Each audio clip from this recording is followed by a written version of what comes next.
it's weird, it's kinda hot today. What is the temperature? How you guys doing? Sorry I'm a little late. I don't know why, but OBS was fighting me this morning. I think because before I was trying to be fast and just add only the restream key itself, which usually has never been a problem whenever I stream. And like 3 times in a row, it just kept saying like something went wrong, could not go through, and I'm like, what? So I what do you call it? I just decided like, okay, let me just add the restream account, you know, like where you could log in and stuff, but it takes a while because like I have a lot of I have so much authentication I have to freaking go through. Like thankfully I had my phone right beside me so I could easily like tap the yes it's me and like had to like use my pin to log in. It's like ugh. That's why I always just prefer using just the stream code because it's just faster. I just copy and paste. But yeah, as soon as I logged in, that's when it seemed to actually finally be working. So that's good. And yeah, it's 22 today. Oh, but I think because it rained, the humidity. Oh my, yeah, because the humidity is like 98%, y'all. 98%. That's because it rained though. So, but still, that's why it feels so muggy all of a sudden. What the heck?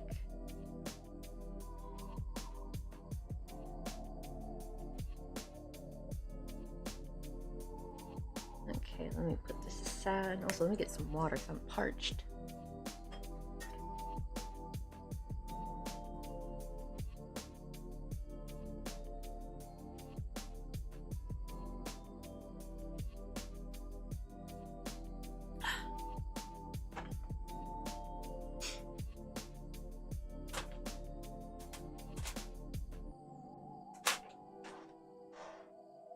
Oh, shoot, that was too high.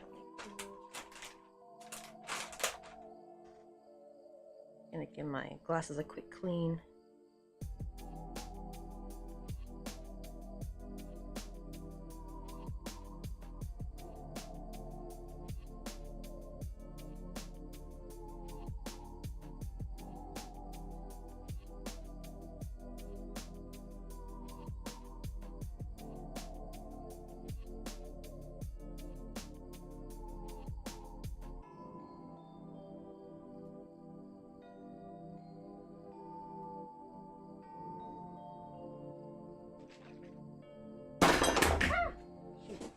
Just fell right out of my hand.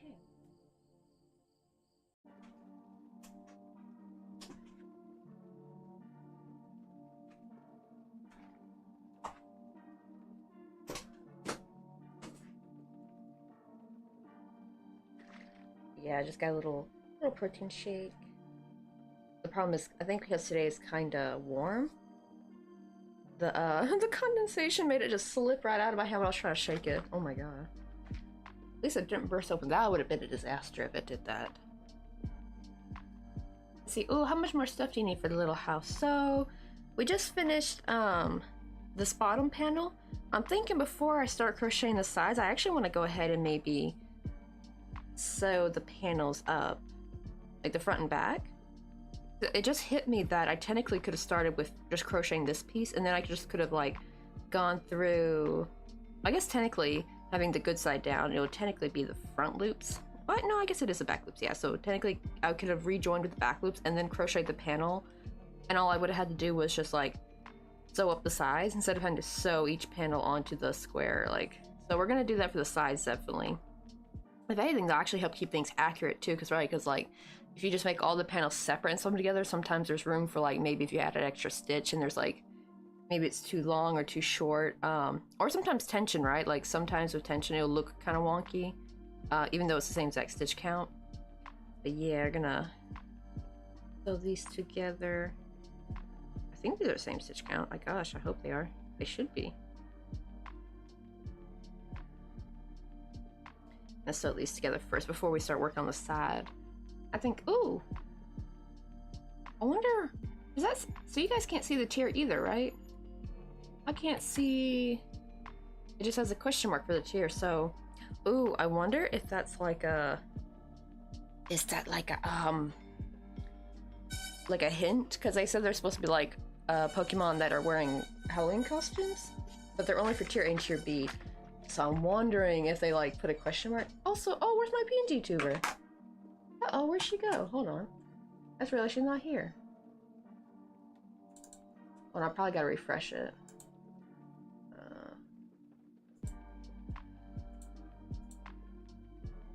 Oh no, it Okay, so the program closed, or like it's not responding, so that's why. Okay, so it's not an OBS thing. I guess let me reopen VTuber real quick. That sucks. I had everything all nice and open.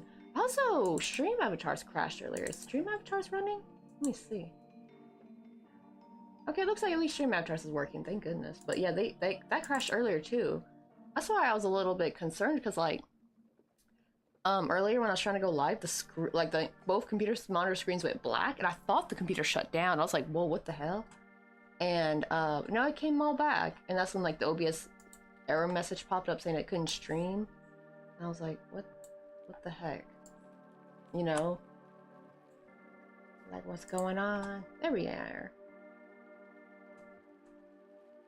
Back in business. I think I might be, yeah, right there, that's better. I don't know why it moved me.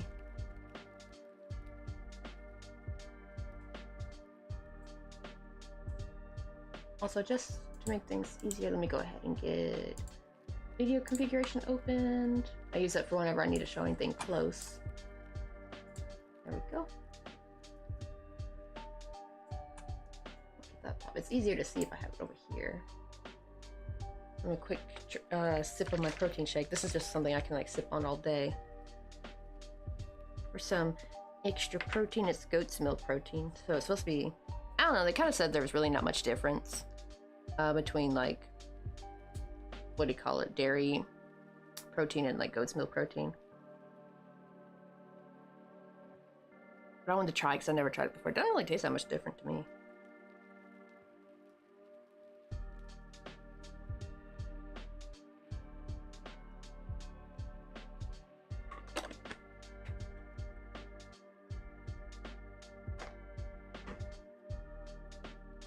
Alright, so let's get these bad boys sewn up.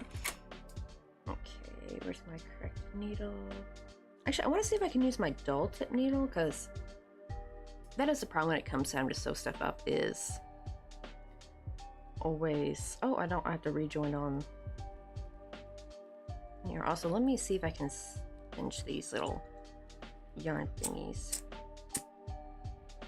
Melt them a little bit.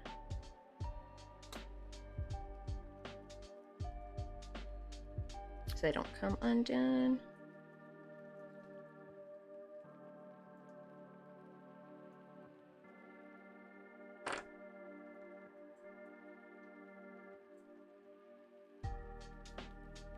Let's see, but for the house though, so thankfully I got lucky and I already have, you probably can't really see if there's like a little lightly drawn pumpkin, but thankfully I already have like a micro pumpkin that I was making for like charm bracelets that was a little bit smaller than the other ones. I didn't stuff it as much. So I was like, okay, I'll just use this for something else. And this is actually, I put it on the little porch and it's the perfect size. So at least we got that done. But after that, I gotta like, after like everything's all sewn together at least, I can like work on the banister and the columns for the porch. And then we gotta make some steps. Those I'll just like crochet on separately. And what else? I somehow make a little spider web. That won't be done until like it's all sewn together because I have to see like how big to make it. I'll have to see if there's any like spiderweb patterns, because I've never crocheted a spiderweb before, but I'm gonna do it with thread though, so that way it's nice and small.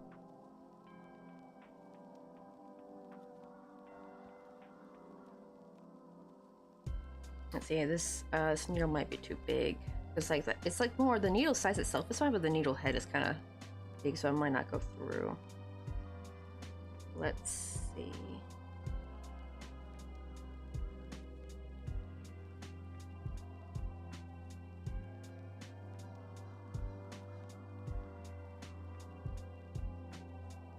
So basically what I'll do is I should have actually just crocheted this on. This would have been so much easier. Oh, I'm grabbing the wrong one. I want the front one. See?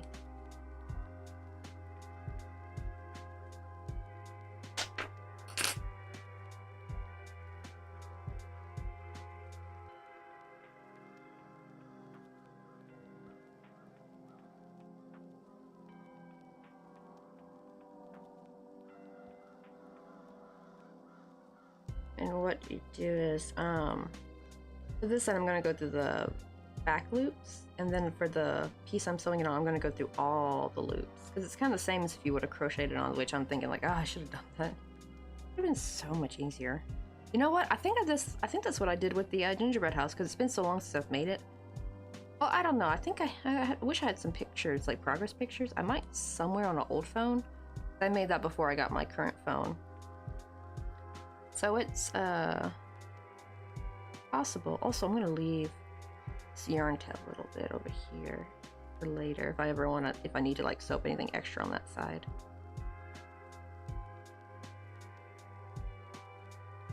But what do you call it though? I can't remember if I made them separately. If I sewed all the panels together, or if I made the base first and then crocheted. I should have done that. That would have been. I'm like kicking myself. I'm like, that would have saved me so much more time and less sewing, because you know we all hate sewing. Because then it would have just been easy, because then it would have just been like, just hold the sides up and just sew up the sides, which would have been easy peasy lemon squeezy. And you don't gotta like worry about making the panels like a certain, like chaining a certain amount, like right, because you're just already crocheting into the base piece, so it's automatically gonna be the correct amount of numbers. And of course you still gotta remember to do like the correct amount of like rows, so that when you sew up the side parts of the panels, that'll match up and be even. But yeah, it's like, oh, I can't believe I didn't do that. I'm such a dingus. We'll definitely have to remember to do that when we make either, so, because so far I checked Tiltify. We had one person vote for the gingerbread house and one person vote for the Christmas crochet bakery scenery. So we'll have to see how that turns out. I need like one more person to offset the vote. And it's like everything I have a vote for is always ends up in a tie.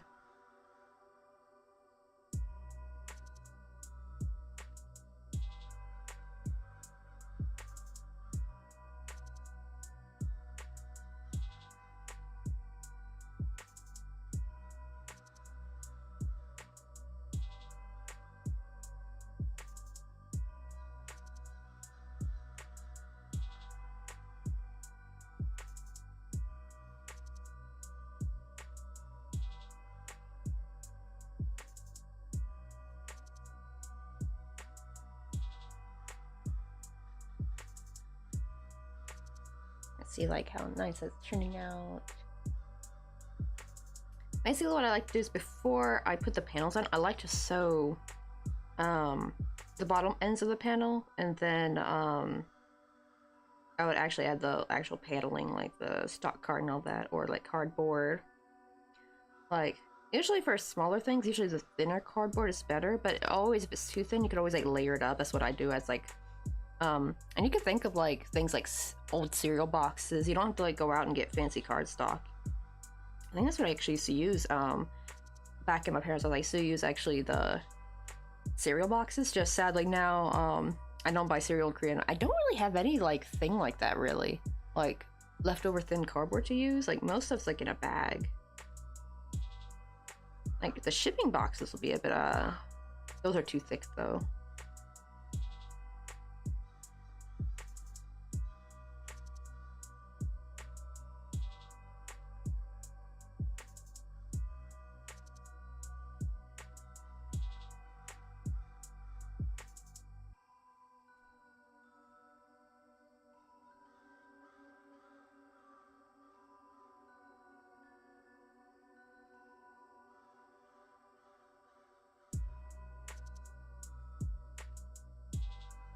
And for extra security, I'll do like, I don't know what you call this knot. It's like where you go through the loop and pull and it secures it. But I'm going to leave this though, because I'm going to eventually need that later for sewing up the panels. Oh, that's going to be hard though, because like when you sew up the panels, you have to like change the color of the thread each time.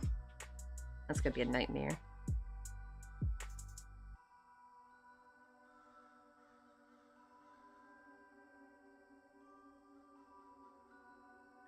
Oh, I do realize the sides won't be as easy peasy. I just now realized because of the porch. Let me see. This is the foundation. I really should go ahead and add like a little panel there so it would like look a little bit more proper. I don't have my hot glue gun on. Because actually, the porch, I need to make the, I probably should make the porch first, like the, finish this bit. I guess it would just be one row of brown and the rest would be gray, maybe? How that's gonna work. I guess I'll just make it all gray. Just join with gray. And how many rows is this? 1, 2, 3, 4, 5. So probably about like 5 rows. And then just sew that to there. That way this space is blocked off. And then I could actually just make the back and forth panels like over here. Okay, I can do that. But before I do, I definitely, before I like enclose the porch, I definitely should add paneling there though. I guess maybe let me glue in my hot glue gun. It will take a bit before it's like ready to use, but better to plug it in now than never. Okay, let me make some space for it.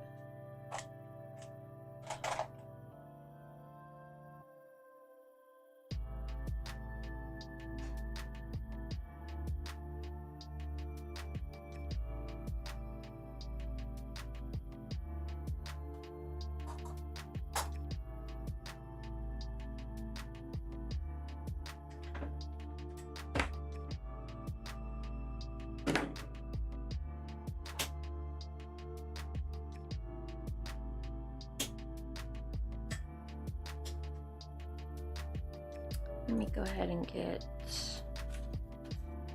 see what I got available.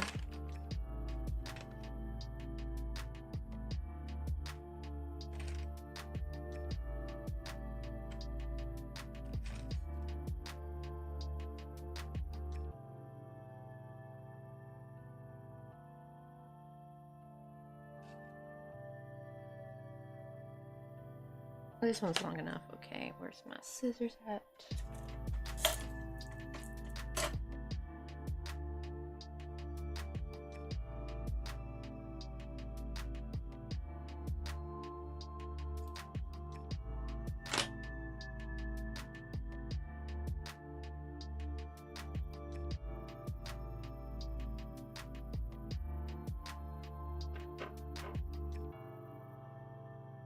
This one's almost the same size, I just gotta trim it a little bit. It's a little bit big.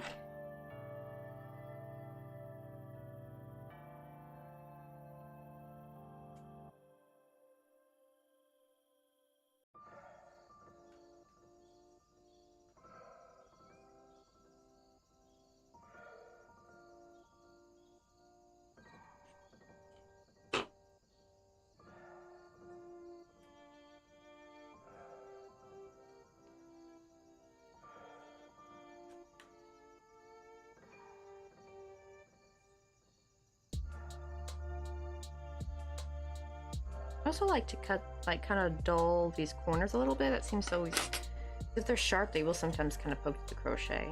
Maybe not this one, because this one's crochet with a slightly tinier needle, so maybe it won't. Yeah, so there's that one. Perfect. Now what about this one? Is it too long, or does it just need to be... Okay, it just needs to be slightly shaped a little bit.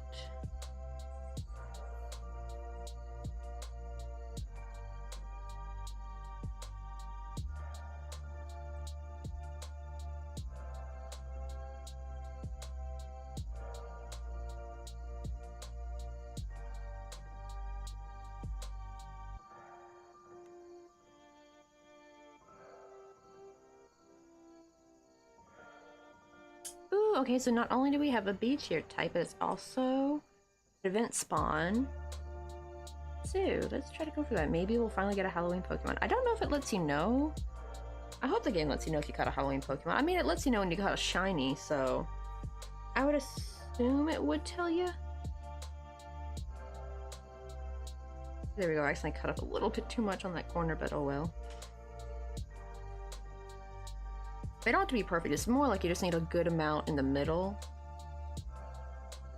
A close enough length and width. Like, but you don't want it to be the perfect fit though, because you need to be able to crochet through those sides.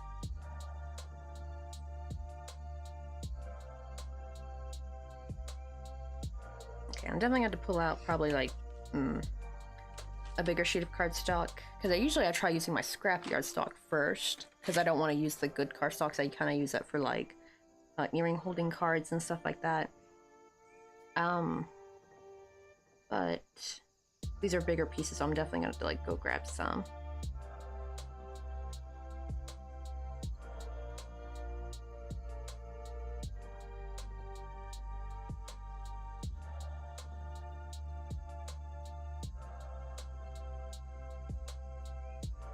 Oh shoot, are you guys in ads? Oh, I didn't realize that. It's kind of late now to add the little message, but oh well.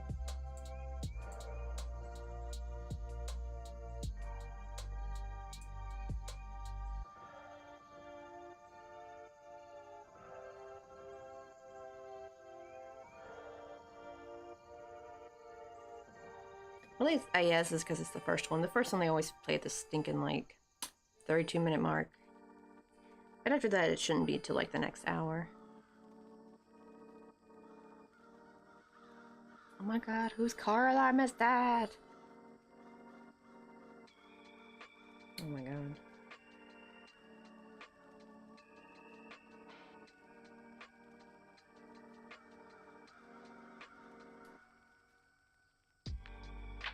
Oh, for a second I thought, it said I got the, like, a trick-or-treating Pokemon, but no, it's just a reminder. Oh my god, bro, come get your damn car. Somebody come get their car.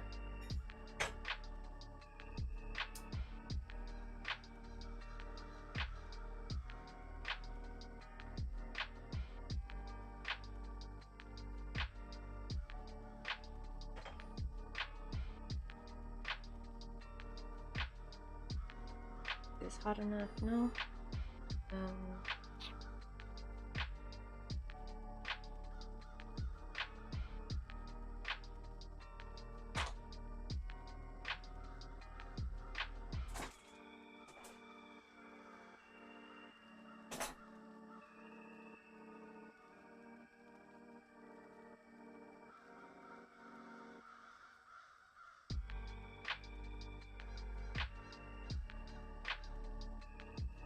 Oh, finally.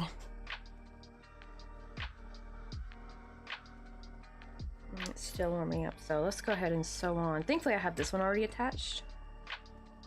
So I can just go ahead and join it to this one. Thankfully, this needle actually seems to be able to sew through fine. So maybe I should start using this one more often, because this one's like the tips a little bit on the duller side. It's not like a perfect, it's still a little bit sharper than a typical yarn needle, however, what do you call it though? It doesn't snag. Cause the other needles I have that usually are better at, like, you know, embroidering with and stuff. When I go through my work, sometimes I'll actually snag through like half a stitch or something, so that can sometimes be a hindrance a little bit.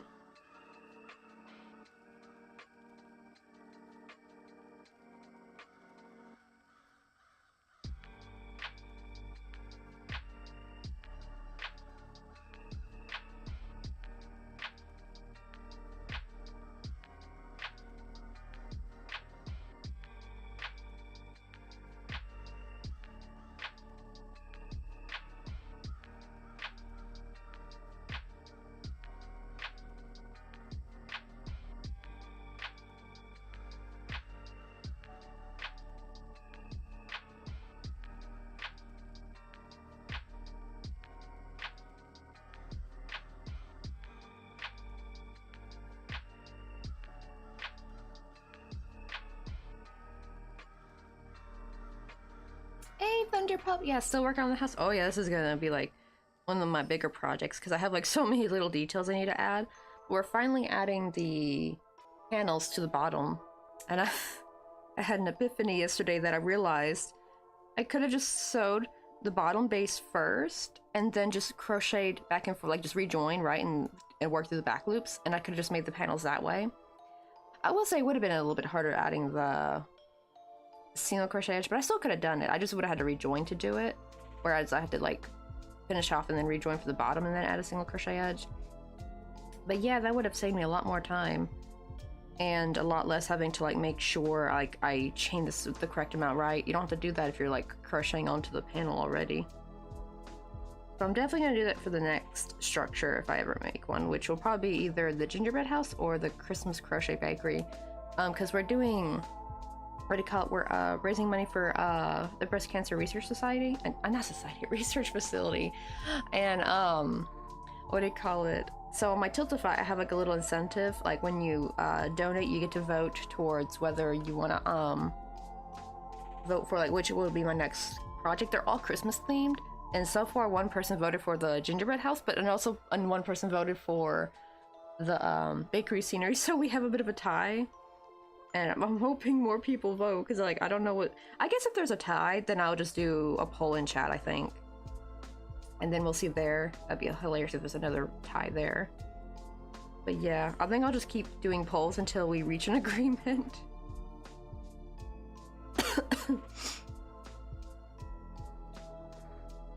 It's like right now I know for the next project, it'll be so much easier. Because this would have saved me a lot less sewing. Which thankfully this sewing's not so bad actually, to be fair. This actually is a sewing I actually don't mind because it's just straight. For me, it's more sewing on my amigurumi. That's where it gets like, you know, like hard and crap, like annoying. Because you'll spend that time sewing, and it's a little bit difficult because I don't have a crimped in. What in the hell is going outside? I keep hearing like screeching tires. Like, y'all good out there? What is going on? First a car alarm and now this. Sounds like a big old truck. Maybe like a delivery truck is trying to back out, maybe. To be fair, the parking lot is very narrow. I always feel kind of bad for the delivery dudes. It's like, they gotta be real good at backing up because there ain't no turnaround space for them.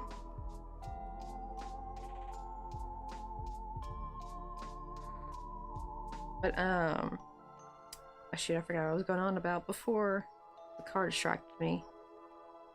Oh, I was about to say, yeah, because like usually when you're sewing on to amigurumi, if you don't have like a crimped in needle, it is a pain in the ass.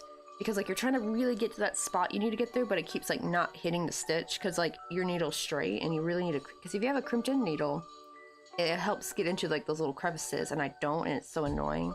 The problem is, the only times I've ever seen crimped in needles are for like much bigger yarn darning needles, so they don't seem to sell crimped in needles for like small, like in smaller versions, and I'm kind of mad. I'm like, surely there's got to be one out there somewhere. Cause I sure as heck need one.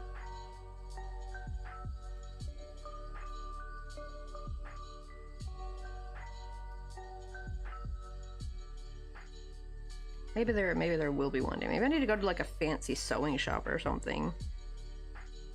Or like a fabric store, and maybe they'll have one there, but I could not find anything online. At least. And nothing at Daiso. There's not really any like crafting stores here in Korea. Like, you kind of have to just get everything online.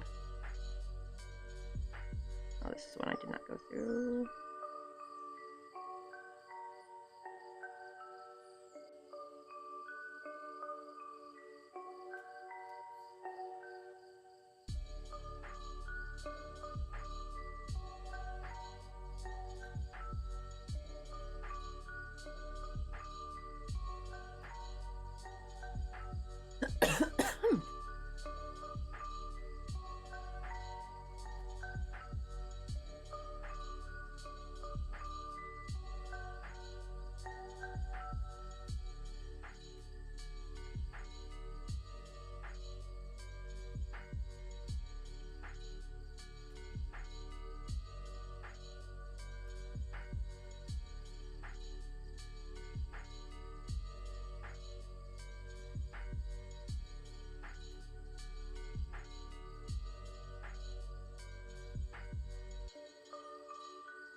least a good thing with this is that since it's like a haunted house and it's supposed to look a little crooked and kooky, a little bit, any mistakes probably will actually look good. It'll probably add to its charm, now that I think about it. There we go.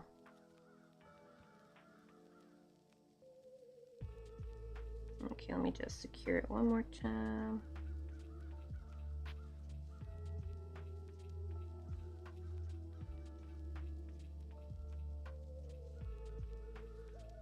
I'm going to leave this because this will be used for sewing up the side panel. So not very much actually, because really I would switch to purple like literally after a little bit of this.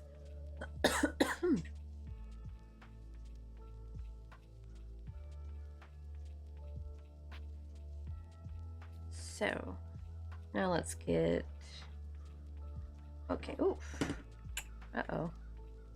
I hate when this happens, like when your hot glue gun like drips like those like little blobs onto your desk. I know I should have put some paper there. Usually once they harden, I can just pop them off though. See, they don't seem too soft, so that's a good sign. I try to reuse them. I try to, because I don't really want to waste hot glue, so I try to like remelt them onto the piece, and it seems to work for the most part.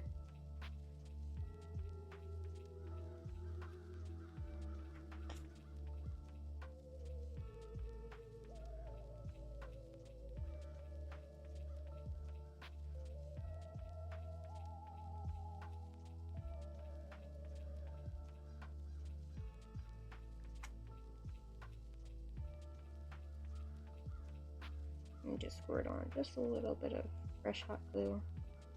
Because the problem is when you do remelt them, they do tend to not be as hot as like fresh hot glue, so they will cool down a little bit faster.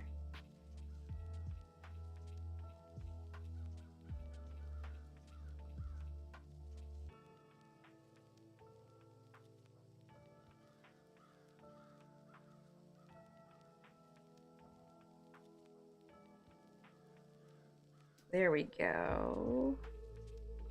Now, I gotta add one to here. Hey, Paley Moonflower, how you doing? We're finally sewing up some of these panels a little bit. Because I realized I could have just rejoined and like, just sewn up the panels like, you know, like once that's done, then it'd be like, you know, only sewing up the sides basically. But my brain didn't think of that, so I went ahead and sewed these on. This one, I think this panel ended up being, oh, it is a little bit bigger, isn't it? Yeah. Did I crochet this with the green hook, right? I wonder if, like, maybe my tension was too loose, because I did the same stitch count, but I think I crocheted a lot looser, maybe? That is possible. Or maybe I'm just looking at the purple versus the purple, but I gotta forget that I gotta count the gray and the brown as also. So maybe it's about the same. But yeah, even this one still looks a little bit smaller. I think this one I crocheted a little bit looser. We're now adding, just for like, because I want to do the porch first, because I realize this is the important part, because right, it's gonna be, I can't just like crochet a rectangle, right? At least not right there.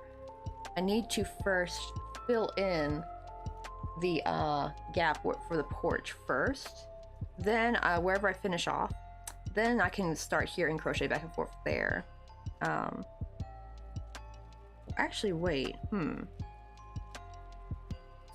oh no, okay, I was gonna join from here. Actually, no, what I should actually do is just do all gray here, and I forgot I should connect that with here, then rejoin with the purple, then like make the smaller rectangle. Oh, okay, I should do that instead. Oh my god, I almost goofed. I was just gonna do like a small little sliver here and then do like a big long one, but I was like, wait, that's gonna look weird. Yeah, we're making like, this is gonna be like a little porch. Looks like a boot right now. Oh sh! Another bee tier. I'm trying to catch I want to catch a spoopy Pokemon. Because they said any tier A and tier B are they might be under costume, so I'm really excited to see that.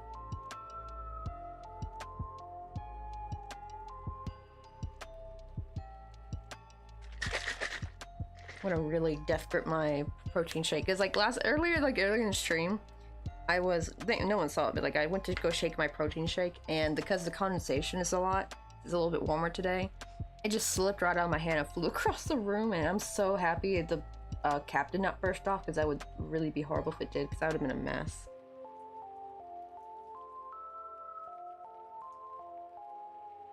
Okay, it didn't say anything, so I don't know if it's gonna tell you if you got a trick-or-treating one or not, or you have to like check for yourself. Usually it will, because like it'll tell you if you have a shiny. So I'm assuming it should tell you if you got a trick-or-treat one.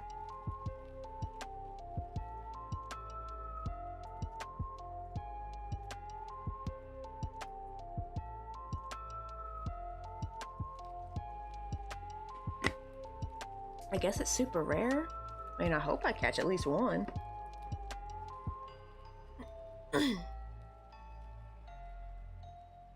Okay, now we gotta get this one on. These yarn tails out of the way. This will help finally keep things together a little bit better.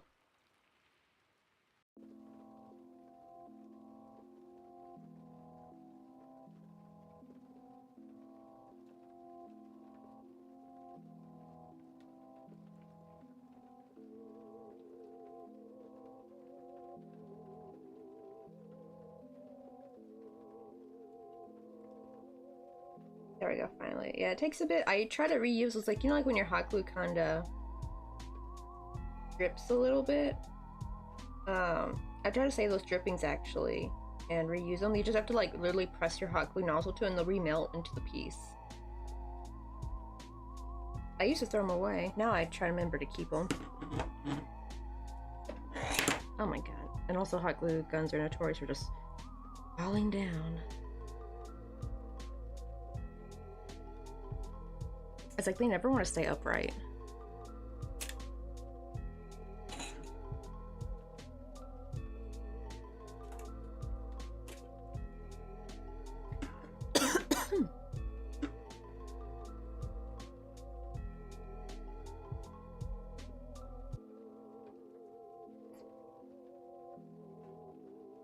There we go. See, now that's much more structured. Like, see how nice and smooth that looks. Kind of tempted to just go ahead and already put a panel here, maybe. Oh, maybe one here too. I don't know. Well, maybe I should save that for last, because it'll make it too rigid to crochet through. But yeah, maybe these two. Maybe I should go ahead. I don't know. Oh yeah, because once I start sewing up this, it will be difficult to get that panel. So let me go ahead and do that. Grab some more cardstock.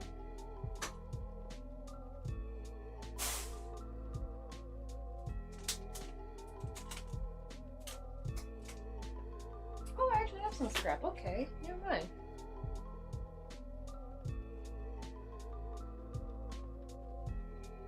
I thought I was gonna have to grab like a fresh whole piece. I like to save these for like making, you know, like boxes and stuff for my products, or like you know, like little jewelry cards, you know, like for like earrings and stuff. But I found this piece. I forgot I had made like a small box a while back.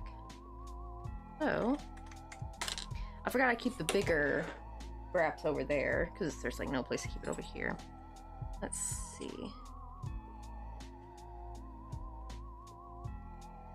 So probably me trace it.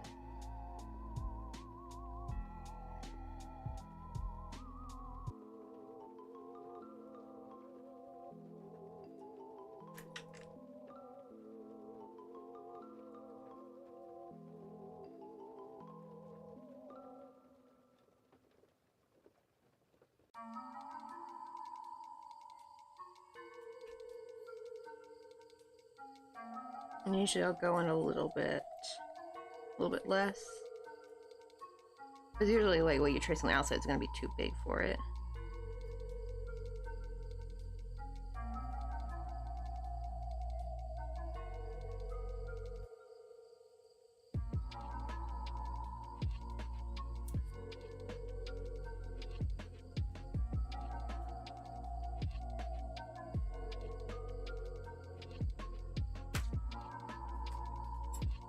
Okay, I'll go ahead and cut that much off.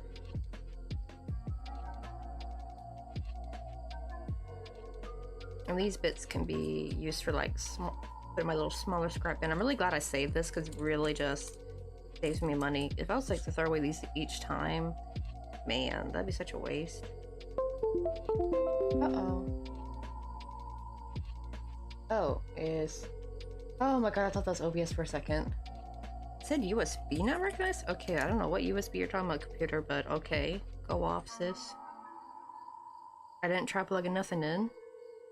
I guess maybe one of the USB Mr. Coffee has plugged in is just like not working right now. Hope it's not important. I'm gonna go ahead and cut these off into smaller bits. Just put these in the scrap pile.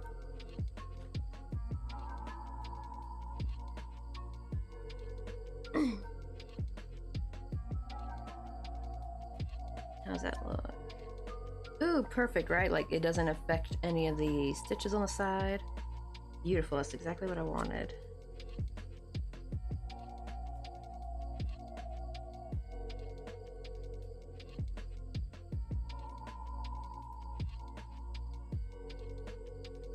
I like to always squirt in the middle and then just like spread out to the edges, because yeah, putting too much on the edge will never be good. Plus anything from the middle always kind of spreads to the edge anyway when you put the panel on, so you gotta be extra careful with that because you don't want to like have hot glue in your stitches that you gotta go through. I think I put that a bit too low.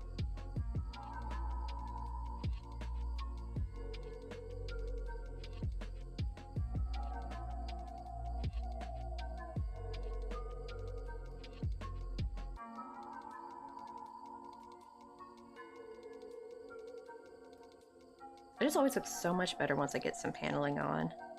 Like it looks nice and straight.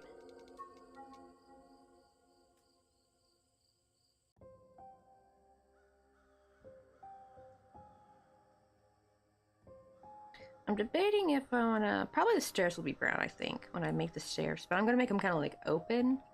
Like a slab here or there, and then like probably do some wire. They're not like closed off stairs. Like they'll just be like open little panels.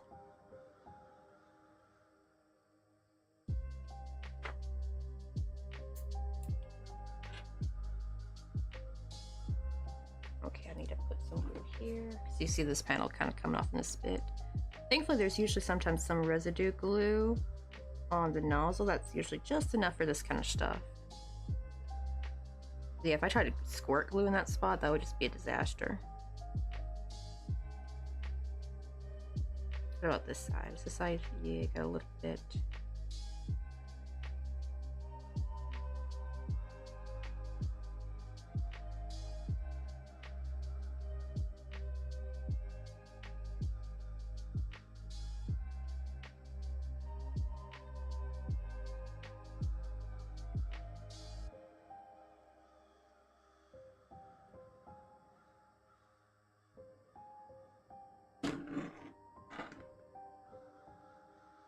I got so impressed. And actually, like, the more you do it, though, it gets easier. I remember being super terrified of, like, making anything structured, because, like, I'm very bad with, like, math and stuff. Like, or sometimes, like, if your tension's off, one panel will be, like, too big. But now I'm actually thinking, like, maybe it won't be so bad in the future. Just, like, you have to, like, crochet one panel, and then you just, like, crochet the others. But, having some cardboard, and, like, this is, like, the thickness of probably, like, cereal cardboard, so you can like save your cereal boxes. That's what I used to use at my parents' house, but we unfortunately don't get cereal here because it's so expensive and milk's expensive, so we just forego cereal. That's actually one of the things I'm kind of looking forward to when I move back to the States. I miss having cereal. Uh-oh, this one might not be... Okay, we have to cut a lot of this one off. Okay, let me gently trace the outline.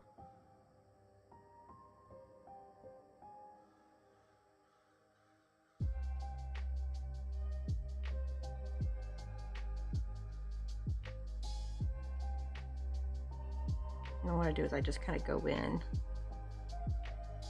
make it smaller.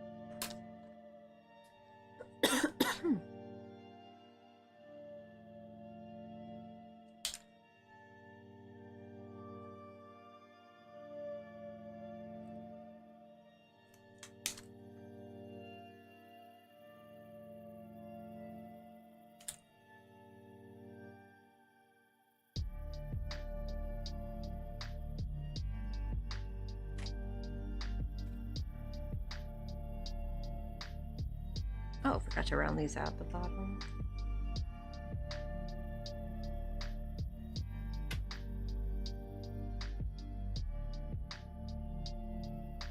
Oh, I forgot about... I think because my brain's thinking like this is a different spot, so I forgot.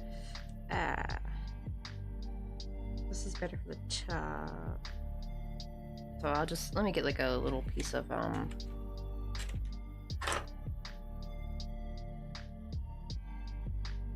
yeah, something like that.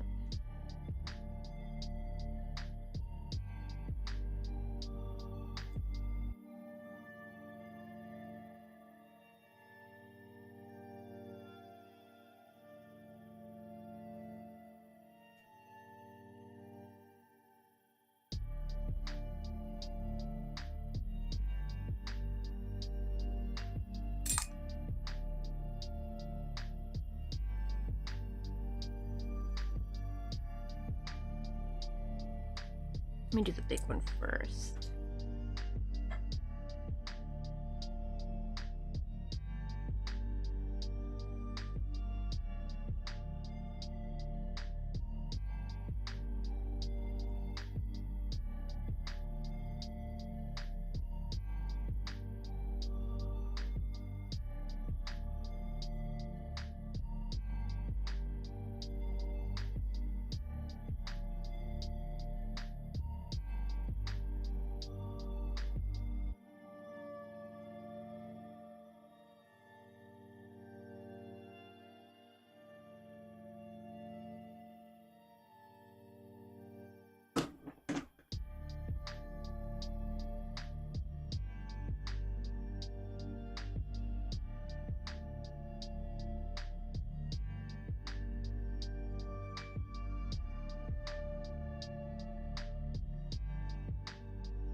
Oh, look how nice that looks. Nice and flex. It's like, you know, like these panels, like the one thing that drives me nuts, they're also, they curl up on you. That's just how back and forth crochet sometimes is. But, very cool, so. But as soon as you add a panel, it's like nice and flat. Like you don't even have to like, I forgot what they call it. Blocking? Yeah, you don't have to block it, really. If you're gonna add a panel, that'd be like a waste of time. Now, if you need to be something like a coaster, then yeah, you want to block it, probably.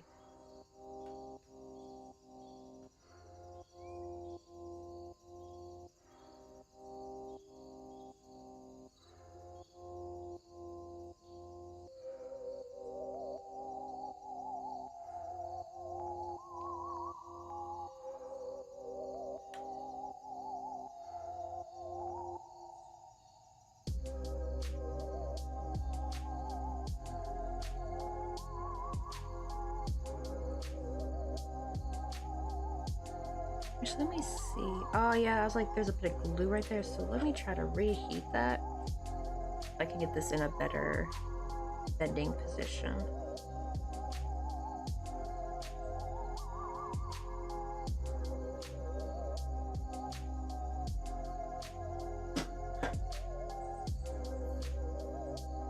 That way it'll stay that way.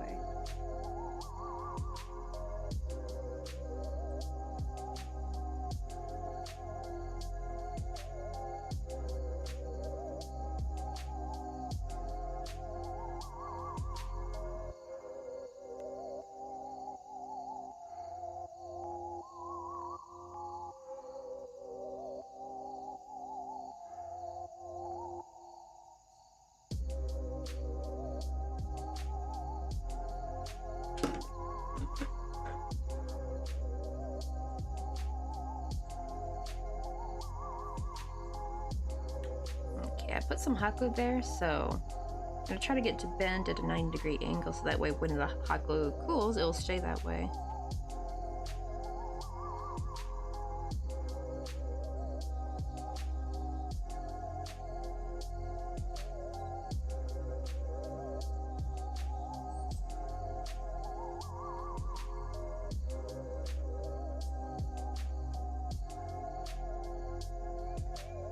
The only thing with like, yeah, making like structures and how to use all this paneling, is my goodness, dude, like things get messy, like you get glue bits everywhere, bits of cardboard. It is messy. There we go, now it's staying at the angle I want. See, it's gonna look like this. And I'm gonna add some stairs. Those are gonna get sewn on though, thankfully. Let's see. I'll probably add this panel last because I'm gonna crochet on the side, so I don't want. Actually, can I crochet with this? Is this long enough? Probably not. Let's see. I wonder if I could rejoin with this. Maybe, because like I realize I don't really need these long gray. Oh, I could switch to this one though, like once I get to that and then go back and forth. So let's try that. Let me see, I'm gonna rejoin.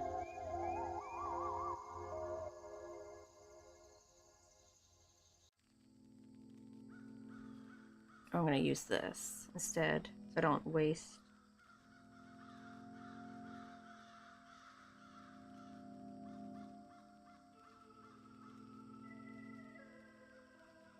I'm just gonna go to the back lifts. This is what I should have done for the other panels. This would have made things so much easier.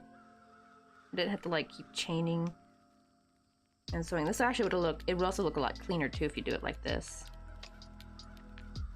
You don't have to deal with like panels being different sizes due to tension, even if you keep the stitch count the same. Or maybe you actually snuck in a stitch or decreased a stitch you didn't realize. Like skip, I guess technically there's no decreasing these panels, but like maybe skip a stitch, so like your stitch count is slightly off, and that can like ruin when you sew stuff together, because you need it to, in crochet you need it to be like the same amount of stitches because you sew through the stitch. Oh shoot, I just missed a tier B Pokemon. I didn't see that one come through. Oh well.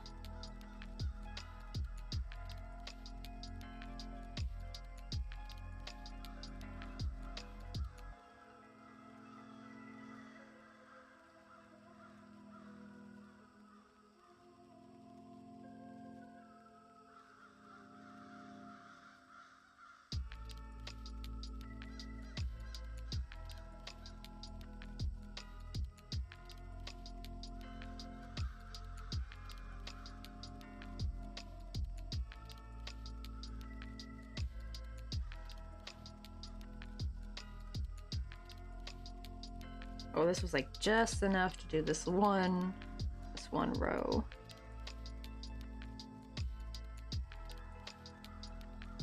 I'm gonna finish off with it and rejoin with this because this one's much longer.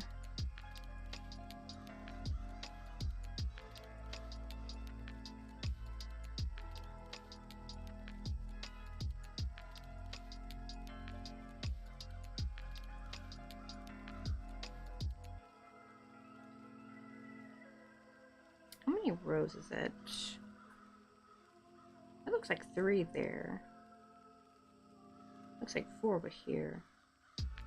Well, technically 4, yeah, because this is the 4th one. Okay, so I just have to, so that's 1. So go ahead and crochet over this to kind of lock it in. That yarn scrap so it doesn't come undone. I'm gonna leave it over here though, because this is enough to at least sew that up to the gray part.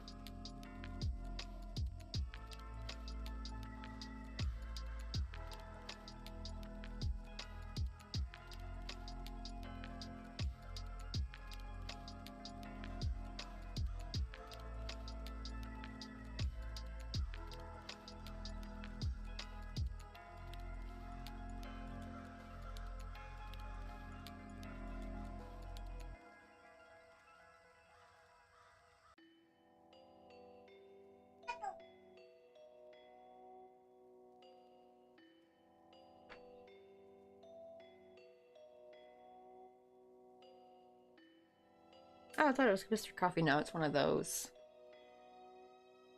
These thingies. I don't know, they're like promoting something. Every time it gets me though, I'm like thinking like, oh, what's Mr. Coffee need?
I'm actually starting to think, did I?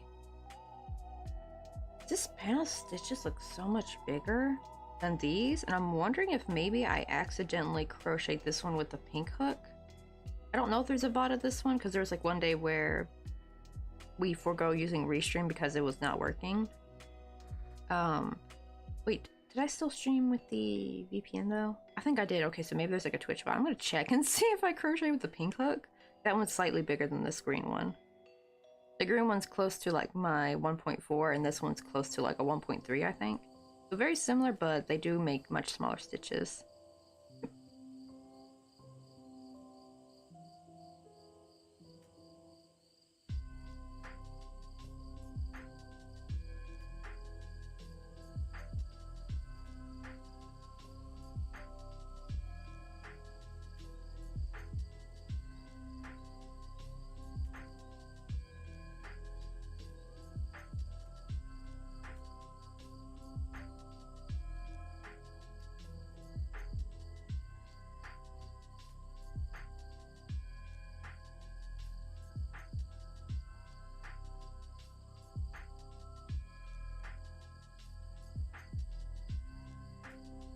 Needs one more row.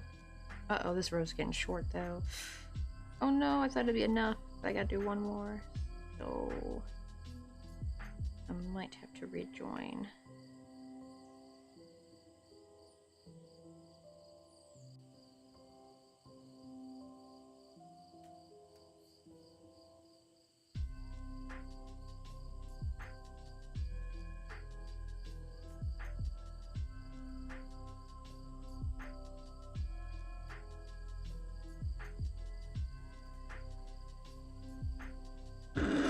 Let me see, I had a scrap of gray in here. I don't know how long it is though.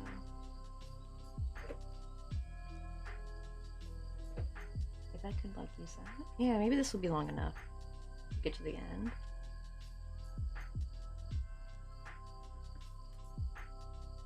Okay, then let me try to get as long as I can with this one. Or as far as I can with this one. Hey, Game with Bex, how you doing? Wait, let me give you a shout out real quick. We're working on our little haunted house.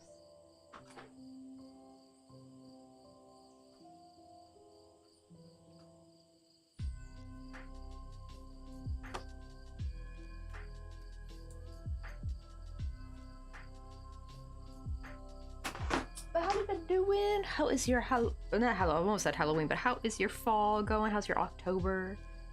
Are you in the midst of spooky season? And I got myself, like you can see a little bit of the spice on top, like I got some pumpkin spice latte.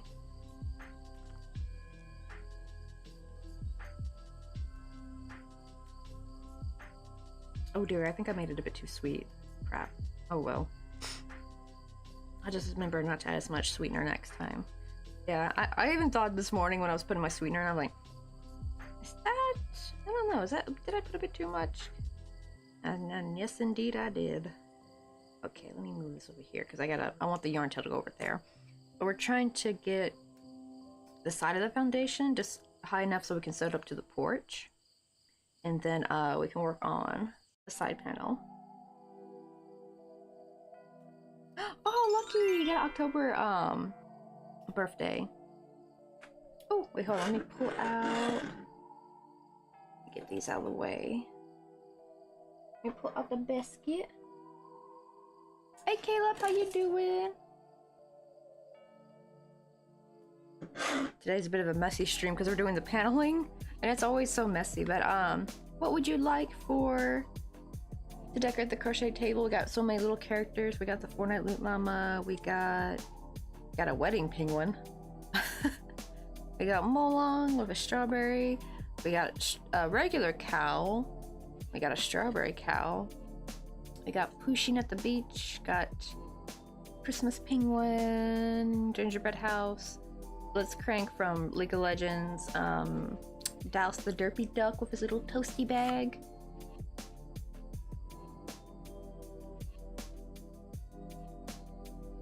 We got Timo.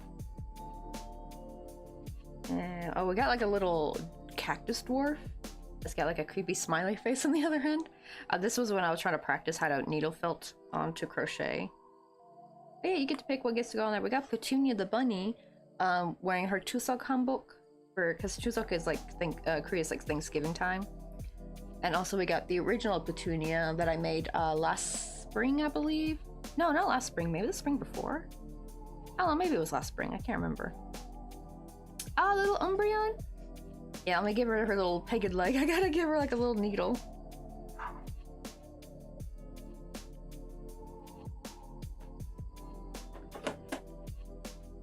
Oh, we're talking to Mom. What we gonna do in life after high school? I know, I do kind of hate though how like it, you know, like it is kind of crazy when you think about how like they kind of expect barely adults or like young kids to know what they want to do for after high school, like what jobs and career they want to do. And it sucks because with how I think back then it wasn't so bad because college wasn't so expensive, but now it is. Now it's like, oof, enormous. Plus there's always the trades. I heard the trades are actually doing really good, actually. Like you make, because they need a lot more people, like not many people work them now. It's kind of sad actually when you think about it. It's like, actually it's almost like the white collar jobs are becoming like what the trades used to be. Like a dime a dozen, you know, not that great pay. The only problem with trades though, you do gotta be careful because like it will rack on your body depending on what you do. And depending on what industry you go in, like what chemicals you're gonna be exposed to, because those can get cancers. But at least you get compensated, unlike retail. Like retail, you'd be breaking your back and then like, but you don't get no health insurance, and you're like making minimum wage. I should know, I messed up my back and got sciatica from retail from working at Ross, because I worked a stockroom job, which sucks because I'm good at it, but yeah, my body did not handle it very well. Plus I have flat feet, so like standing on my feet for hours on end was not fun. It sucked because the actual job itself was kind of fun to me. It's like it was almost like I was playing like an organization game, and my bosses were great. My bosses were actually nice at that job. I was really lucky to have them. There's like so many things that I do after high school. So always, you know, make sure to give it some time. Maybe like make multiple plans, because you want to see what fits. Because you know, like who you are is when you're 18 is very different when you are when you're an adult. But I always say go for like what you're good at, right? Because there's things you can be passionate about, but maybe you're not as good at, which that will be very hard to make into a career. But if you have something that you're good at and it doesn't like, and you don't hate it, I think that'll be better like career or work wise. And then actually you'll have like more time for your hobbies and stuff. Let's see. Ooh, I want to be a VTuber after high school, but I know I'm not gonna be able to do that the second I graduate high school. Here's the thing though, actually with streaming is like, streaming, you don't have to like, not if you like have to do something else, like your parents are gonna want you to do something else for a living. That doesn't mean you can't be a VTuber. Here's the thing, that's like the lovely thing with actually being a YouTuber or streaming, is you start out doing it casually. Like think of PewDiePie and Jacksepticeye. They took 10 years before they actually became popular. You know what I mean? They were actually just doing it for fun for the longest time. Like you do it after work when you want to chill with some people online. I'm in a lucky position because I'm like a housewife. So this is kind of like my job. So I'm trying to make it like my business kinda. So I'm trying to put a bit more, that's why I do much longer streams. Like you don't have to stream like hours on end. Like you can stream, what do you call it? Like a couple hours in the weekend. You know, you just build that community up. And if you're like consistent, that's the key, is consistency. So you could always do like, you know, like days when you don't have classes, like if your parents want you to go to college, hopefully they'll pay for it. Like that's the thing. I could not stand when parents are like, you better go to college, but then they don't pay for it. It's like, you don't get to decide that, because like no one should get saddled with debt. Because here's the problem is like there's a lot of kids, unless you're like really like good at something that you can do with your college degree. Because the problem is I feel like so many kids got duped into going to college that really didn't even need to go into college. Like they should have just maybe got experience through work instead. Now they're saddled with like a bunch of debt, and sadly their degrees are irrelevant. So you do gotta be cautious in that aspect, because it's a little bit of it's like a scam and not a scam. You know what I mean? Because there are college degrees that you do need, like you do need certifications for certain things, especially like if you're gonna go to like anything medical, anything with law, or anything that needs a lot of paperwork, or like, you know, even that's why like, you know, trade schools, like you need those certifications and stuff. but like some degrees, yeah, it's like they were doing your run for your money with those. Oh, good at singing and drawing. And speaking of VTubers, I remember NPShi did a karaoke stream on his I think it was like his, was it 1 year or 2 year anniversary? I think it was 2 years. I need to go back and check.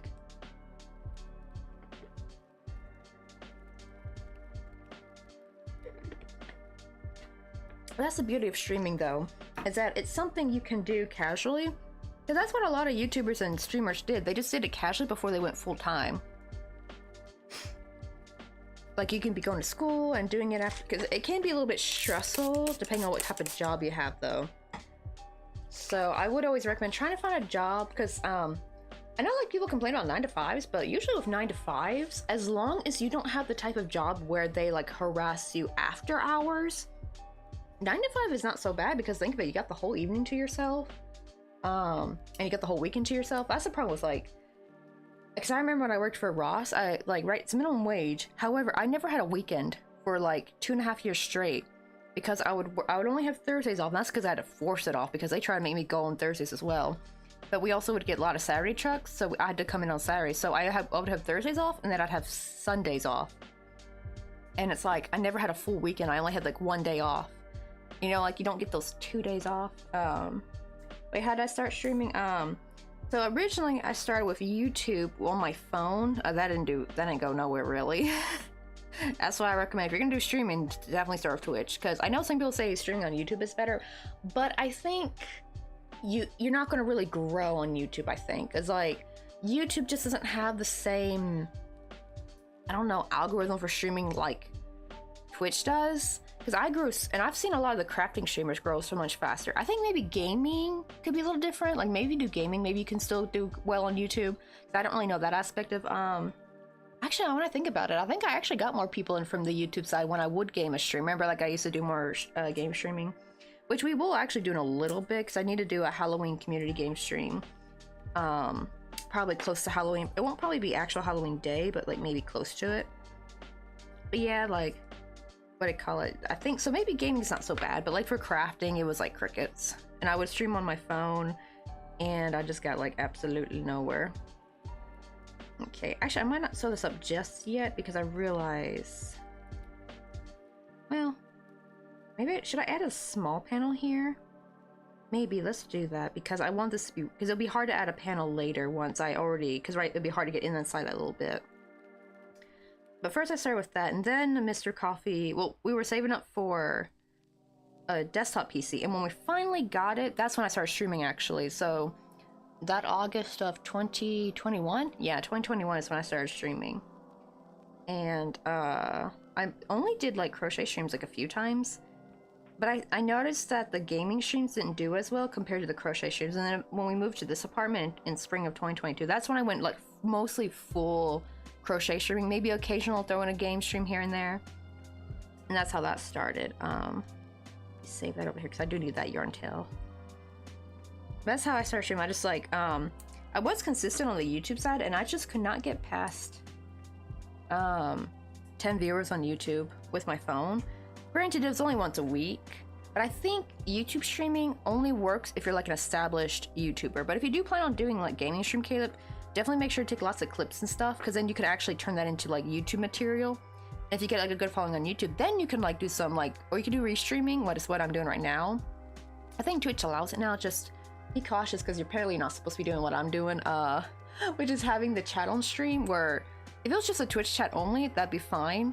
But apparently I think the restream chat comes in as well, and they don't like that. But I haven't gotten dinged yet. No one, and so many big streamers are using this, and they have not gotten dinged yet. So just use that at your own precaution. I will say that probably starting, you might want to start as a PNG tuber maybe, because I've heard VTubing can be, once you got it though, it's fine. But like it is a lot of money, unless you have some money set aside. Like if you got like some savings, and maybe got some birthday money you can use to get a VTuber, because you got to get them first. You got to find someone reputable to make it for you. And you also, I think with VTubing, you do gotta have a camera pointed at you, because it's gotta capture your emotion. So it's like a whole big setup. But I've seen a lot of successful like PNG tubers have pretty decent streams. You can always start that way and then evolve to a PNG tuber. I mean, to a VTuber, like when you start making, like maybe when you start making some money on Twitch, take like those early Twitch earnings and put it back into the business. That's what I do now. Like I mostly use Twitch to buy like any supplies, or I've bought most of my emotes with my money I've made from Twitch. So you like in those early years, you want to like put it and reinvest it back into Twitch until you really start making the ball. Then you can like start having like your own actual income. But see, that's like something you can do on the weekend or on like, depending on what type of job you'll have after high school. Like just like I would probably say stream. I've seen some people where they stream before work, but I don't know. It depends on what kind of person you are, because I would hate that. Because I want to chill after a stream, right? Like but I know sometimes after work you might be too tired to stream. So yeah, it depends. Oh, there's Mr. Coffee. Let's see. Oh, you're eating some lunch? Yeah, he said, now 이제 점심시다. Means like it's lunchtime. So Mr. Coffee eating some lunch. That'd be kind of cute. Like drawing streams I see do pretty well. You do gotta be careful because like the drawing, I think, or art category can be quite competitive from what I've heard. But I still see a lot of people do pretty well on there. And the cool thing, ooh, that's another cool thing actually. Since you said you're good at drawing, you could probably make your own PNG tuber actually. See, I'm quite lucky. I could have made my own, but the problem is, I just never have time for drawing these days, and I'm too slow at it.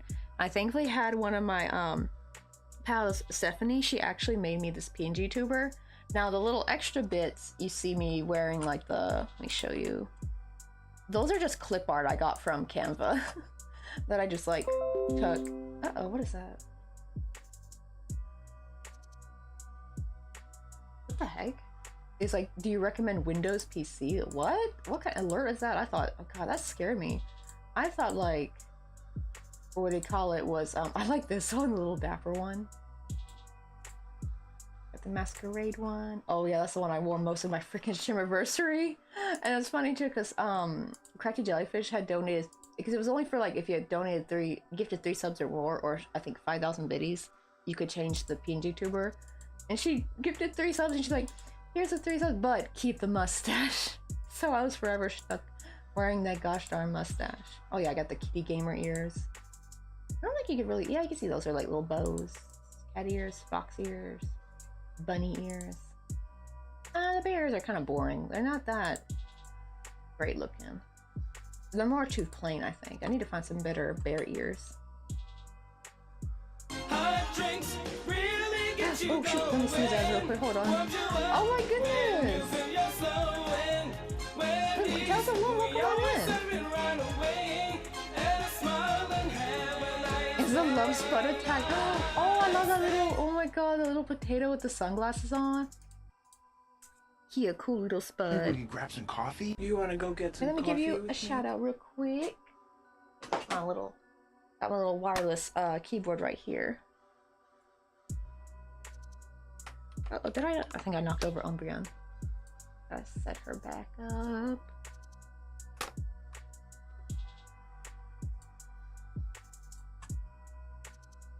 Let's see. Oh, let me see what you guys are. Oh, you guys are playing some Stardew. What you guys doing Stardew today? Also, what year and season are you on in your Stardew farm?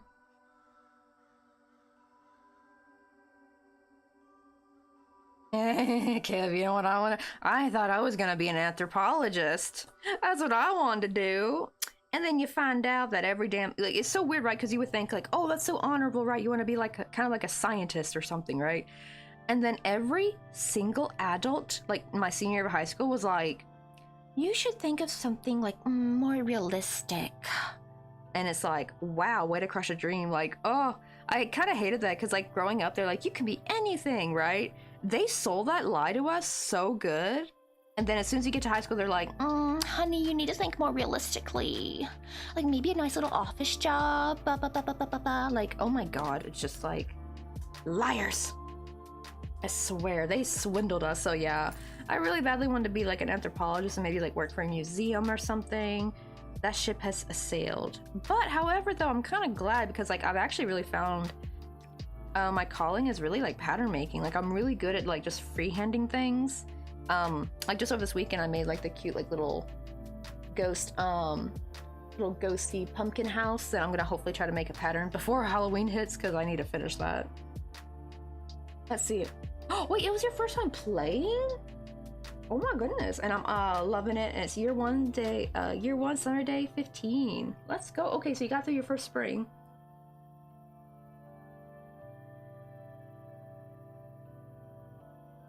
Right, it's like you can be anything but Albie, you can't do that. Hey Donny B, how you doing? Oh, you're also on the Booktober team. Let's go. Heck yeah. We trying to save the titties from the nasty cancer. Cause yeah, unfortunately, the very same lady who taught me how to crochet my my grandma, my mom's mom, she had breast cancer in the 90s, and she actually made it through the first time, but then back in 2009, it came back again, and the funny thing is, it wasn't even the cancer that actually got her, but however, her body was just like not ready for it. She's my hillbilly grandma. That lady like smoked 2 packs a day and drunk beer. I'm actually surprised how long she did live. And sad look, she did quit smoking though, like early to mid 2000s, I think. Like yeah, early 2000s, I think she quit smoking, and she said it was because of me, because I told her like smoking's bad. I don't know if that was really because of her, but yeah, she always told me it was because of me, but I don't know how true that was. But I used to, as a kid, like to think like I helped my grandma stop smoking. Let's see. Oh, we also have a Pokemon. Ah, dude, hold on. It booted me out of my like stream manager thing. There we go. Go for the Pokemon. Oh, well, thank you, Tello. It was a long time ago, and I like to think she's kicking it with Jesus right now, even if I'm kind of more on that agnostic side. Right, oh, I did Progress is Happening. Ooh, what kind of stuff did you play on? I will tell you, like, I don't know, like, I definitely go the artisan route. That always makes it, if you're trying to get the most money. I made the mistake of, like, one of my mobile Stardew games, I wanted to try being a rancher, and man, you don't make as much as a rancher as you do with, because artisan stuff, like, just sells so much. Like, in the beginning, when you can make when you can grow melons, melon jelly just sells for a lot, and then you do melon wine, and then you get into like things like ancient berry. What else? Oh, the starfruit. Yeah, starfruit wine I think is like the most expensive thing.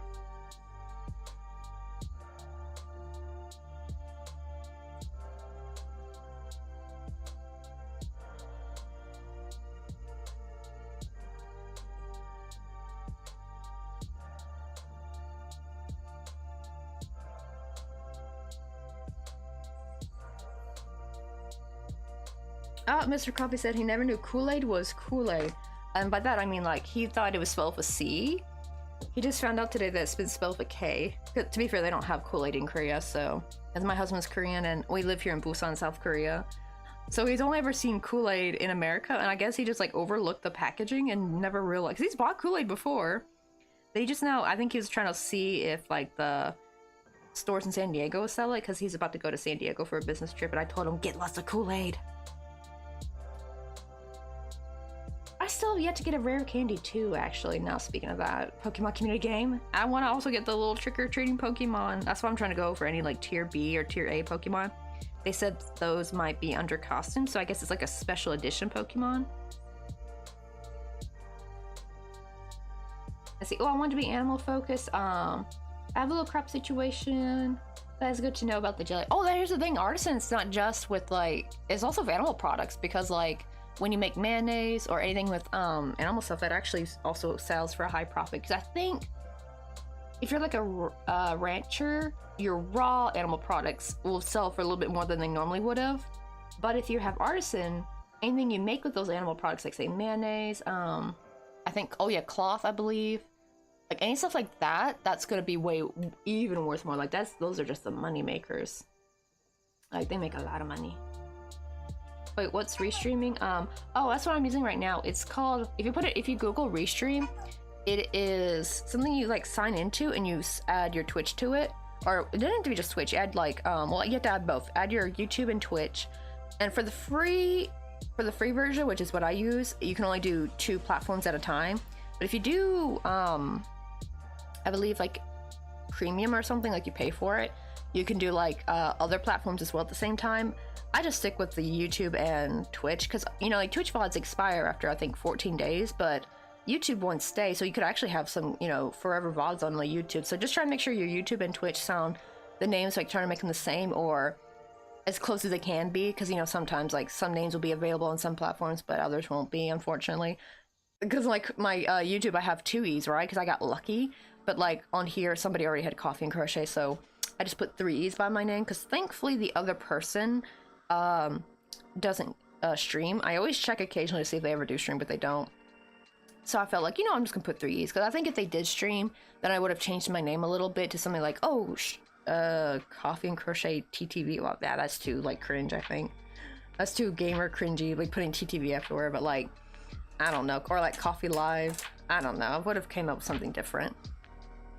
But since I didn't know, I felt comfortable just adding 1 more E, just to make it as close as possible. A lot of people don't even notice it, actually, they said. Because we've had some people try to raid me before, and they actually typed in my name with the 2 E's, and they accidentally offline raided the other person, and not even realize it. Wait, what is that route? How do you do it? I'm trying to remember, when did it come? When you get artisan. It comes to a point, let me see, 'cause I think if you pick farmer, I'm not sure. Let me see. It's been so long since I've done it. How to get artisan.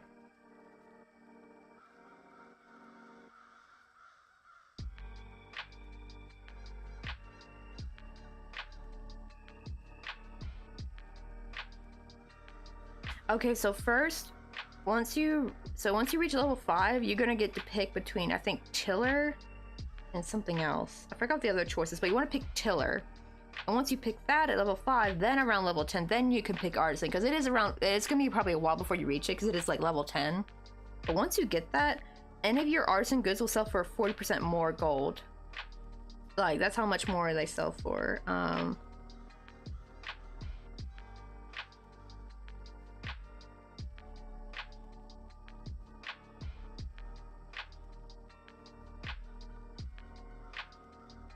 Let me see. I think you get it once you reach farming 5. Like, I think it's like the farming level. Like, farming level 5, you get to pick between tiller. Let me see. I forgot what the other option is, though. Starter, tiller. Okay, I think it is rancher. Yeah, you pick either tiller or rancher. And yeah, you pick tiller, because you still make good stuff from your animal products. Because I actually have a ton of animals when I'm artisan. Like, I make lots of, oh, cheese, that's another thing. Aged cheese, oh my god, will sell for so much, especially aged goat cheese. That is like, well, goat cheese is, well, the goated, basically. It is so, it sells for so much. And actually, I would recommend selling some of it without, because you're not gonna be able to age it until you get the full, I think, house upgrade, I believe, which will take a long time. But once you start making cheese, like, I just start selling it, and then you'll save enough that where you can upgrade the house and you can start aging things, and then you sell it for even more. And it also ages quicker than wine, because wine takes for bloody ever to age, right? But it doesn't take as long for the cheese. I think it takes like, what, a Stardew week or 2 instead of like a whole Stardew month or season. Oh shit, were ads playing? Oh, I didn't know that. I'm sorry. Oh, thank you, Kaylee. I know. Just give it lots of thought, because I know it can be a bit stressful, and a lot of, you know, you gotta be careful, because lots of adults will try to pressure you into certain like industries and stuff. They're like, they think that's the best way, but you gotta have discernment. Look at like what you're good at, because you don't want to end up miserable in a job either. But you know, you want to end up in a job that you can hopefully make decent money in, that also gives you a good work-life balance. Because then, if you have that, then you can just do a job you don't hate and make decent money with, and then like stream in your free time and just build up your community. Just be consistent, and then one day you can go to full-time. That's what a lot of full-time Twitch partners did. They worked before, and actually technically I'm gonna have to probably go back to work once me and Mr. Coffee move back to the States. See, I just can't work here because I, one, don't have a college degree, and to work the minimum wage jobs here I have to be fluent in Korean, which I'm not that either, which sucks. we're moving back so soon, so there's just kind of no point in trying to like try the best to get fluent in Korean just to work for minimum wage. And the minimum wage here is a lot lower than America. Like I'd be making not very much here. So that's why Mr. Coffee decided like, hey, how about you try streaming? That way it can kind of slowly build up, and hopefully by the time I move back to the States, it'll grow even more and more to hopefully where I could just be full-time. That's what I'm trying to do. I'm trying to get full-time before we move back to the States, like, or like make it where I don't have to work at Ross again. Only because like we're going to be in a different city. We're going to be in Daly City and not San Francisco, so I'm not going to have my old managers, unfortunately. So I don't know what the Daly City... I've worked at one Daly City Ross as like a helping out kind of thing, and I didn't like the manager of that one. He was kind of weird. So I don't know, I could get stuck with that guy.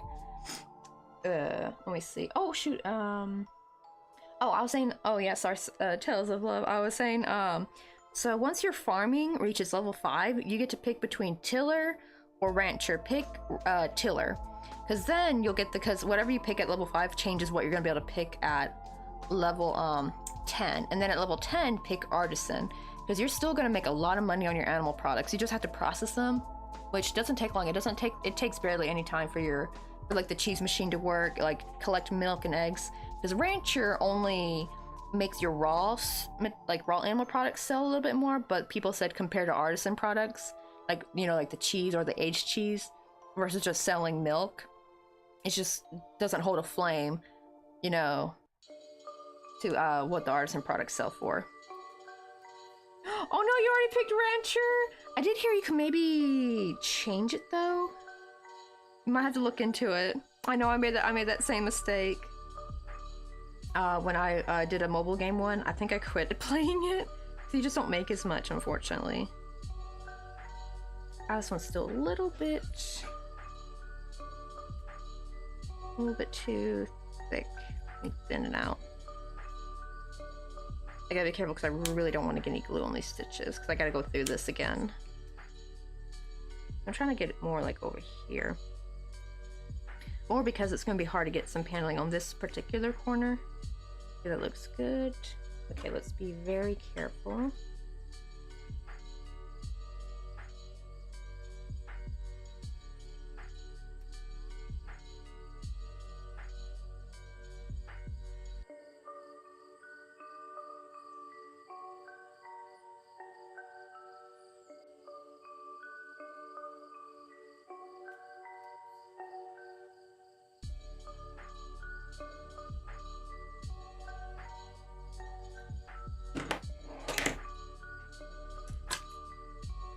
Oh, dang, that also means you reached level... I just realized that means you reached level 5 farming already. That's actually impressive. I think it didn't take me until like... I think like fall to reach level 5 farming. Or like maybe the... Yeah, or maybe late summer. But yeah, there's like... You can always ask like oh, also the Stardew subreddit is always pretty good. You could probably ask a question on there, like asking like how to change your profession. I think you can, but I think it costs like a lot of gold though. But I saw somewhere saying you can if you donate like 60 items to the museum, you can also change it. But the problem is, I feel like that's gonna be a long time before you reach 60 items, because like when you find items, right, that you could donate to the museum, you find a lot of the same stuff over and over again that you can't, they've already donated, so you can't redonate it, right? So it kind of ends up being like, that's gonna be a little more of an end game thing. Or maybe not end game, but like later in the game, once you reach 60. Okay, let's see.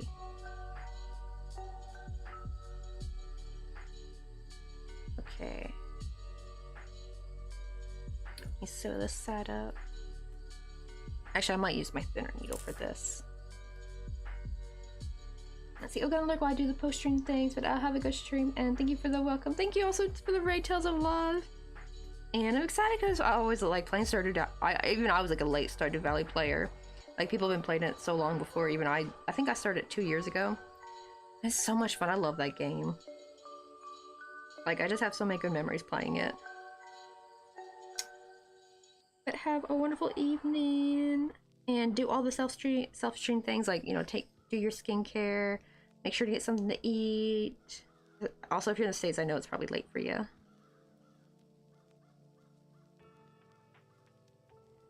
Okay.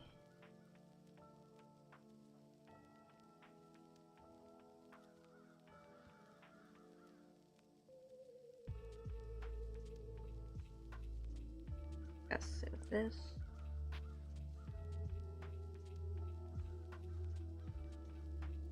Oh, wait, then I realized maybe... Well, I guess if it's just this size, it won't be so bad, but... wait, hold on. Let me undo this. I'm gonna add a panel to the bottom. I realized then I will have a hard time getting the panel under there. More like it'd be hard getting the glue under there. So... let's undo. And actually, let me also move where this yarn tail goes. Let me move it to the bottom because there's like a gap right here, and it'd be better if I start there actually. So let's move this down.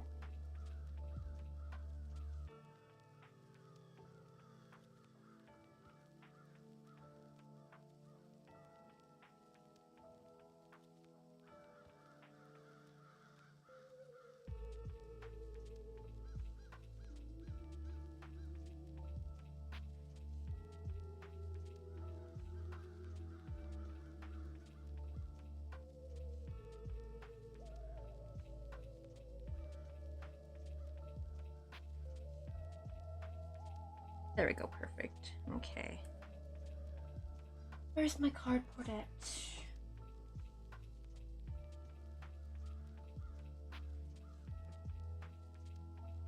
So let's see, about like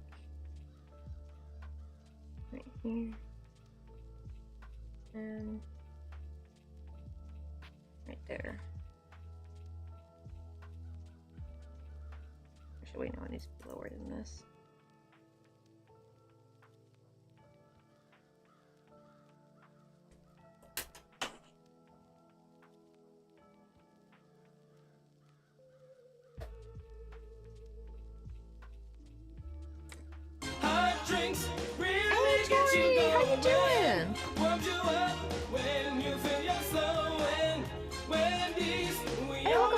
I also love that name.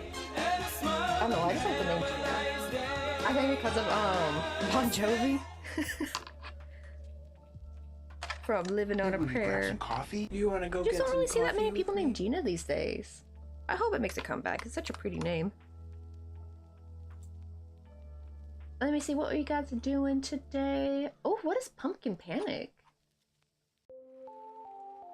Never heard of that. Is that like a new game? To be fair, like when it comes to most games, I'm like living under a rock, to be fair.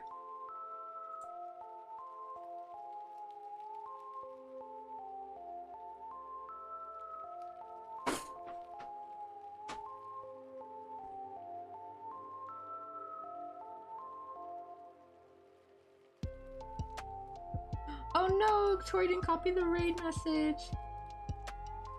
Also, I love that little, hey Laura Melindy Tricks. Oh, so who else? Bonnie T. Well, welcome in everyone. We're just trying to work on this little cute little haunted house. We got like this little ghosty kind of peeping out the back. And here's like the front with the creepy grimy window, and I got like a little porch. So this is my first time making a house that like has like a porch set to it. It was like the very first one, and we're about to add a panel to the bottom here. Actually, should I maybe crochet the other side maybe here before I do add the panel? Maybe. Yeah, we should probably do that. So, let me rejoin over here. Maybe we can grab Hey, some Alpha, welcome coffee. on You want to in. go get some coffee with me? Oh, yeah, we're ready for the cozy vibes. Oh, you're like a little cute pumpkin guy, and all the things want to kill you? Oh, this poor little pumpkin dude. I'm guessing you get to like survive. I love this little pumpkin guy, but it sounds kind of cute though.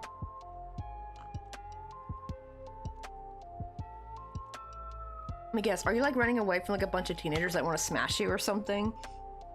I died a lot, I don't know. He's like, yeah.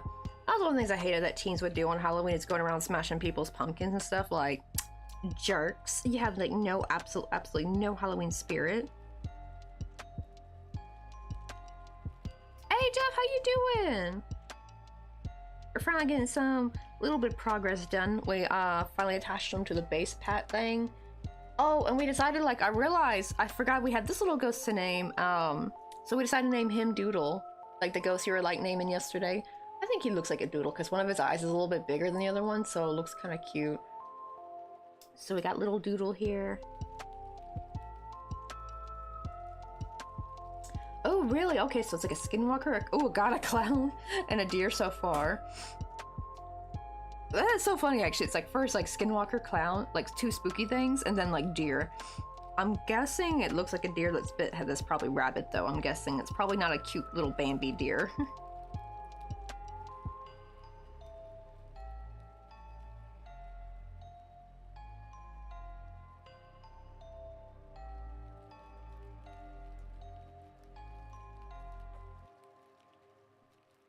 I know, right?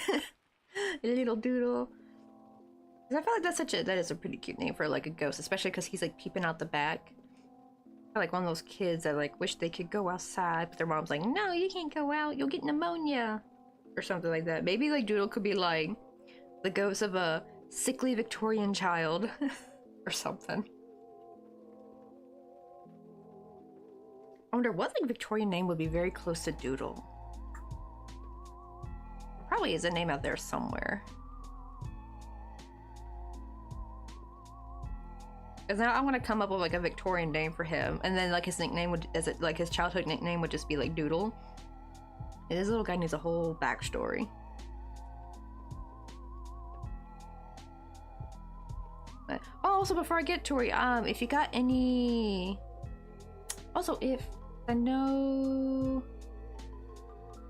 Tales of Love, that they might be lurking right now. I don't know if they can still hear me, but like, yeah, if you guys actually have any links you want to share, like of your socials, or if you're also a crafter or artist and you got like a shop you want to share, feel free to share that.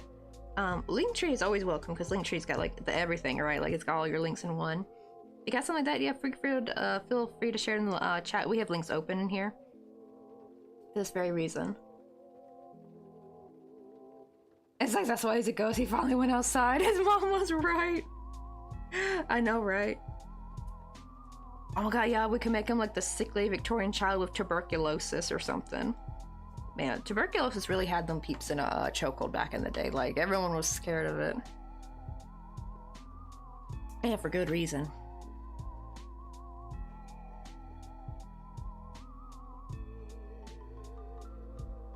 It's so crazy because like the olden days just sound so terrifying when it comes to sickness.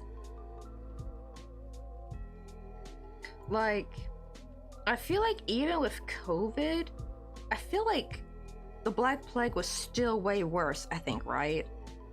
Like that was just that, because you know, like even though like yes, a lot of people sadly passed away with COVID, but you didn't have like people like dead corpses in the streets everywhere with the big yucky bubonic plague like blisters everywhere.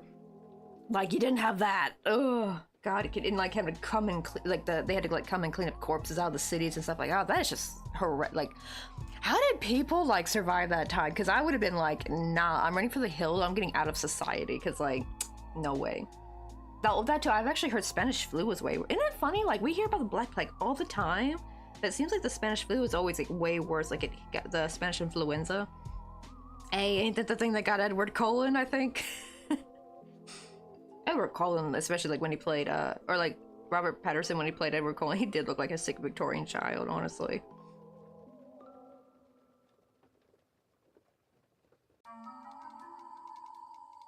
Let's see. Oh, I don't have a shop or do crafts, but I sometimes do makeup. Yeah, if you got like a you can just share your socials if you want. If you got like an Instagram, because I'm guessing if you do makeup, you probably got like an Instagram of like the different makeup styles you do.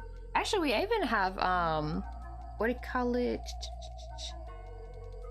Hatsumado, I believe. I hope I'm saying their name right. They sometimes do like face painting streams. They got like a whole Instagram like dedicated to face paint streams and all the cool designs she's done. Ooh, did a jack-o'-lantern special effects makeup for tonight? Oh, you got any pics of that? That's so cute! So like you're playing the pumpkin game, but you also were a pumpkin yourself.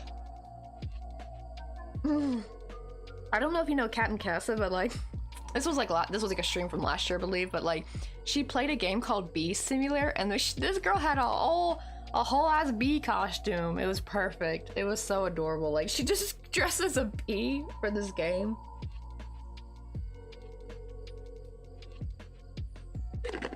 I'm like, where do you get a bee costume from? I've never seen anyone dress as a bee before, actually.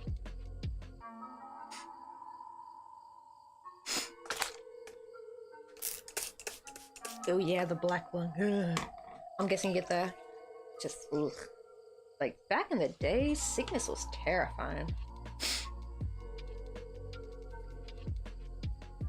Actually though, I think didn't like the world start experiencing like more sicknesses and illnesses when we started building cities, I think when we were all like spread out more, it wasn't as bad. But like, and it would like just stay contained to like one village or something. But now it's like with these cities, right? You have people coming from all over the world and stuff. It's like that's, I think, like the Industrial Revolution just kind of made a breeding ground for lots of viruses and bacteria, unfortunately. Not to mention the sanitary stuff back then was not up to par. I'm glad we have at least more sanitation standards.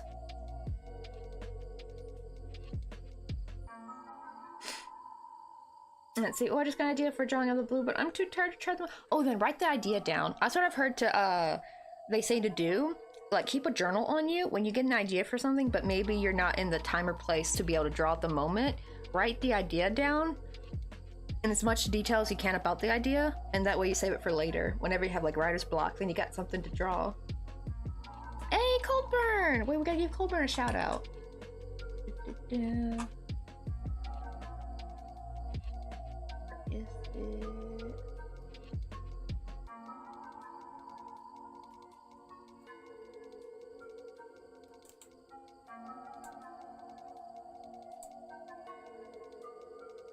There we go. I think I got it. I keep forgetting I have shout out typed out where I actually don't even need to really use the keyboard. I just need to like copy and paste with the mouse. I'm gonna try to do that more often. If you like write all the things. Right, there's times where like I have like an idea for crochet and I just so badly want to crochet, but it's like 3 a.m. and I've already gone to bed. So I got like a little notepad. It doesn't have to be like a physical journal. Like I get like a notepad on your phone, like because most phones I think have like a little notes app. I think already built in. So mine's got like Samsung Notes, and I have so many notes in there, and I'll just like write out like a list of things I want to make. It's really good for like when I want to make gifts and stuff for family too. Here's our little progress. Also, we made a little ghosty, and his name is Doodle Coldburn. Because Jeff the Fighter named this little guy. Little Doodle the ghost. He's in the back of the house. So this time, at least our haunted house will not be boring. It'll have stuff in the back you can look at.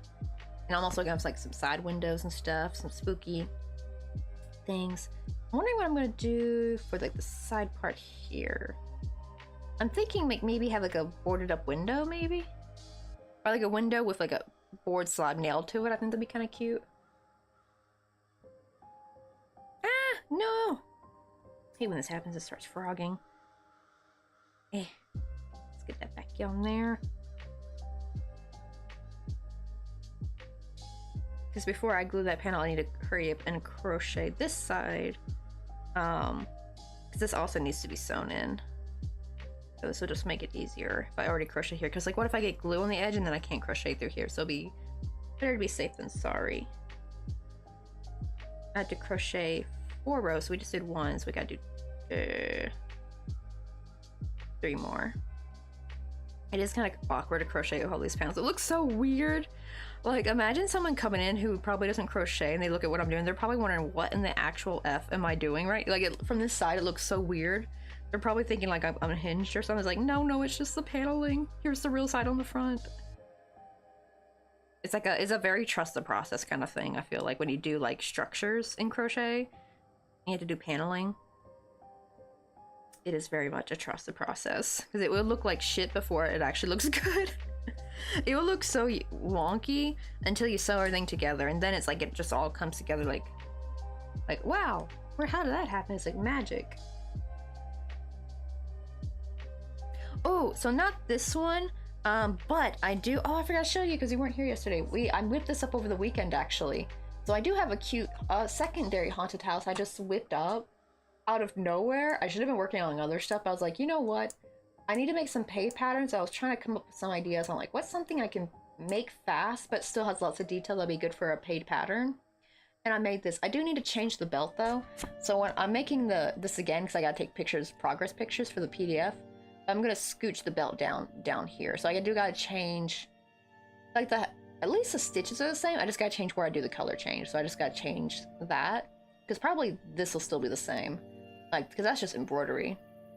But yeah, and we actually have like a little, we still don't, I actually checked and we're still at a standstill with the name for this ghost right here. I have a little vote on my Instagram of this little post. And the names to pick from are Luna, Bitsy Boo, Persephone, and Stormy. But everyone, like, each one has one vote except for, like, no one voted for Bitsy Boo. We only have 3 votes on there. But yeah, all 3 people picked a different name. I need more people to vote on there. I'm, like, wondering if I should, like, just go on a separate account and vote there so, like, we can at least break the tie. But yeah, it's so cute. I was wondering how I'm gonna like show how to do the swirls, but I'm thinking as long as I write it in dashes, I think that will help, because usually that's how you do, like one stitch is a dash, one stitch is straight up, and that's basically it. So I think that'll help people, because there's like really no way to really instruct people unless you're watching them do like a video, you know what I mean? And plus people can like change it the swirls if they want. They don't have to do it exactly like I did on here. I might even change them up. It might even look different when I remake the pumpkin again, because it's really hard to like perfectly recreate stuff like that. I write Billy Bob Dorkin the 7th. Oh, Pokemon. Oh, gotta go for the Pokemon. Yeah, because also what tier? Oh, it's tier C. Dang it! It is a quest type. I saw the little emojis and I thought like it's like a big type of Pokemon, but it's tier C. 'Cause, the Pokemon game said tier A and tier B, some of them might come as dressed up for Halloween. So I think that I don't know what it means exactly, because I've yet to catch what they're talking about. But I think it means like you can catch a Pokemon that's dressed up in a Halloween costume. I hope, because that would be hella cute. But I have not catched one yet. Hey Circle, how you doing? See, we're gonna have some dinner and gotta take all the makeup off. Oh my god, your sink's gonna be so orange. Oh, that's what it sounds like. It was totally worth it. But have a good night, Tori. Yeah, you might have to do like a double cleanse. Get all that orange out. Your eye's so orange. Well, at least it's not red, because that'd be funny if you did like, I don't know if you've ever done any red. Oh, and also thank you. Shoot, I didn't bring the box in here. Hold on, I gotta go grab the sour balls. Oh, you caught him too? Oh, we both caught it. Let's go. Shoot this phone. No.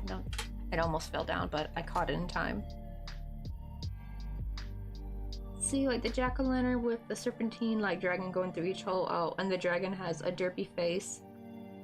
And the dragon's color pending. And in the background, there'll be leaves, graves, and other random Halloween props slightly blurred to make the focus on the pumpkin and the dragon. Oh, see, that'd be kind of a cool idea.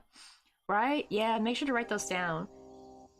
That's what I heard a lot of people say, to like kind of get rid of like well, not writer's block, but you know, like artist block, is write down your good ideas when you do have them, and that way you got something in your like toolbox for later.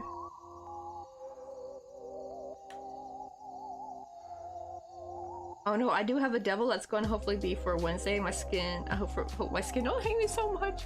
Oh my god, that's gonna look like a murder scene when you wash that off in your bathroom. But I'll be right back. I gotta grab the sour balls real quick.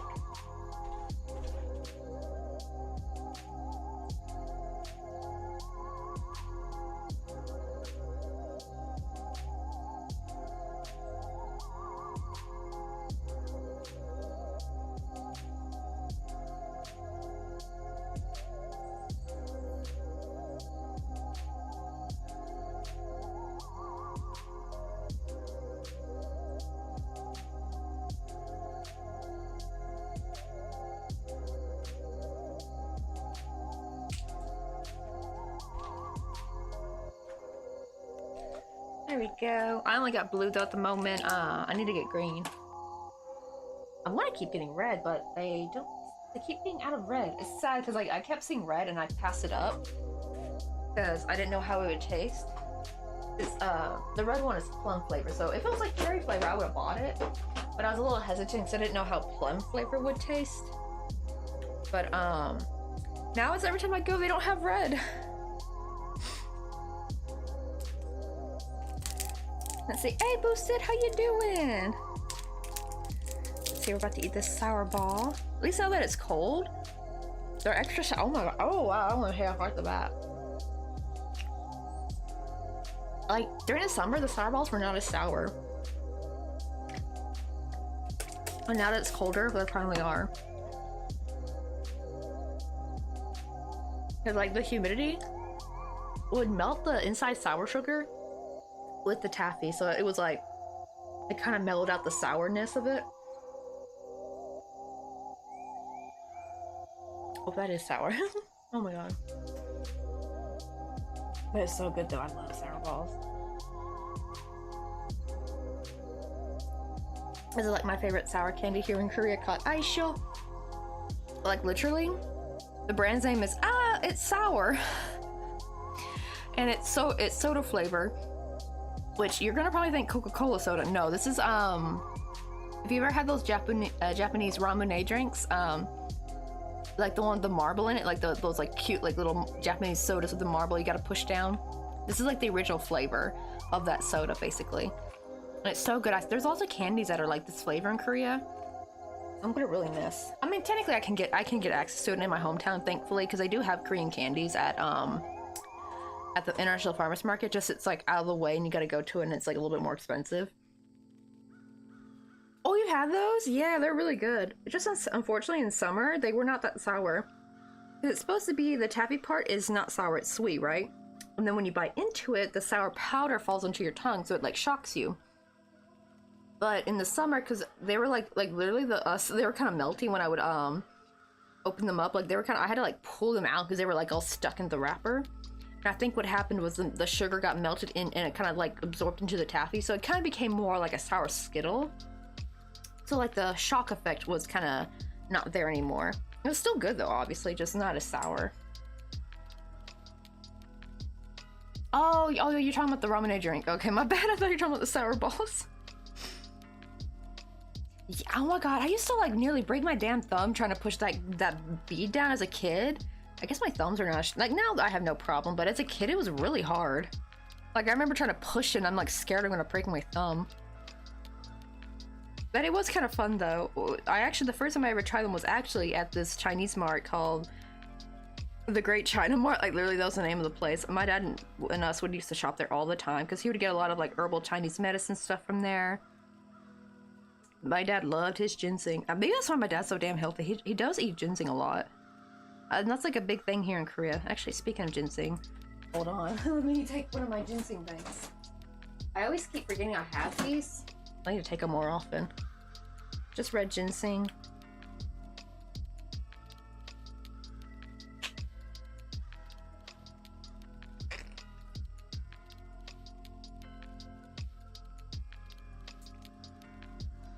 There we go. Hopefully that'll help me feel a little bit more energized.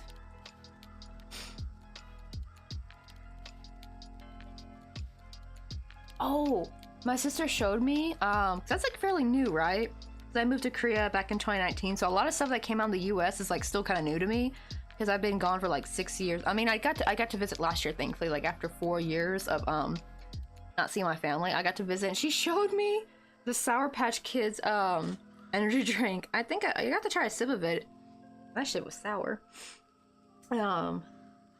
But what do you call it? Like, where was that? Because I usually never liked energy drinks. Like, I didn't like the taste of Monsters, but I'm like, the ghost drinks are actually kind of tasty. Tastes like candy.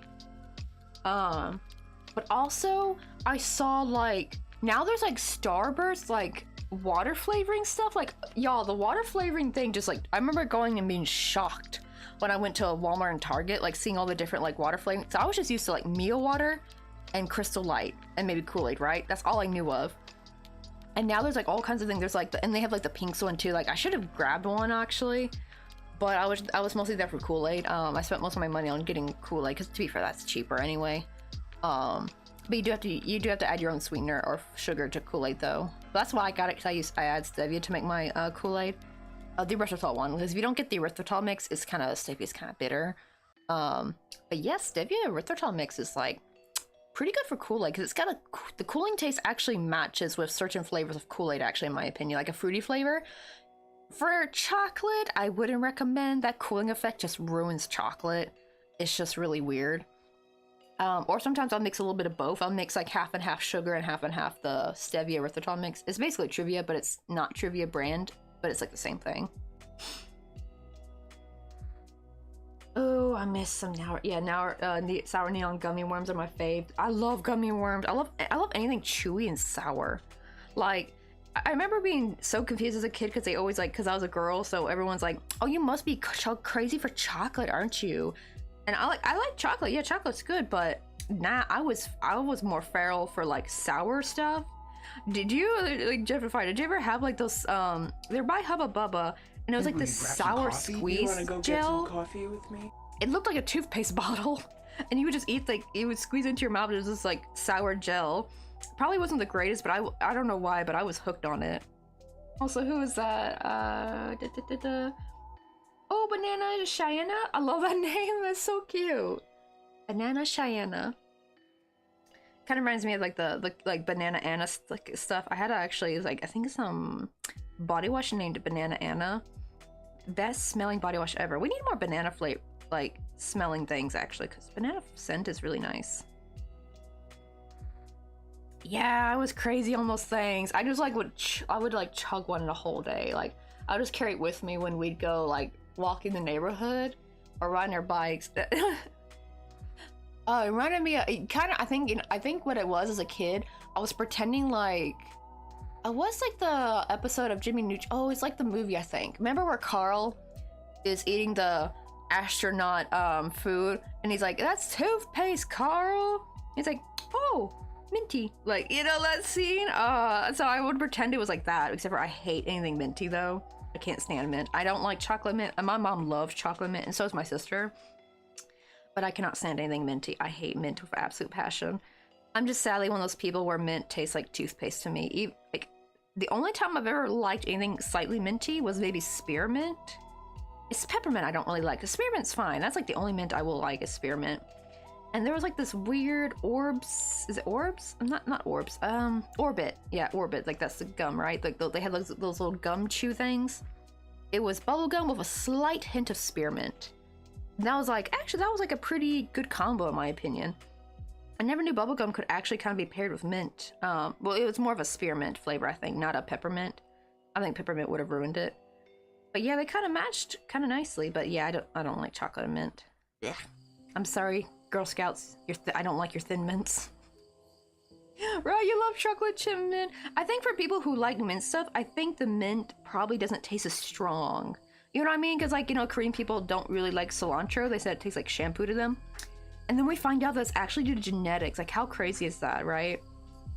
So I kind of hate how parents back then, like if their kid didn't like a certain food item, they would call them picky or like, "You're just being picky." And it's like, no, it literally tastes different to them because of genetics probably now.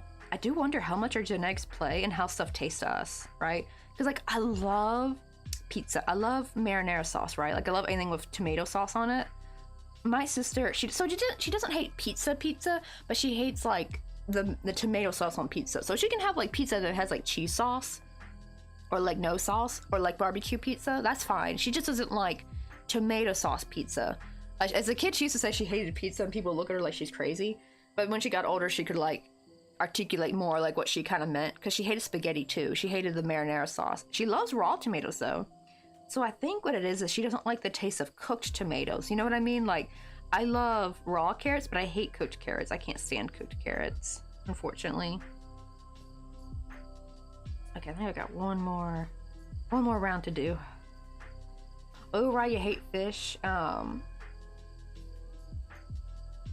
Wait, candies?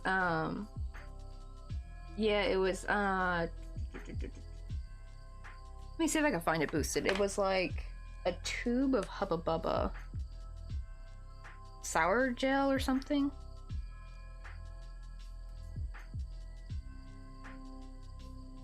Yeah, sour squeeze candy. Oh my god, yeah, they were shaped like they're shaped like toothpaste bottles, kinda. I would always get either the blue one or what's like the red one? Oh, that's watermelon. Oh, I never got that one. I'd have loved the watermelon one. I was like, I just wanted nothing but like blue raspberry though. I loved blue raspberry. If I had known that was watermelon though, I think I would have gotten it. I think I had thought it would be cherry or strawberry or something, and I thought strawberry's good, but not sour enough for me, so I'd always get the blue one. Oh, but I love sour watermelon. Like those, like the Sour Patch watermelons. Love those. I'm feral for those. Those are so good. But it's shaped like a toothpaste, and like you would literally squeeze in your mouth like you're squeezing toothpaste. Oh, okay. I thought you had typed candies out and just like the C, because like I know sometimes we have some. I didn't know you were talking about a brand. Is that a okay? So that's why I didn't know it, because it's like a chocolate mint brand. Maybe my mom knows because she does like chocolate mint. Yeah. Okay, so Andy's. Let me see. That looks familiar to me. I want to see if my mom's probably had this because she loves chocolate mint. My sister, her favorite Starbucks Christmas drink is the mocha mint frappuccino or mocha mint latte, or what was it, like peppermint chip something. It was like the peppermint chocolate one. Let me see, Andy's. Oh yeah, my mom would get these. Yeah, she loved these because I recognize a little mountain thingy on it. I can't though with these. I don't like not just the brand. I just don't like chocolate mint. It's just too strong for me. I think if maybe they could make like a very lightly, like very barely any mint in there, maybe I could. But like for me, the mint is just too strong.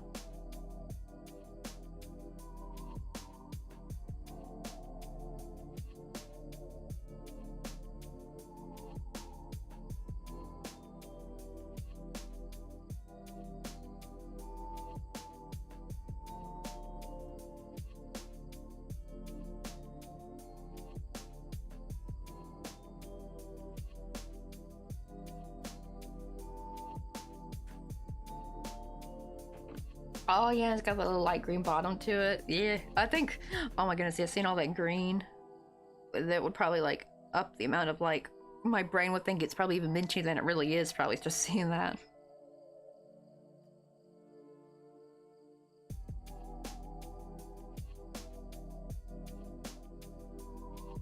Ooh, really? Mojitos are toothpaste tasting? Wait, weren't mojitos... Is that a drink, I think? Or is that like, well, I guess you mean that was another type of mint chocolate. But I've also tried thin mints. I've tried all kinds of different brands, and they just all tasted too minty for me. I'm just like, it's like my tongue is too sensitive to mint, I think. But I do like spearmint. Like the only minty gum I ever liked was the double mint spearmint one. Like that little green bubble gum. Like, have they even changed? I think their packaging might still be the same. I mean, they changed it up because that's like one of those like companies that you just see use the same packaging on their product for years on end. Oh, okay, so it's a mint beverage. Okay, so all that's like more. Yeah, because I thought mojito was a beverage. I was like, I don't remember that being like a candy.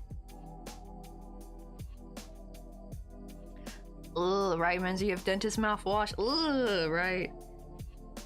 Oh yeah, I remember. Oh my god, this pissed me off because like I remember one time me and Mr. Coffee, we went to Home Plus and they don't really have like, Korea doesn't really have like a big ice cream section, and when you do it's like very expensive, but they had some gelato that was on sale.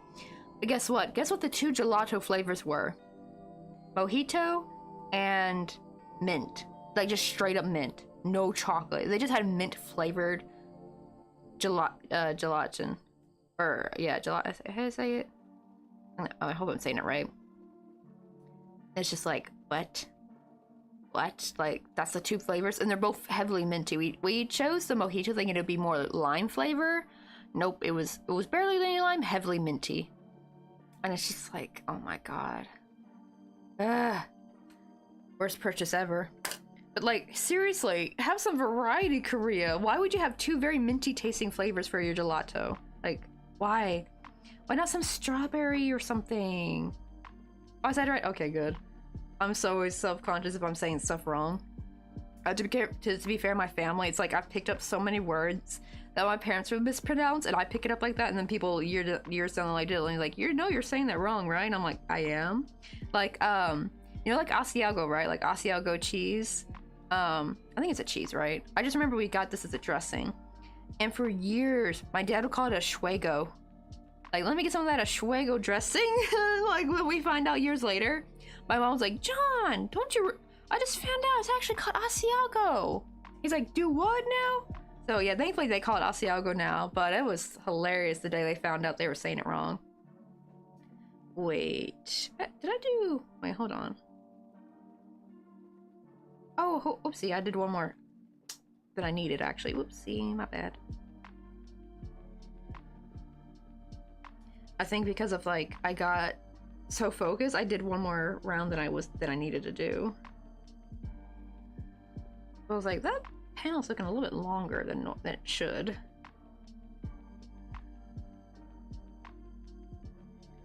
Oh yeah, like Worcestershire sauce. Apparently Mr. Coffee says it's supposed to be called Worcester sauce. But yeah, everyone definitely says it differently. I would just always call it Worcestershire.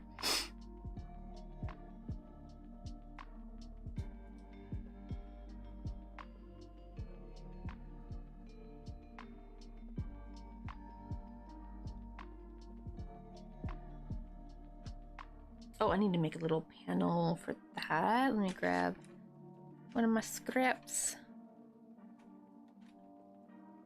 Is this long enough? That's too short.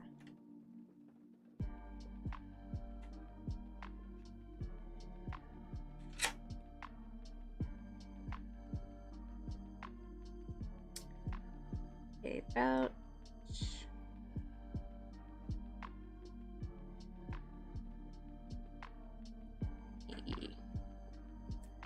Mark it real quick.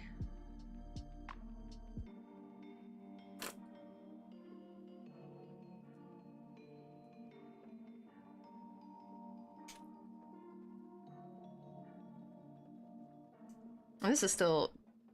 Let me go ahead and clip off... Ah! So hard to pick up. I'm gonna clip off the thinner part, but I can still keep this for something. I still... If it's got a good enough amount of cardboard to it, I'll still keep it. Because I have like tiny little take-up cups I'll crochet that I need like the littlest bit of what I call cardboard at the bottom to keep it nice and flat.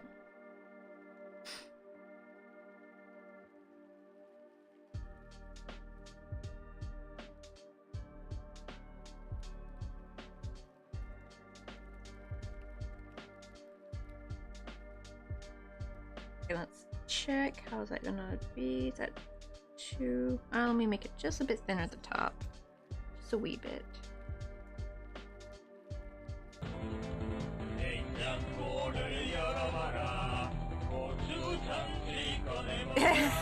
At first I was like, wait, because I could barely hear it on my end.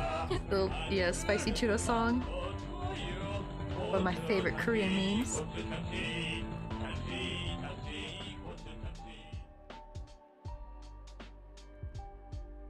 The funny thing is that the song is actually pretty old. I think the song is from almost the 90s, like I think like 1999 or something. But the video though, that was made in 2010. It's a pretty old meme. Wait, that means that meme is like 14 years old. Holy shit.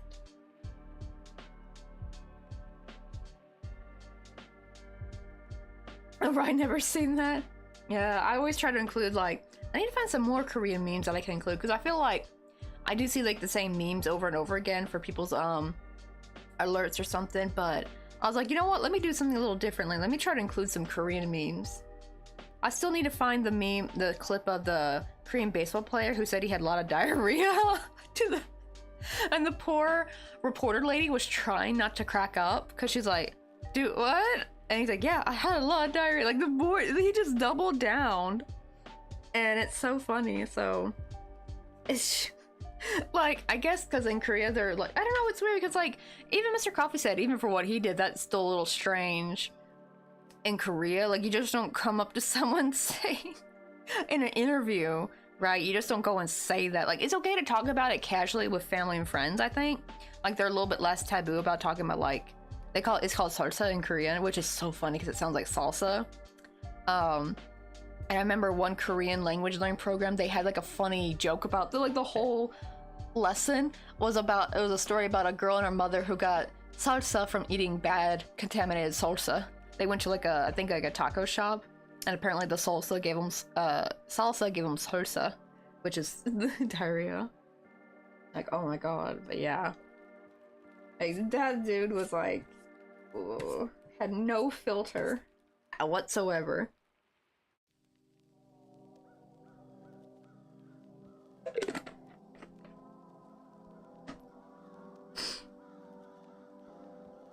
Alright, let's carefully... I know, right? He was just straight to the point. Like, all he had to say, like, if he first started off saying, like, I was really unwell, and then he went into detail. He could have just stopped there, but the dude kept going. He kept, like, dude... And, like, the poor lady that was interviewing him, she was trying so hard not to crack up. Because this was not a Korean reporter either. This was in the States. This was in the United States. So she was just caught off guard. She was like, what? Okay. Like, she probably never had anyone boldly say they had diarrhea to them. In her interview. This is probably the first time that ever happened to that poor woman. Let's see. Ooh, Super Mario Sunshine. Oh, wow. 2001 when I was 6. I'm getting old. We are getting old, aren't we? We are all now ancient.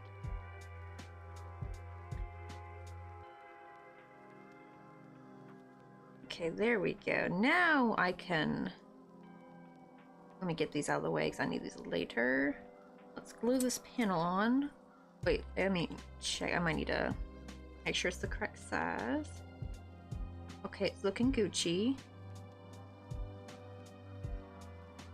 I'm gonna nip off these edges. I don't know why they just glues on so much better when I don't have sharp edges on my paneling. I kind of round the corners a little bit, just a little.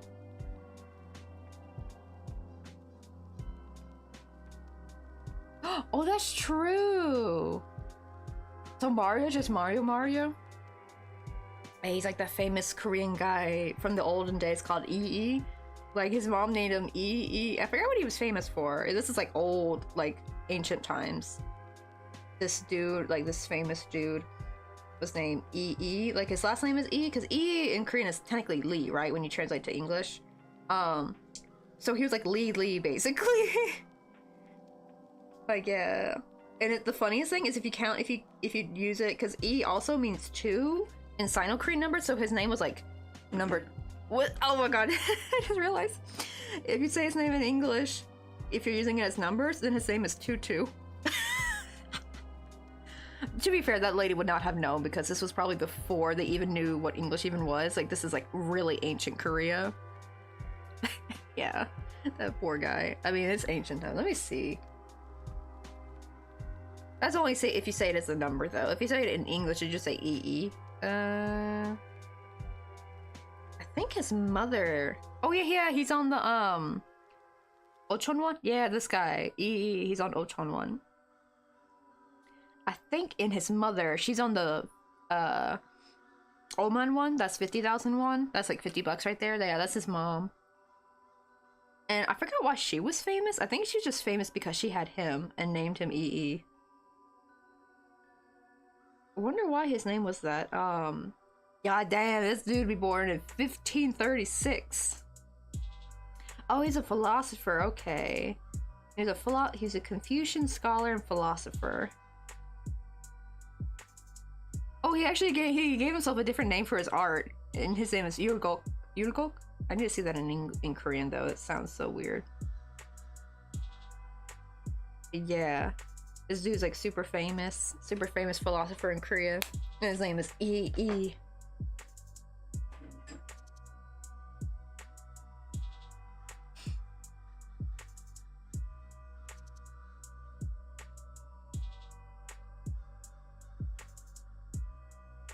I know, right? Yeah, speaking of Legend of Zelda, he plays Link the whole time, right? I remember as a kid, I actually thought he was Zelda, basically.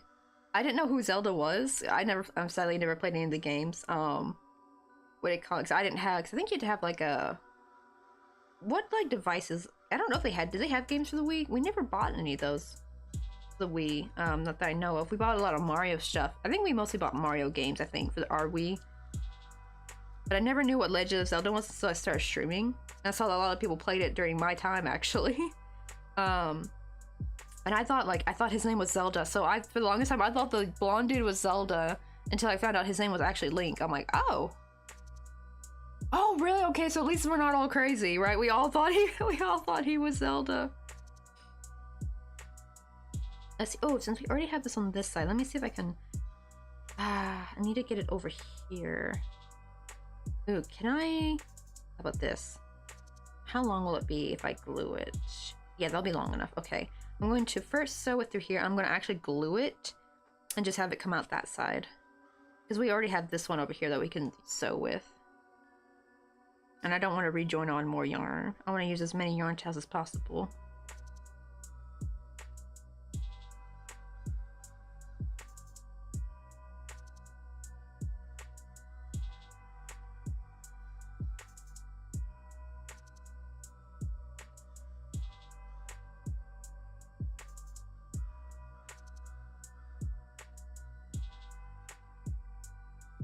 Get over to here. Yeah, that's plenty, and then I'm gonna just seal that in with some glue.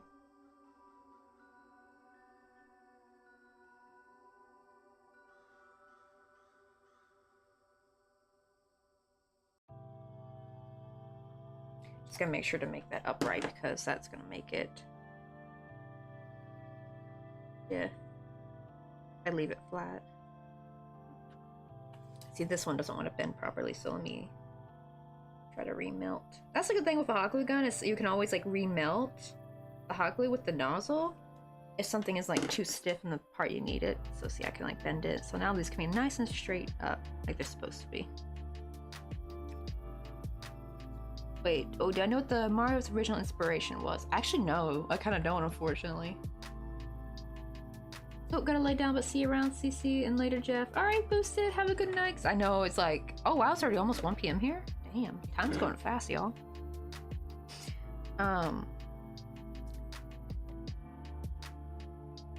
Recull it. So I think I don't need to sew this up yet, this side, but I do want to sew up the side where the porch is. Wait, really? Popeye the Sailor? That's actually kind of cute. Dang, never knew it'd be Popeye the Sailor. That's adorable, though. They got the inspiration from Popeye. I mean, Popeye was such an icon. My dad loved Popeye. I think that's why I even watched Popeye growing up, was because he loved Popeye so much. And he used to try to use Popeye to get us to eat our spinach. The thing is, I hated cooked spinach, but I finally had a common ground with my dad when I told him when I tried raw spinach in a salad. I'm like, oh, I actually like raw spinach, so when we eat spinach, just have me have it raw. So he would just buy me raw spinach, so at least I can have that. But he actually liked to cook spinach as a side, and I'm like, ooh, I never liked cooked spinach. The only time I like cooked spinach is if you put it in like spinach chicken Alfredo. That's the only time it works, and I actually like it. Like, that's the only time you can get me to eat cooked spinach. Is spinach chicken Alfredo. Oh man, I kind of want some chicken spinach Alfredo now. I haven't had that in years, actually, now that I think about it.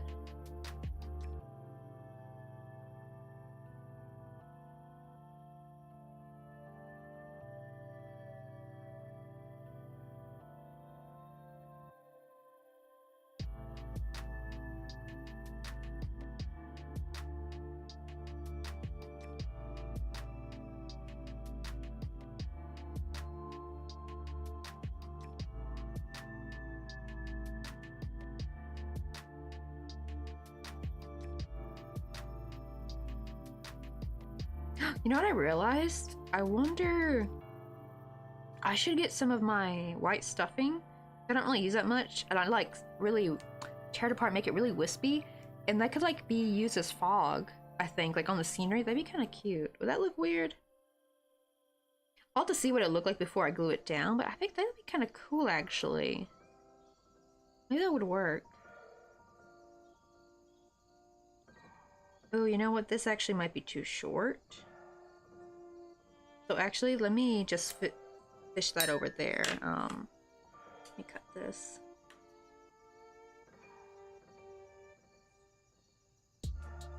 And I'm going to try to get this right where I want it to be. Yeah, let me do it one more time just to super secure it here.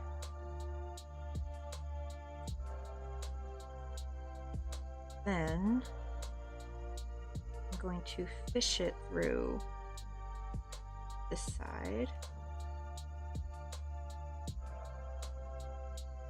Look how gross and grimy this all looks. Like you see hot glue scraps and bits everywhere. Oh shoot, you guys are stuck in hands. Hold on.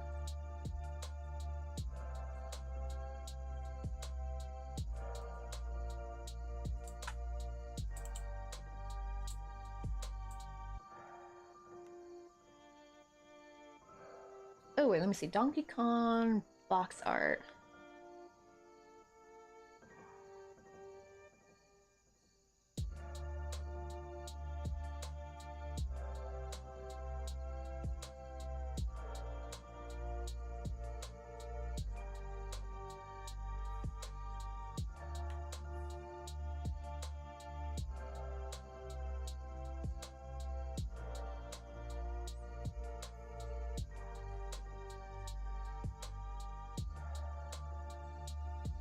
Oh, it does kind of have that same kind of like art style feel to it.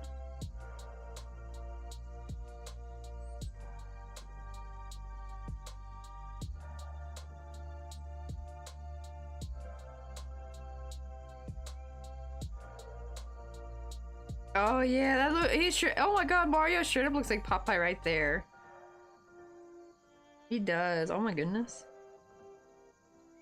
That's kind of cute though. They got inspiration from Popeye and made a whole totally new different thing. I would never have thought with like the way he looks now.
I don't gotta get it there, I just gotta float it enough. Oh, that's coming through on the other side. We don't want that. I don't want that being visible.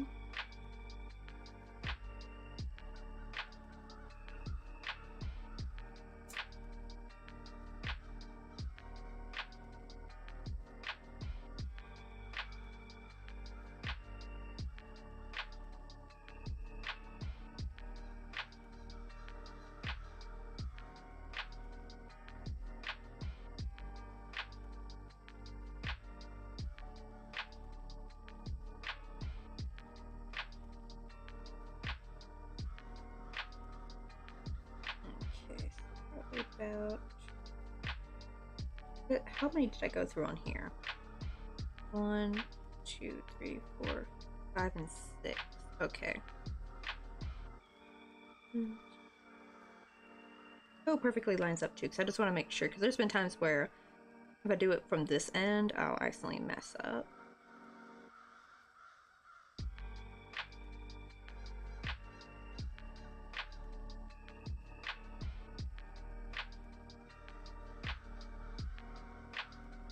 Oh wait, let me try going through a different direction.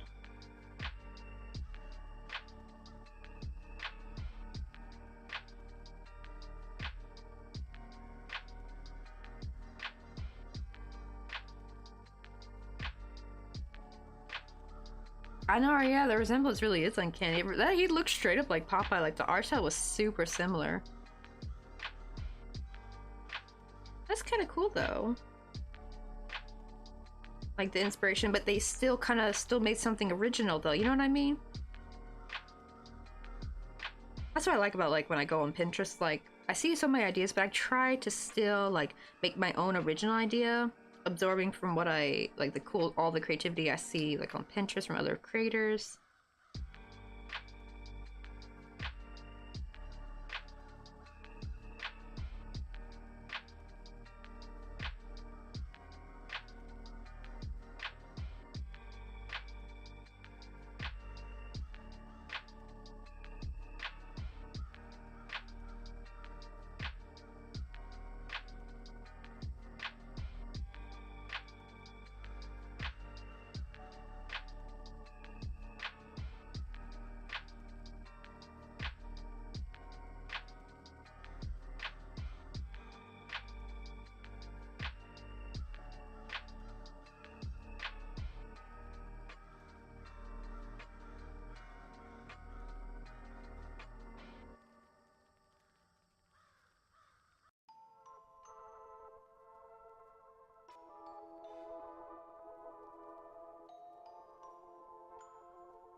Oh, I'm so glad I did it this way, because I was literally gonna like crochet like a little box here, then I realized I should have just made it all one panel. That way I just rejoin with the purple and just continue working.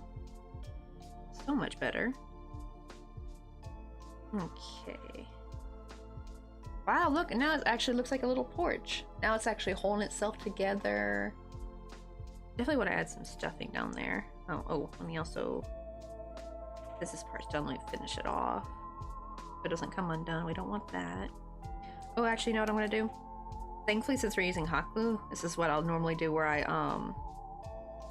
just like glue the strand, and it's like stuck there forever.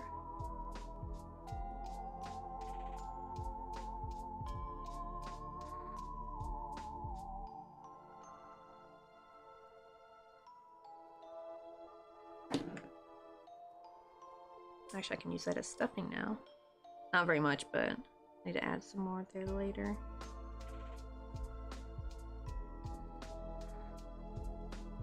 And did I cut off the other one? I think I did.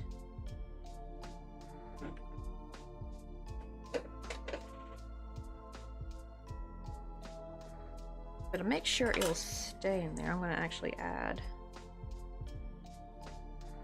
a little bit of glue.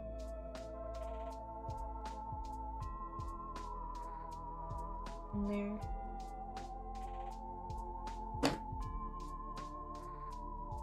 And with tweezers, because I don't trust sticking my finger in there. Stuff it. And the stuffing will stay there too. It won't like slide out when I try crocheting, so it'll be technically glued in there.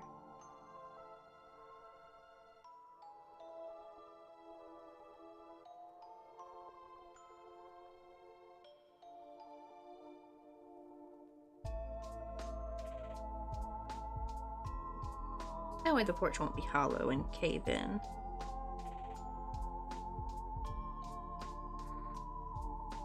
There we go, now we got a little porch.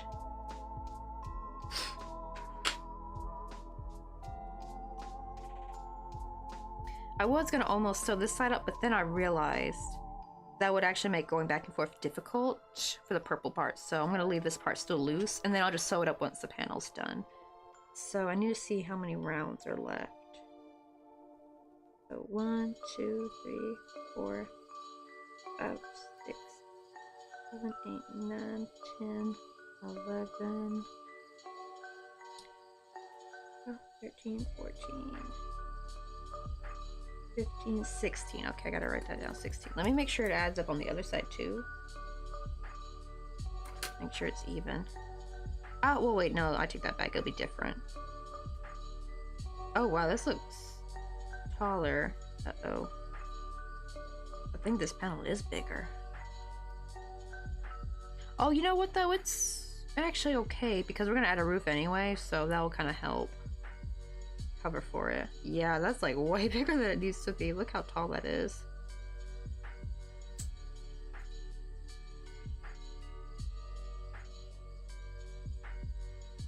Oh well, it'll add to the funkiness. Oh, so that probably means I should keep also like crocheting a little bit on that side. I'll probably start up that side first, just so to make sure where I can like start decreasing it, make it like a triangle. Cause yeah, there's gonna be like we're gonna have a slanted roof anyway. Actually, yeah, they actually add to it because it's supposed to be slanted. It's supposed to be like a slanted roof, so maybe it's not wrong actually after all.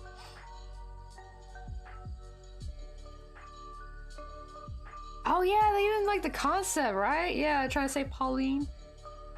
A little olive oil. I remember, I know the funny thing is actually, the grandma taught me crochet when she was younger. That was actually her nickname growing up, was olive oil, because she was like so skinny, but kind of tall.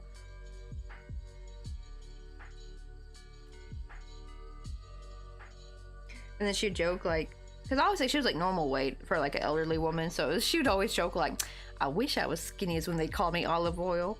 Like, yep, that belly menopause does that to you, unfortunately. Then again, she also smoked and drank, so that probably also contributed to it. Okay, we got Flaffy. That's a tier B. Let me go for that. Actually, I know it's because of the Halloween thing. They're actually sending in more tier B now, actually. But I need to catch... I want to catch a Halloween Pokemon.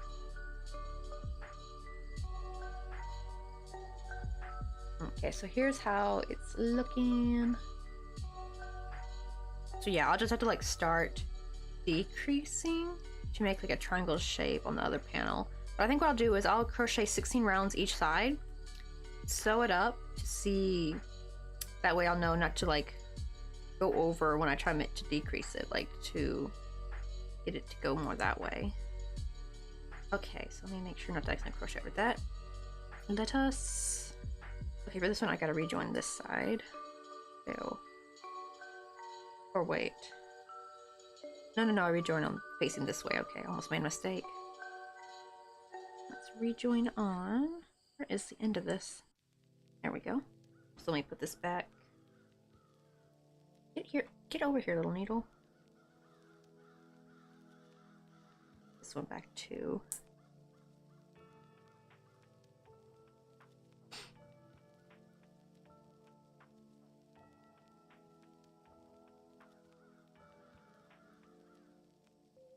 Okay, I caught it, but it didn't say anything about Halloween stuff, so I don't know. I'll probably will have to go back and check the Pokemon I've caught over the past couple of days, you know, these past 2 days, and see if any of them have a Halloween costume, because I don't know if it's going to tell you or not. I hope it does tell you. Like it does when you get a shiny, you'd be like, hey, you caught a shiny. It'd be like, hey, you caught a Halloween Pokemon, or a trick-or-treating Pokemon.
that's round 1. I gotta make sure to keep track. This is row 2.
Oh, I almost forgot. I gotta remember if I wanna put a window here or something. I gotta do some color change. Probably not now. Like maybe near the center. I'll probably do it yellow so it's like matches with like the front room being on. And I want to put like the board will be just a crocheted slab that I'll put on later, like so on.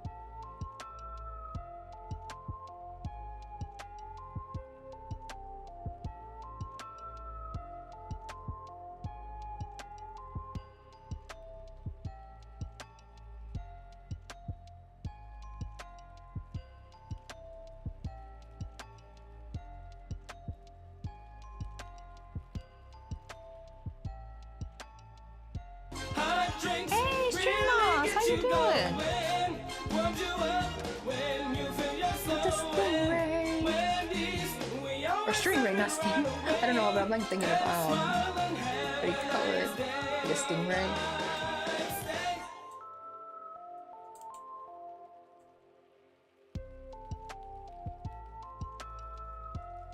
How you doing, String Moss? How was your stream? Let me see. What does it say? You guys were doing some some crafting. What are you guys making today?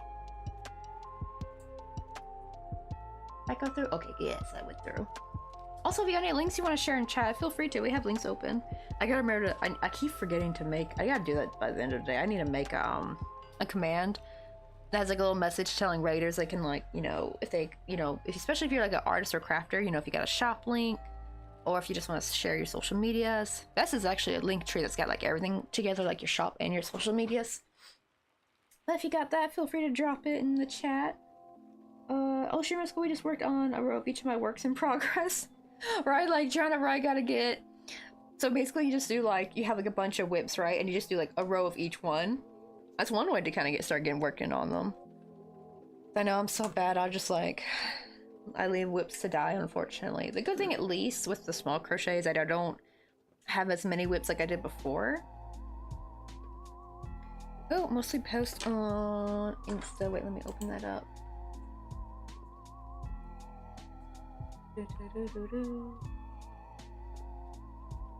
Where is...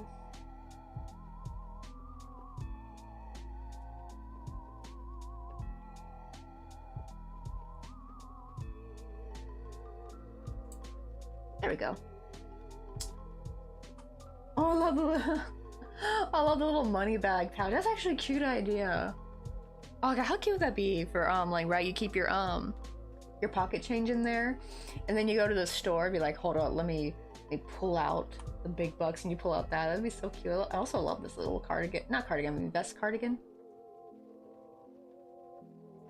Oh, do you also do 3D printing? Oh, you do? Yes, it's printing out more little guys. The thing is, I've seen when things come out with 3D printer, they have like a lot of the lines still sticking to it. How long does it take to clip those off and sand them down? I used to think like things just like perfectly came out like that with 3D printing, but then I saw what it really looks like. I'm like, oh man, that's like a lot of work. Also love these star bags. Oh my goodness. These are like, because I used to sell like the striped tote bags. Oh my god, if I had made that probably would have sold for hotcakes in high school. Cause like my sister was emo at the time, and I would sell gothy/emo tote bags to her friends. They were just like classically like red and well, there'd be like different colors. It'd be black, and then it'd be like a stripe, kind of like this, and it would just be like super emo, gothy looking. Oh, and you do embroidery? Oh, these are so cute. I love little flowers. They're so adorable. Yeah, I keep forgetting to like stuff. I think it's what do you call it? Because I'm on mobile. Also, do love a good corn dog.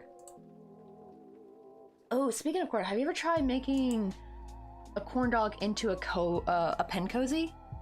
You basically just make exactly what you made here. Just join at the corn dog. So don't make this separate and so on. Just rejoin and make it hollow, and you stick a pen in there, and you give it like little corn dog pen cozies. I originally made them for what do you call it? For a craft fair. Nobody bought them, sadly. I don't know. To be fair, that craft fair was at a church, so I don't know. Maybe church people just ain't for corn dog pen cozies, you know. Not many people really came that place anyway, to be fair. And but when I had made what do you call it? Since I had all the leftover, right? I decided to give them to the kids at the Korean church I'd like take Korean classes at. And oh my god, they went crazy over them. Because then I thought, like, yeah, there weren't really any kids at the craft fair. Now I think about it. So I think if I had went to a place where there were lots of kids, they would have bought them. But they're so cute, though. Right, it is really good. I need to make, actually, maybe I should bring back pen cozies, too. Because I need to really start using up my acrylic yarn. And,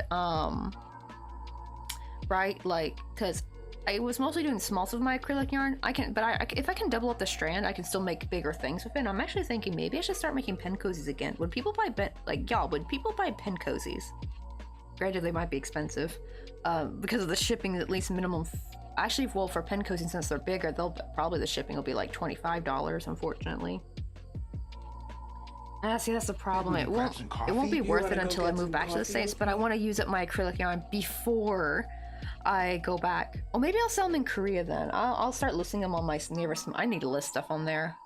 I just never bother with it because it takes forever for me to like type up like a listing in Korean, because I gotta like double check with Mr. Coffee, make sure my grammar's right, and then I gotta like search for words that I don't even know of, like to like express how I'm trying to talk about the item, and it's just like it just takes so long. Oh, I got really right. It was a special request craft from my emo sister, right? Because like the stripe bag I made was just originally a request by my sister during this like near end of summer. It was like almost time for school, so she commissioned me like with $7 to. God, this was. Granted, most of my yarn I didn't have to even pay for myself. I would just pay with Christmas and birthday money. But so it was like yarn I already had, so I was like, hey, $7, that's fine, family discount, right? And I make it up for her, and her friends loved it. It had like, I would make like a heart motif, like a big giant heart, and then I would like, it'd be the red heart with like a black outline, and I made like a smaller one. I would have that one like crisscross, so it had like two little functional pockets, and they loved it, and I started making those, and thanks to that I got carpal tunnel, and I had to stop crocheting for like a year after that, unfortunately. Let's see. Oh yeah, definitely go to sleep, Jeff, because like it's 1:13 p.m. here, so I can only imagine how late it is for you, because you're like an hour ahead of Eastern time. You're super Eastern time, your time. Let's see. Oh no worries, String Moss, go get you some dinner, because I know like again time zones. It's y'all's dinner time. Actually, in fact, it's my lunchtime. I should be eating something for lunch, but I haven't made anything yet. But we'll see. I want to see how long I want to see how much progress I can get done with the little spooky house today. We finally got the porch all set up. Like we got the paneling done. Now we're just making it kind of come together. We got like a little ghosty in the back.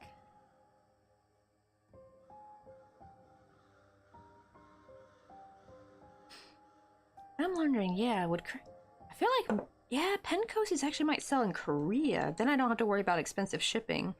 Because the shipping here would be like, what, $2-3, I think? Domestic shipping? Because Korea is very big about cutesy stationery.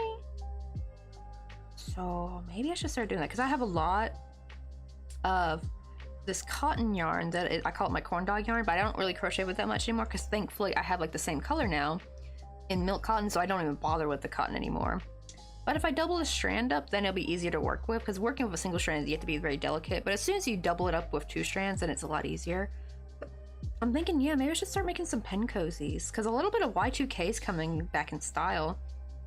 Right? Like, I don't think I'll make anything like pom-poms or anything like that. That's just too time consuming and too simple for crochet, for at least for what I can make. But yeah, I'm thinking maybe I should start making some pen cozies. That would be nice. That'd be something I can really use at my acrylic with. Because unfortunately, I just can't go ahead and make bigger amigurumi with it because I chopped it all up. like an entire skein became like, I think like 20 or something of like these. I'll show you what I mean. Like this, like they got chopped up like this. Just imagine these are all like the same color though. Like one skein became something like this, so I can't make anything big with it. But I can still like make decent things with if I use 2 strands, right?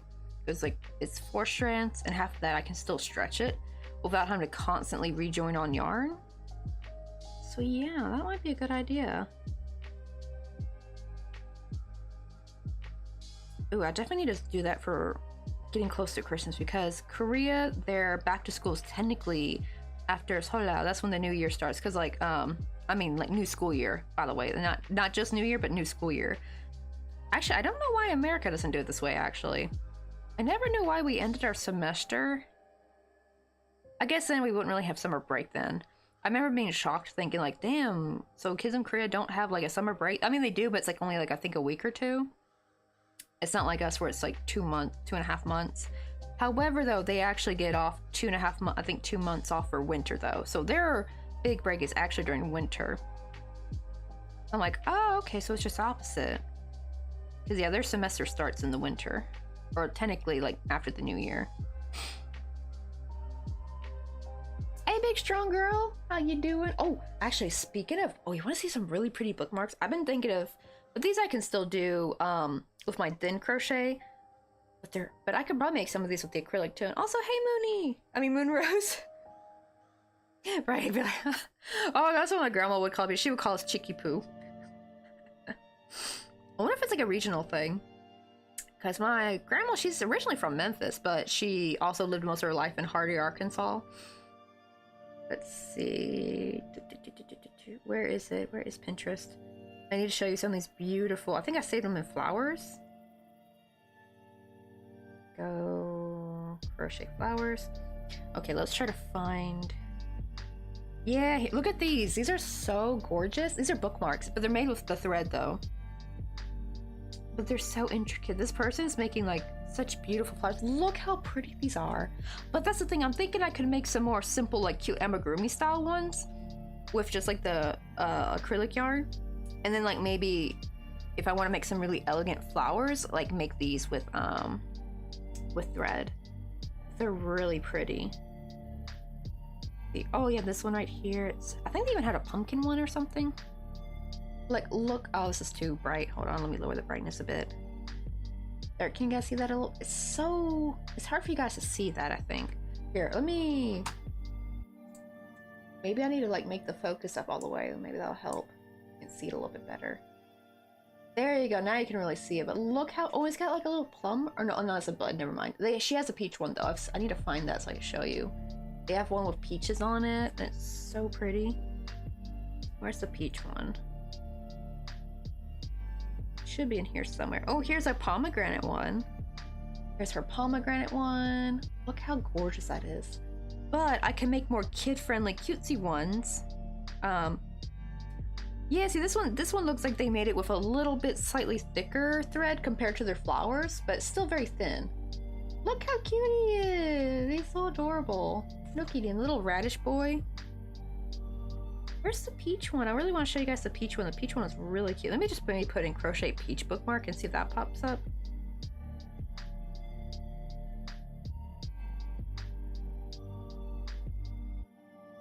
Yeah, there it is. Oh my god, look how pretty those are. Like, just so pretty. Any better pictures? Oh, the sunflower one? That, oh god. The thing is though, that would take forever to make. You gotta make all them little petals. Like, I do wonder how much they're selling these for. because that looks like that has to be a very expensive bookmark. Like, that's a rich person's bookmark right there. You have to charge a lot for. Oh, yeah, I knew they had a pumpkin one. Look at this cute little pumpkin one. I forgot I want to make that. I don't really have any books to use it with. Maybe I can use it with my like crochet workbooks or something. So cute. I'd probably be like looking like a tooth flower.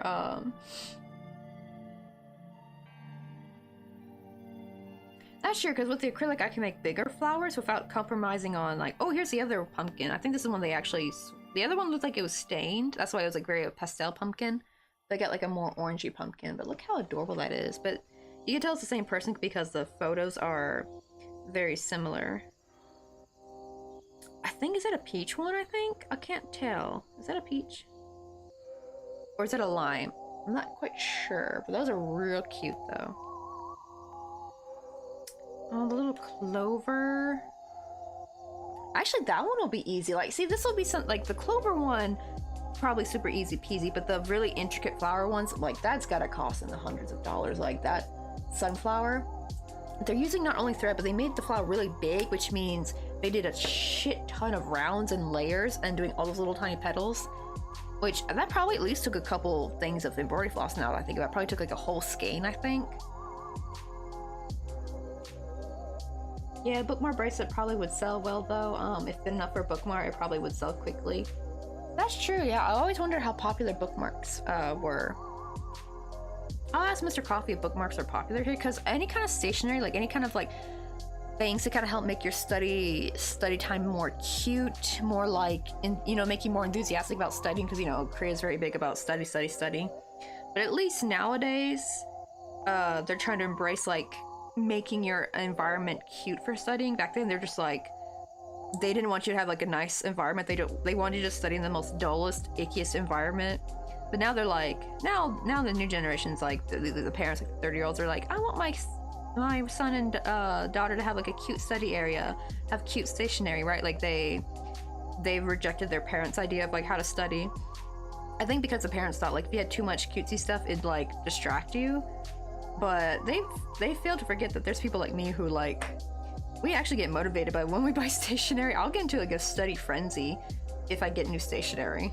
I don't know what it is, but I love like stationery and office supplies. I just love that stuff so much. I just want to spend all my money at Daiso, but I also want to buy yarn. Let's see. So I should probably start a window right here. So I'm gonna need to start joining on for some neon yellow. I got enough neon yellow left? Okay, yes I do.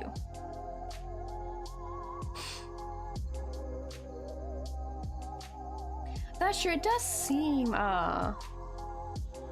wait, why don't you try? Oh, I do! Oh, wait. So the problem with sewing thread, Moonrose, is so sewing thread has like some kind of coating on it. And actually sewing thread's thicker than the embroidery floss actually. So whenever I crochet with the sewing thread, you can really see the little gaps in the stitches, like especially amigurumi, and you can see like the stuffing inside. But with embroidery floss, not only is it, well, I guess they're kind of almost the same, as they're almost just as cheap, but I can get the embroidery floss really, really cheap. And it's actually a little bit thinner than the sewing thread. Where is my embroidery floss? Where is that at? But yeah, I actually tried sewing with sewing thread, but embroidery floss, I feel like I get more color options with when it comes to embroidery floss versus sewing thread. Sad thing, I even have like a thing of sewing thread I bought from Japan Daiso back in San Francisco, in Japantown, and I don't use it anymore. I still use it to embroider on actually, but I tried crocheting with it. It just doesn't look as good, especially for petals. Like there's the gaps are just too big. But because how thin embroidery floss is, like I use a single strand. I don't crochet with the whole thing of embroidery floss. Some people do, but there's like 6 strands in here, and I use a single one. And you just get a much tighter, closer stitch. And so the petals end up looking much more delicate. They're a little bit flatter. And also sometimes sewing thread, when I try crocheting something flat, it looks kind of bulky and stiff, unfortunately. But actually, in my opinion, it's actually just cheaper getting this too. I got like a thing of 250 colors, I think, off AliExpress for, I think like 15 bucks. It wasn't that expensive. It was like a bunch of colors. Just the only thing is I don't know if I can come back and get more, but I don't really have much sewing thread though, except for what I got from, what do you call it? But I still use sewing thread to embroider some eyes though, because I do like black sewing thread because it has that coating, so it is good for like some simple eyes that'll look really clean. Yeah, right, dual purpose items, right. I remember like there's people who make like the pretty, like it looks like a cute scenery. There's this girl who makes crocheted cakes, and they're actually containers. They're really cute. I follow her on TikTok. She's actually got a big business going too. Like she's making lots. I hope she's making lots of money from it. Her stuff is so ingenious. Like she has like a duck pond cake thing. Let me see if I can. I think that's how I found her, was through Pinterest. Let me see if I can find her real quick. Cause it's so cute. But the problem is for that, you definitely need to have a container that to put it in, so that can be kind of costly because you have to then buy the container over and over and over. Like you have to buy it in bulk, and that's also going to take up storage space. But it's really working for her though. She sells out when she does markets and stuff. Let me see, crochet pond cake. I think if I put that, that should pop up because that's like very unique. Yeah, here she is. I think, oh yeah, her name is Pretty Naughty. Yeah, she made like a cute little pond cake. I think she even has like some vintage, so she makes it look like a scenery, but she also like decorates it kind of like how you decorate a cake. I don't know if this is her. No, I think that's somebody else. Oh yeah, I thought these were almost AI generated at first because of how intricate they are. Look how cute these are, y'all. They're little flower houses. They're little fairy flower houses. Actually, this is how I got the idea for the pumpkin, like the cute little pumpkin thing. I was like, oh my god, these are so cute. But yeah, these are real. They're little flower homes, and it looks like they actually use for the petals. They actually use like a fuzzy, like fairy yarn. What do they call it? Feathery yarn. I forgot the name of it. I want to find some more of Pretty Naughty's works though. Oh, here's another one. Yeah, she makes these cute, and they're like little containers. They're so cute though. I think she has like some vintage. Is this one of them?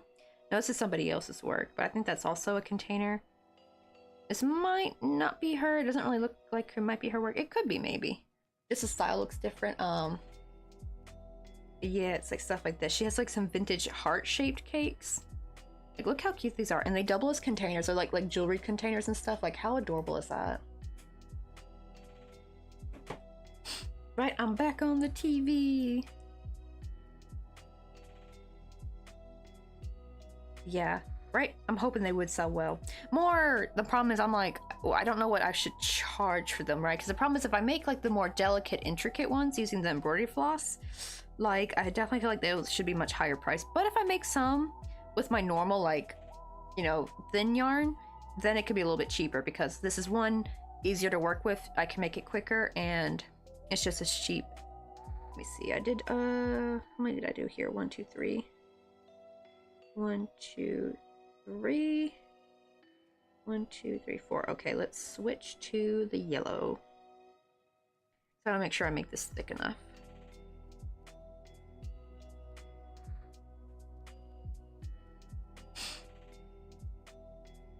But yeah, I'm trying to think of some cute kid-friendly ones I can make with the acrylic, like a ladybug one, or like little animals like laying down that look like they're resting, because that'd be kind of cute for the page, right? That'd be perfect like to bring down with the book when you close it, like a little animal that's just like laying on their tummy.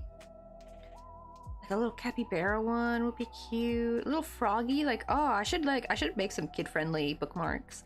Maybe I'll do that first before I get into like the more delicate bookmarks, like what I was showing you earlier. Like that, just like, that's like pro work. Like even my micro crochet is not like that with flowers. Like, wow, that is some pro work. I think I would need to get like a pattern book, I think, for flowers. So I can make small flowers, but I don't know how to make the flowers bigger while still working with small thread, you know what I mean? Because you have to do like back and forth layering, and I'm not sure how to plan that out really. I'm still like inexperienced on the flower side of things. Oops, I forgot to switch.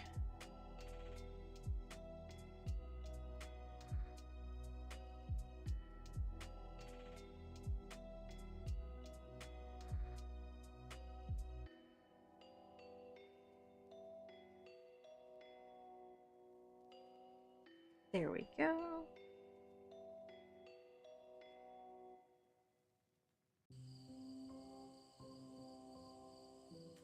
That's true. You can spell special ones as limited edition. That's true, right? Because I always want to make sure I make a pattern, just in case I still will make a pattern. Because that's the thing is, it's like I'm really good at freehanding and make like a one-time item, but at the same time, I also still want to make things like over and over again, and like it look the same. Because then it makes it easier, I feel like, to sell as like a product in a sense, because you can make it over and it like you get the same results. Because I think if I like made things that were like super individual, because then I also need to take lots of product photos over and over again, right? Because you got to take a photo of everything that's different, right? I can't reuse an old photo. But what do you, oh, wrong one. That's the yarn tail. We don't want to crochet over that, or crochet with that.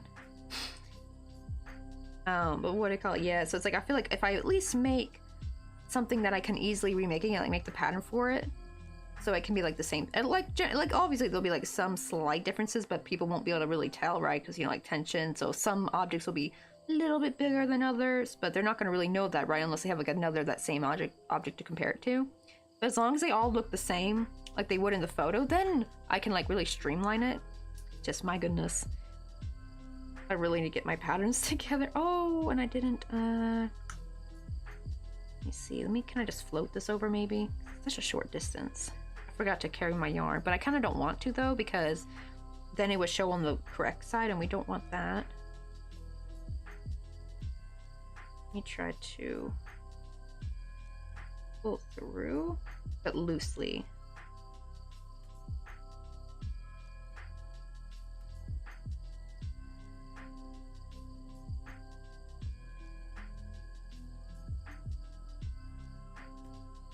Yeah, hopefully that will look okay. 'Cause I don't like doing color change when working back and forth. It never looks good.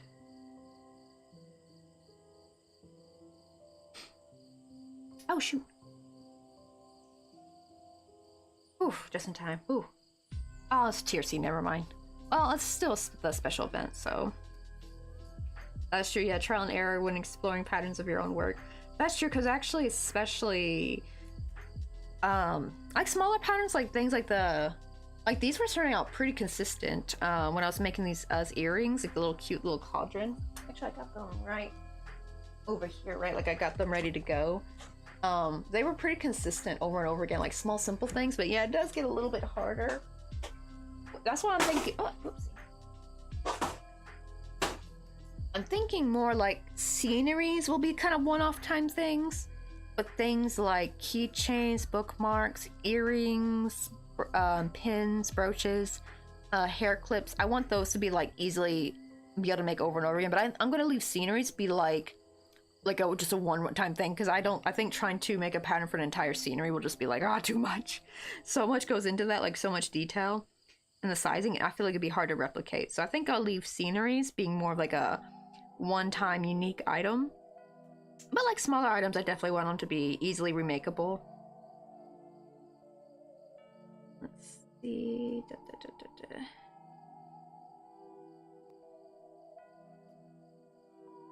Also, what round am I on? 1, 2, 3, 4, 5, 6, 7, 8. Okay, we're on around 8. I gotta remember we do up to 16 before we start, what do you call it? Before we have to start like decreasing and then making like more of a triangle at the top.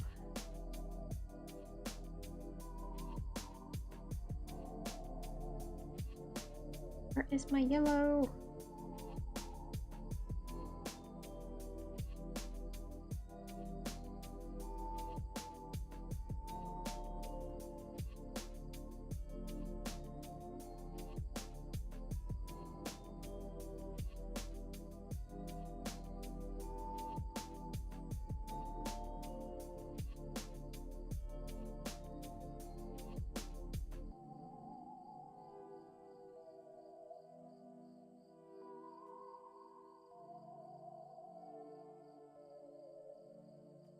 This is like I'm like debating, I'm not gonna put a window on the other side.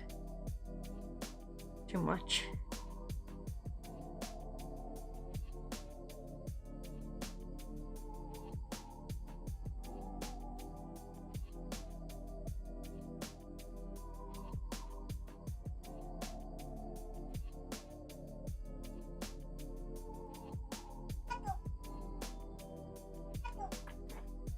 what Mr. Coffee needs.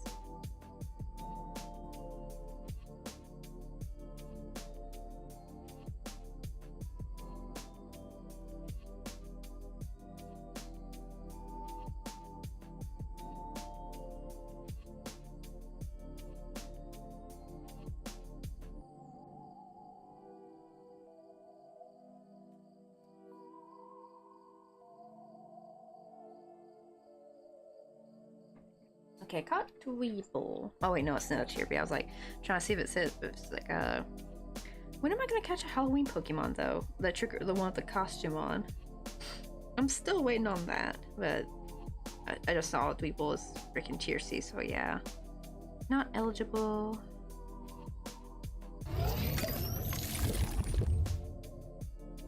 Hi, Big Strong Girl, thank you so much for the hydrate.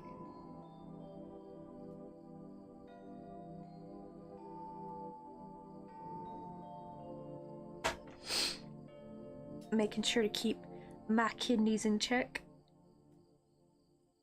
Yeah, I'm like one of those people who can like go a long time without drinking water and not realizing it. I'm like a damn cactus. And you know what I blame? You know what I blame? I blame the American school system. That's who I blame. Because like we couldn't have like drinks with us in class. Only, especially like in high school, only athletes could have water in class. Like they're the only ones allowed. And the problem is though, sure, you could drink a lot during, you know, walking to class, but then you have to use the restroom, and not every teacher is going to let you use the restroom. Like, I kind of get why though, because like it, like, because there were so many kids who would like skip class in my high school and just cause like trouble. So unfortunately, the good kids all get, you know, punished along kind of with them by proxy, unfortunately, which really sucks. I actually wonder how many of us Americans are going to have like kidney problems because we would like not drink water throughout the day just to avoid having to use the restroom, you know?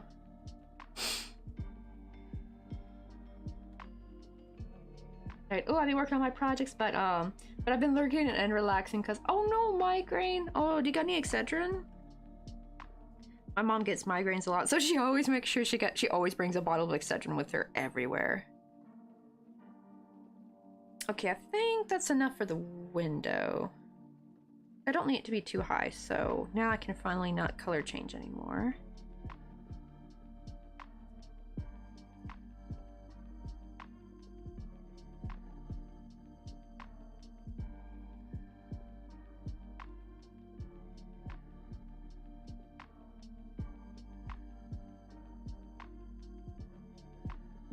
I just kind of wanted it to be like a small little window.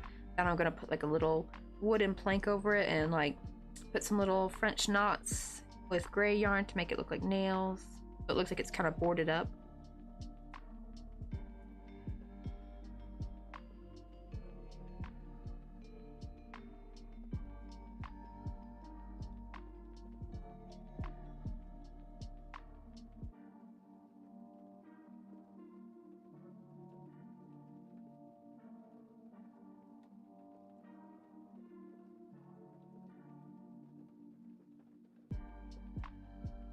See, oh, naproxen is the main method for my migraine or cramping. Just other stuff doesn't really work. Oh, is that a leave? I think.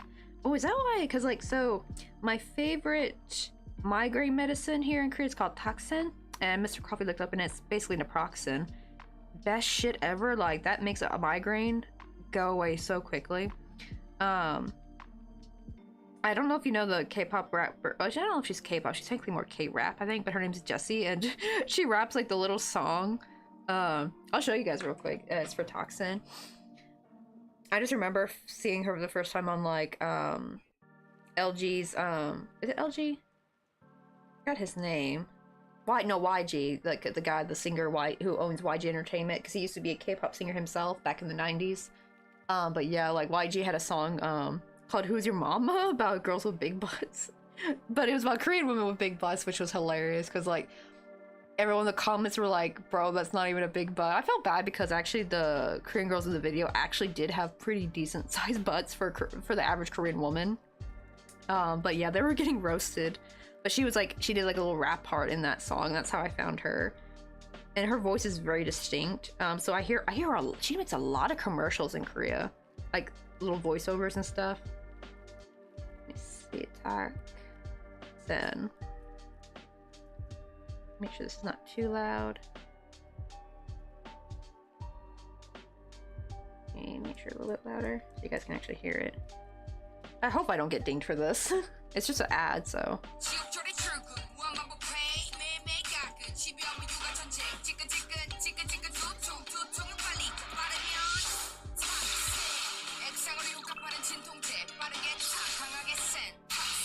She does like so many like medicine commercials. That's an ad. Gojo. But it literally says like she says tutong, because tutong means headache or migraine specifically in Korean. Because you can just say like moriapa, which means my head hurts, but the particular noun though is tutong. And I think she's like tutong bali kami, like it sends out the migraine, like it shoots it out or something.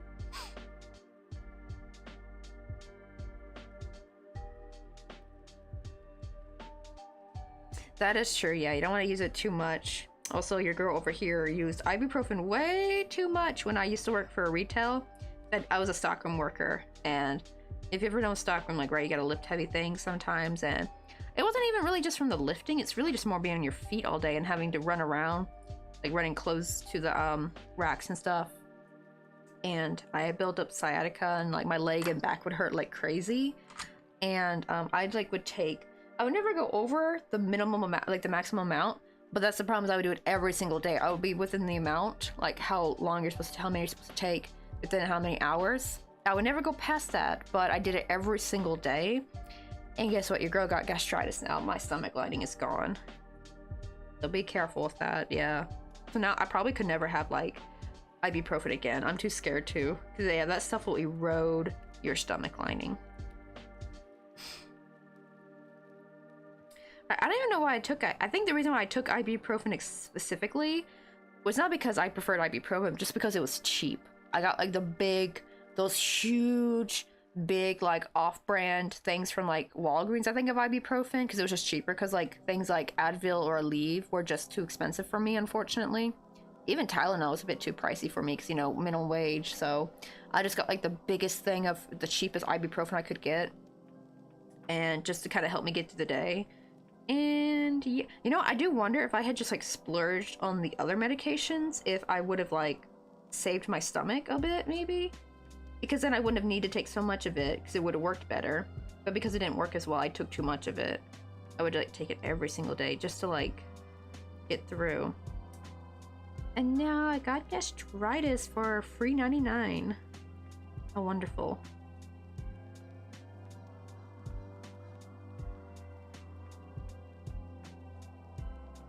I am finding that cabbage juice and eating boiled eggs helps. I did get on medication for it for a bit. The problem is this kind of medication you can't keep taking. Like, they don't want, the doctor did not want me to take it more than 1 month, because you're not, this is like a medicine you only could take a little bit at a time.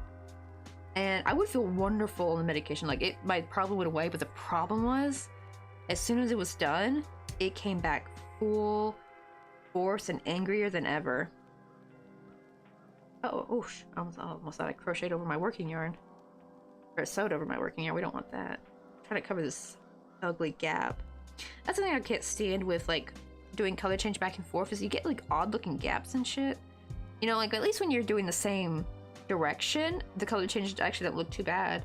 Right, when you're, like, color changing an amigurumi or something. But man, back and forth, it just really skews your work.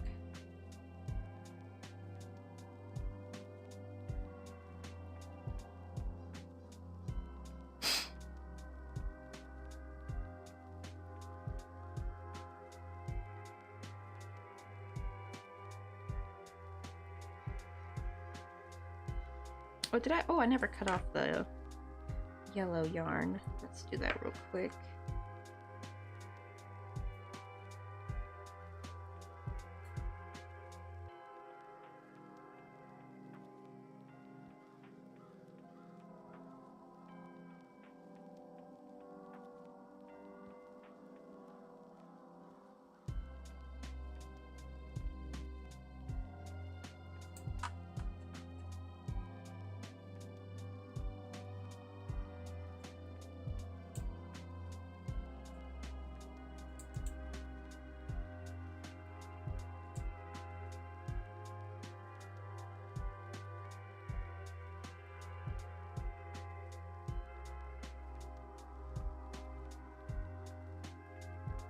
Oh, what round am I on? Hold on. 1, 2, 3, 4, 5, 6, 7, 8, 9. Wait.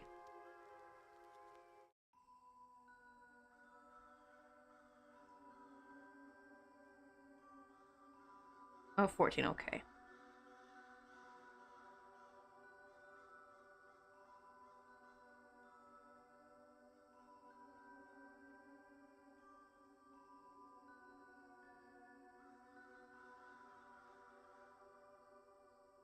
Ooh, we got another weekly quest type. Sadly, it's tier C, so we're not going to get like no chance of catching the costume one. But always still good to catch, you know, weekly quest type, because that's how you get Pokeballs. Like, that's how you get like the rewards. It's like specialty type Pokeballs. It's usually through weekly quest. I don't even read what they are. I just like basically catch whatever is considered a weekly quest type.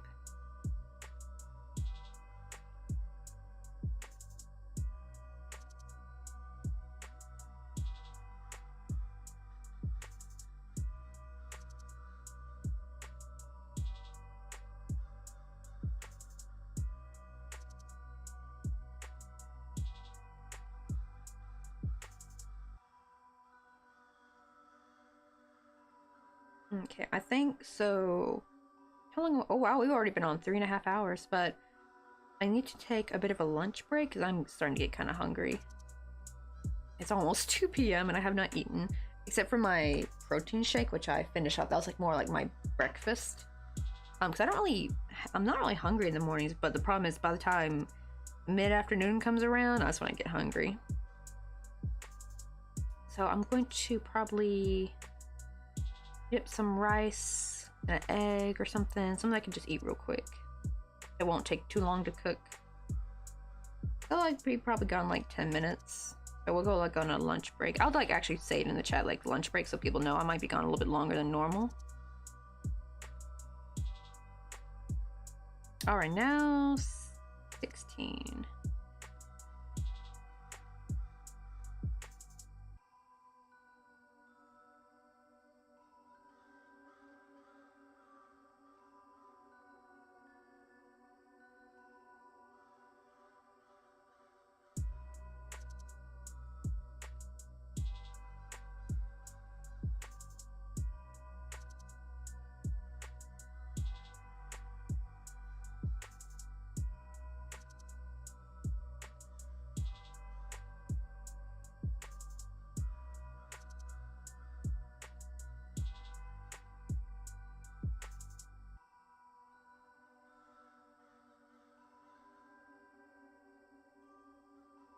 Okay, that should... Oh, wow, that's... Oh, wait, no, there we go. Okay, I just had to pull that up a little bit. I was about to say, that's like nowhere near the height. Okay.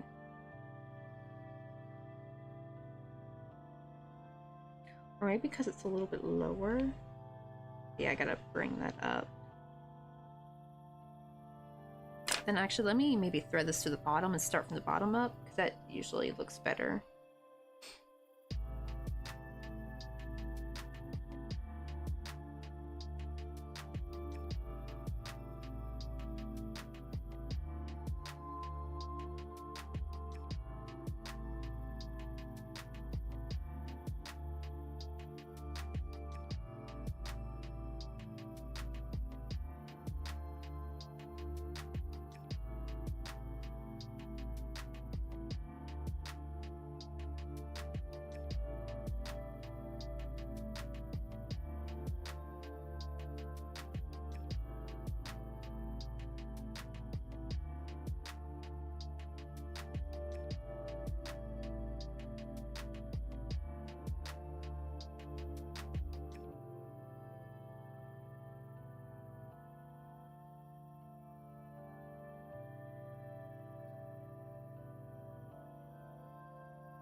Ah! Oh, I hate it when it comes off the needle. It drives me nuts.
and straight. There we go. Oh, but look how nice that looks. Really flush. Oh shoot, as we're playing. Oh crap.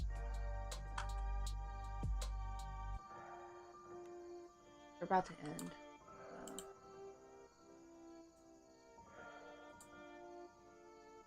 But I'm gonna go on a quick lunch break.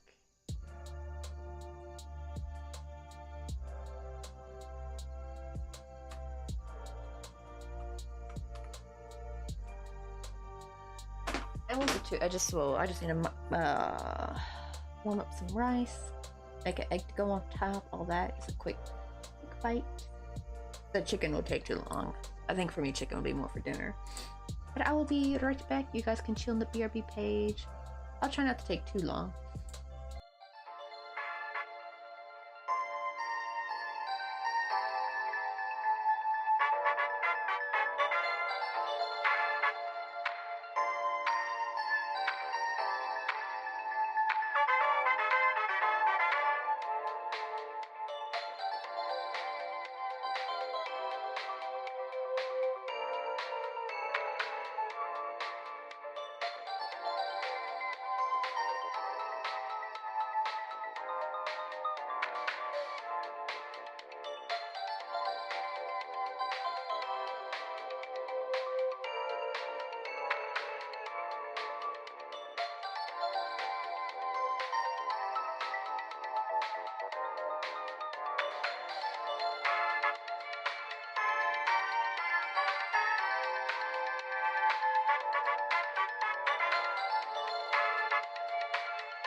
Alright, I'm back. I just finished my lunch. Honestly now, like, a little bit of rice, egg, and furikake is like my new favorite like way of eating like a quick meal. It's so satisfying but so easy to make because literally you just have to heat up the rice and then fry an egg and sprinkle salt and furikake on. Sometimes our particular furikake doesn't really have salt and sugar in it, so I have to add salt separately, but some do have it included, so you don't even have to add the salt separately. And it's just like chef's kiss perfect. I'm gonna get some hydration in.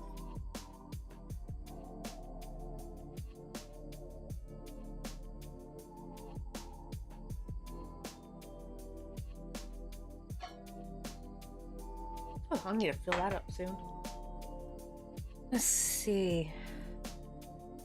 So we just finished sewing this. I'm like debating if I want to keep going, but since we already kind of hit not a halfway mark, we're a little bit way past halfway. I'm thinking so we still got a few more rounds to go for this, but yeah, look how much taller this panel is. Way taller than I thought it would be. Let's see. But that's actually going to help with slanted roof thing actually, because I'm supposed to have like a roof that slants over the porch, so that will actually be helpful. Actually, that will look correct. Let me say, oh no, I haven't been on Instagram in a bit. Let me check real quick. We're gonna switch over to working on the Pokemon. Unfortunately, I have to make another eye because the Sharpie accidentally, like, because the other method we did where I did the Sharpie first then sewed it on, it looked fine at first, but then when I came back later, some of the blue actually bled through on the top bit, so it seemed like the original way was actually better, where you sew it on then I should color the side. Oh, I'm on the wrong, oh no wonder I'm on the wrong Instagram. I was like, wow, I wasn't seeing nothing.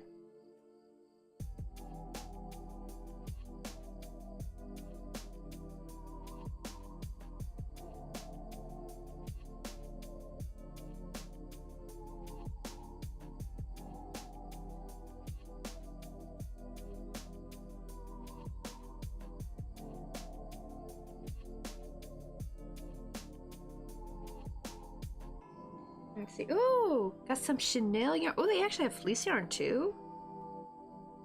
Ooh, what you gonna make with that though?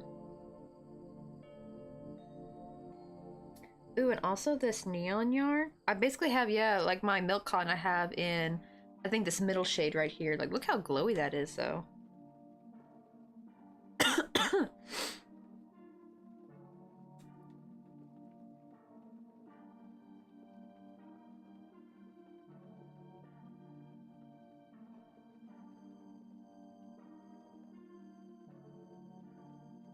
Let's see, so let me put this aside, and where's my Pokemon at?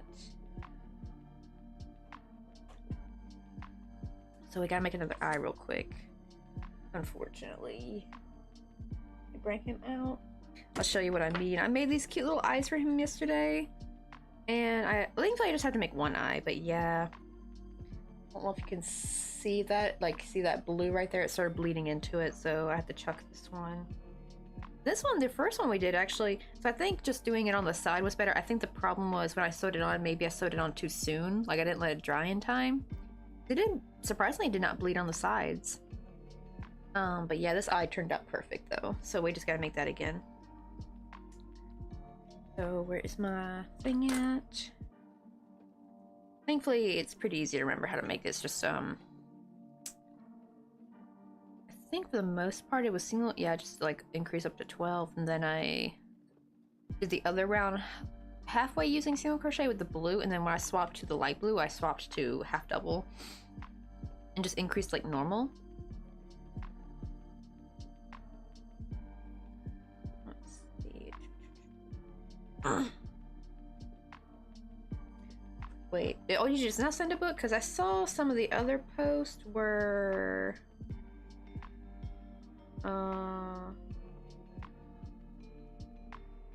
yeah, I only see the yarn one, and this was the Chanel yarn. Oh, it won't let me play it again.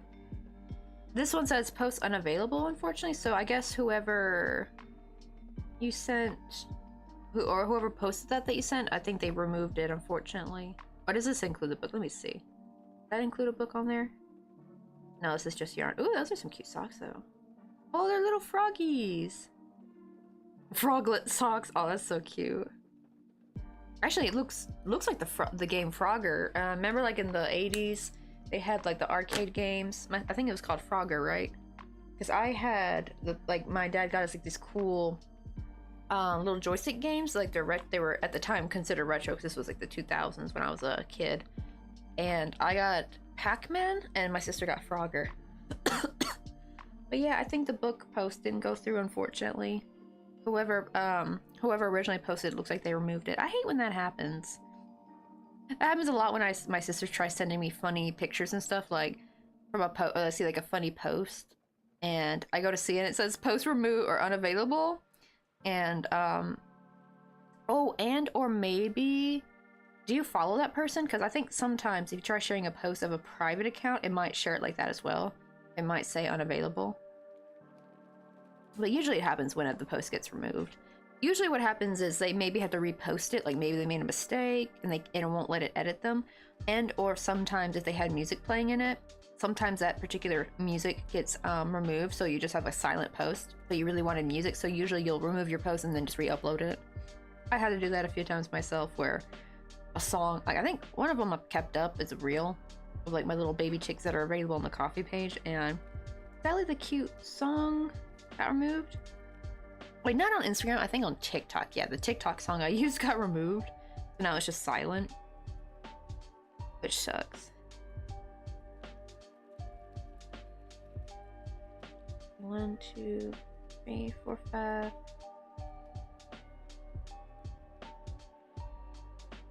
Six.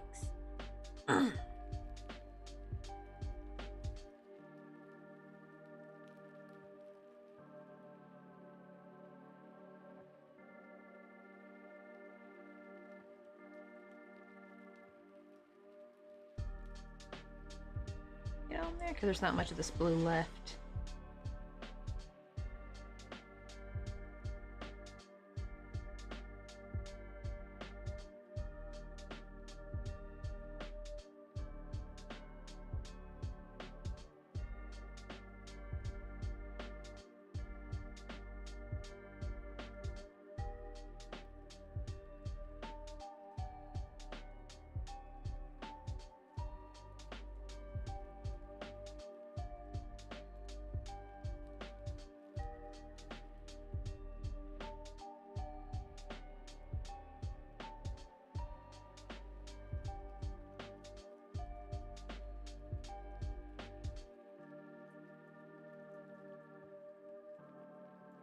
I messed that one up.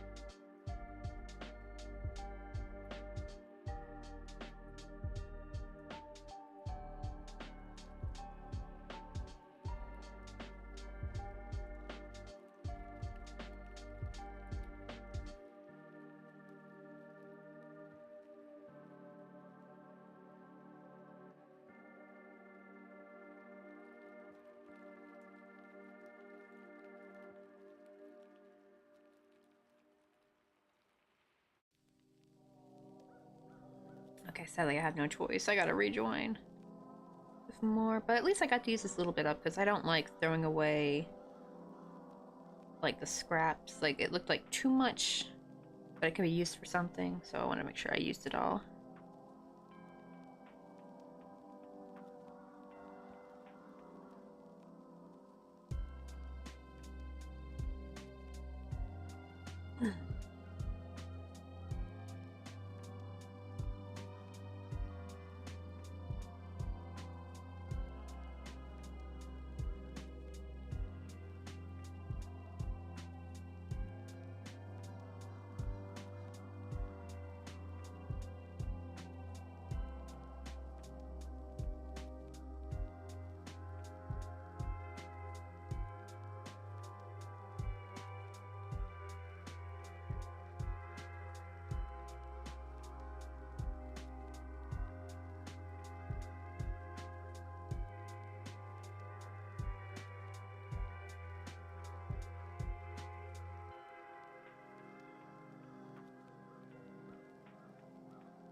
Now turn the switch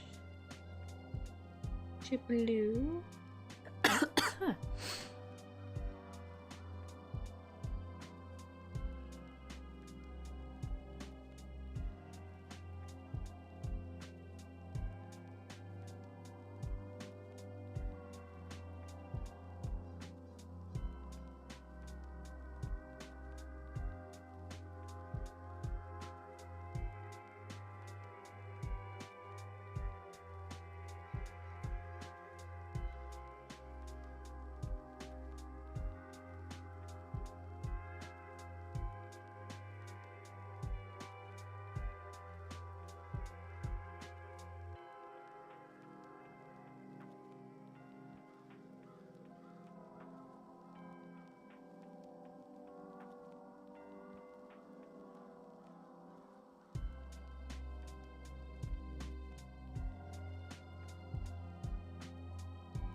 Here we go. It's just always a little difficult because there's like so many yarn tails in the back. It keeps trying to bring the yarn tail back up through when I pull my hook through, and I'm like, no, I don't want that.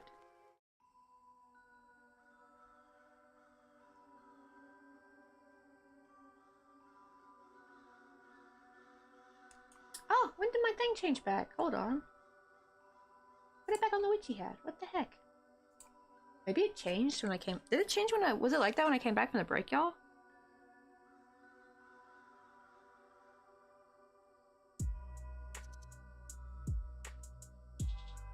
Oh, maybe because I changed seam? So it put it back on the original, I guess.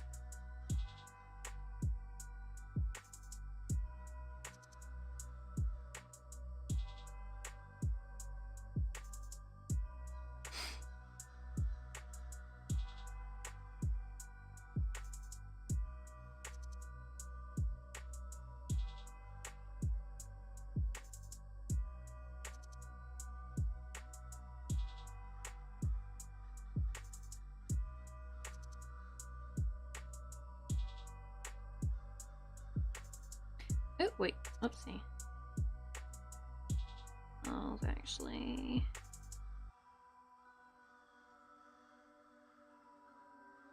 supposed to switch to the blue here.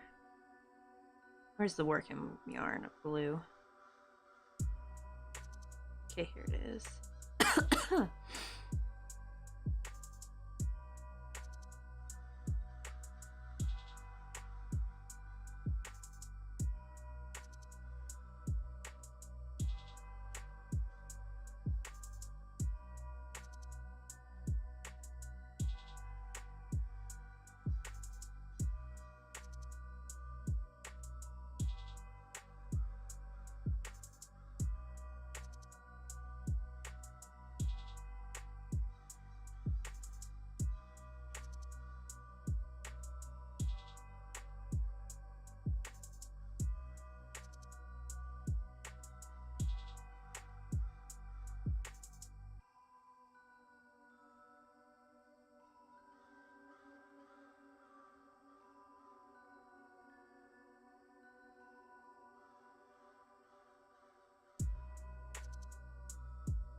Alright, time to cut off all these yarn tails.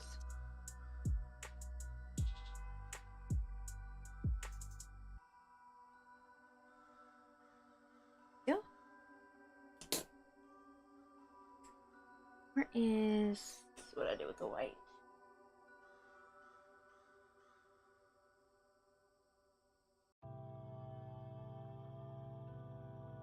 I just gotta do 8 in the magic circle for this one.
Let's put those back in there. Oh, let me get that out of the way because they're not working on the haunted house at the moment. Ah! Get that later. It just fell on the other side of the disc. Because now we're working on Victini, on NPShi's Pokemon Commission because I need to hurry and get this out. So I can mail out also the postcards.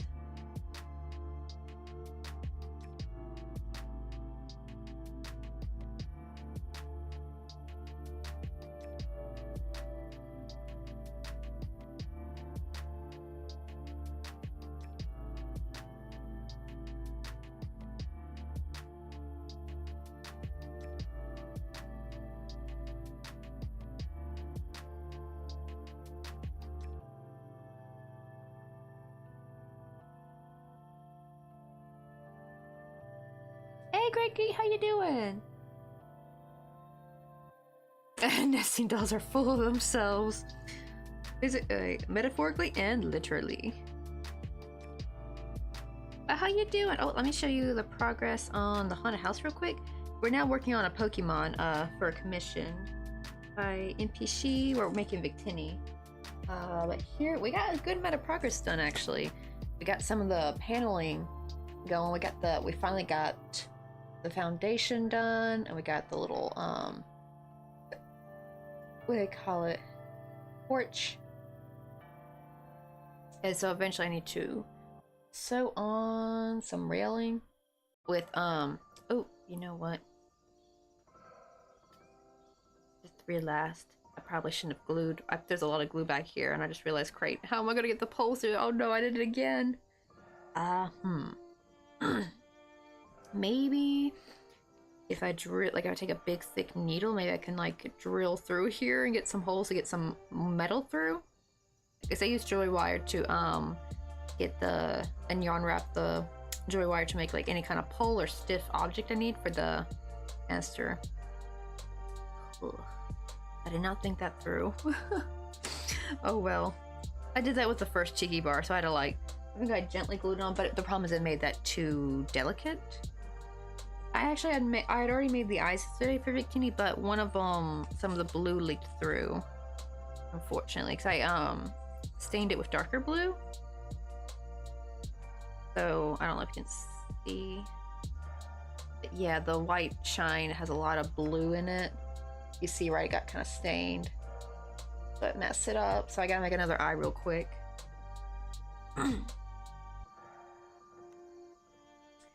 Oosh, ash from work overburned, but doing all right. Right? Like, I'm guessing, is it because like I'm not sure like what industry you're in, but I'm guessing because it's like the holidays are near, so jobs are trying to like really crank their employees. I used to work retail and hated Christmas season. It's just awful. Unfortunately, they never like sent a lot for Halloween though. I was always jealous how like they would send more for Christmas. Like they would be sending Christmas stuff before they sent Halloween stuff, and it used to peeve me off.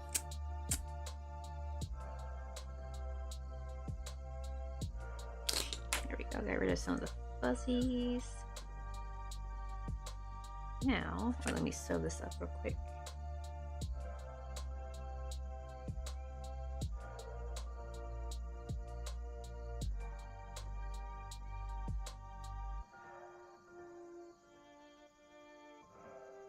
Almost forgot to show you as well. This was just something I whipped up over the weekend, so it's still kind of new for everybody coming in. But I made like another spooky haunted house. But it's like a little pumpkin house. I've never made like a little pumpkin house before. Now I'm like, I want to start making a bunch of these. Like you make like make out of like a squash or something, or a house, or like flower house. But it turned out really cute. It's got a little witch's hat. I'm making it into a paid pattern. I need to scooch down the belt. That's like the only thing I need to change. I put the belt up way too up high. The problem is I put the belt on when I was still making the brim of the hat. I should have waited till I was done. Yeah, it's got a little ghost sticking out. Got some like vine growing up. It's got some little glowy, like tavern-like. It looks like it, you know, like that candlelight glowing inside. It's so cute. I got the little stone. Like little, not hobbit door, because hobbit doors are, well, I guess it's similar to a hobbit door, but not round. But something cute like that.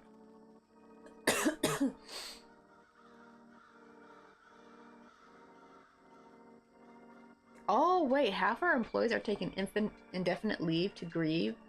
So we're doing triple work. Oh, what happened? Like, how did, like, why, like, half y'all's employees have to grieve? Like, did a lot of their family members die? I didn't know if maybe like half the employees, are they like somehow related to the same family member, or did just suddenly a lot of family members from different employees just like suddenly pass away?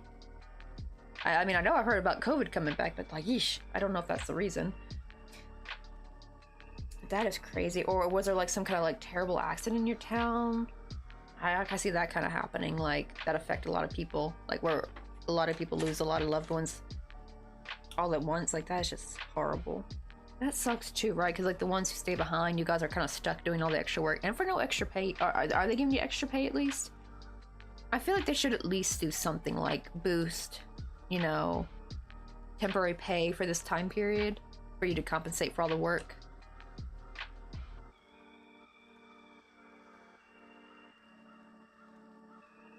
And or your employer needs to get some temp people on, if that's possible. I don't know like how niche your field is. I guess that's the only problem when it does come to niche fields is like it is probably hard to get new people quickly. But then again, we all know how employers are. They try to milk their good employees instead of just getting new ones to help with the workload. But I know sometimes there are some companies where, like, if you have like a decent, like, benevolent boss, sometimes there's just like it's just such a niche type of work that it is really hard to fill the shoes in if you do need more people. But for the most part, it's usually employers just like trying to milk y'all.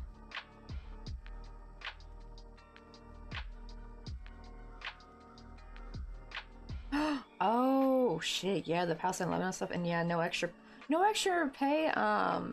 But we volunteered. Okay, they're good people. That's good to know. Because that's why I liked about so even though I did not like my Ross job as much, my bosses were actually great. I was actually very lucky for both stores I worked for. I worked at the Alameda one and the one in the North Point Ross in San Francisco near the Fisherman's Wharf. They've since moved that location, by the way, too. It's no longer there. Mr. Coffee went to go try to see it, and he said the building was empty, but there's suddenly a new location closer to Market Street, so I think they just moved location. That sucks though, it's not there anymore, so I can't walk into my old workplace anymore. That kind of makes me a little sad. Let's see. But yeah, like, I think I would actually go above and beyond only for my managers, just because of how awesome they were. Because, like, actually the store manager, especially, like, I remember watching at the Alameda one, like, his name was, I think his name was Anderson something. I think his name was the same as my dad. I think it was John Anderson, which is funny because that's my dad's name. But he'd be back there in the stockroom with us doing shoes because nobody wanted to do shoes. Nobody ever wanted to do shoes. And usually the people that were trained to do shoes, I think at the time had, they either were not there, like, it was their day off, or they called out. And what do you call it? He'd be back there doing shoes with us, trying to help us get stuff down and thing, you know, like, and it wasn't just a one-time thing, it'd be like a frequent thing. And he's like the store manager. He should be like technically in his office doing paperwork and stuff, which means he probably had to stay late to finish all that paperwork. So he was a damn good boss and really nice and was really fair. Stood up for me when some coworkers tried to, this was actually when he was doing shoes, by the way, like one of the times he was doing shoes, like these coworkers try to like blame me and say I wasn't working fast enough. They didn't realize I took the girl's box beside me, so they thought I was working on the same box for a long time. It's like, no, I finished my box and started working on the remainder of her box, so when she went over to look, they just thought I was working on the same box slowly. And it's like, she was doing like, she's not working. And thankfully, oh my god, I heard John talk to Ellie, he's like, to the assistant manager, like, I've seen her going. She's looked like she's going at pace. I don't know what Layla's talking about. Yeah, I named the bish. Her name's Layla. I don't know her last name, but yeah, her name was Layla. Which sucks because I love the rock song Layla by Eric Clapton, but usually when I hear that name, it makes me think of her, unfortunately. She was kind of a cliquey mean girl. Washed my hair, now trying to help my migraine go away naturally. Sometimes a good shower does kind of help a little bit with migraines. Not always. I've had one time where it exacerbated it, but most time it kind of helps it relieve it a little bit.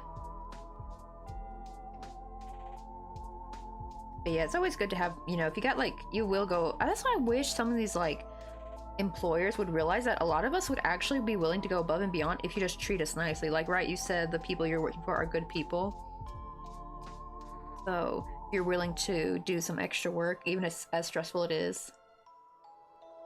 Oosh, really? Even I have some distant relatives there who got affected, but to put it nicely, right?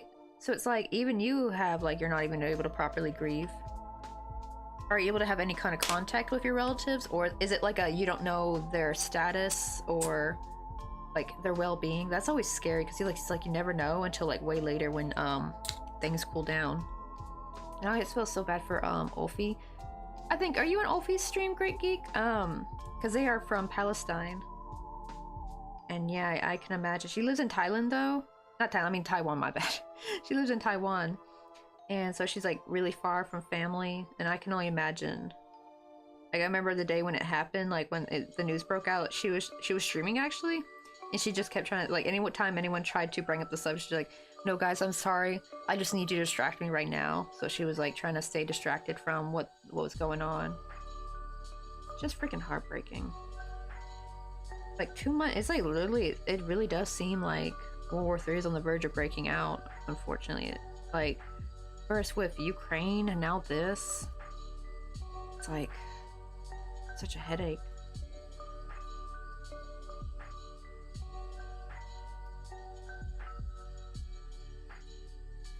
Right, I always bother her with dumb jokes. I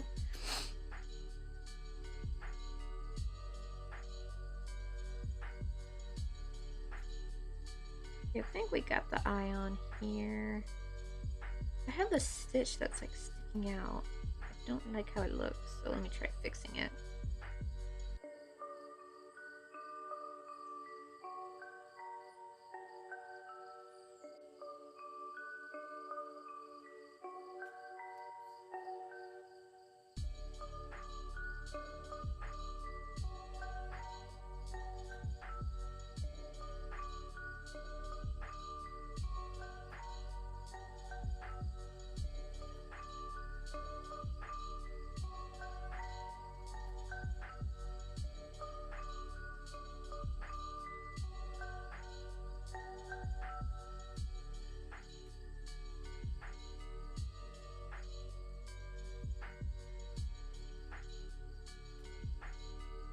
Alright, that looks better.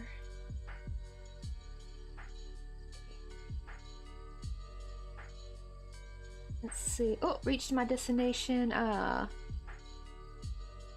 do this tiny thing and then boogie on out.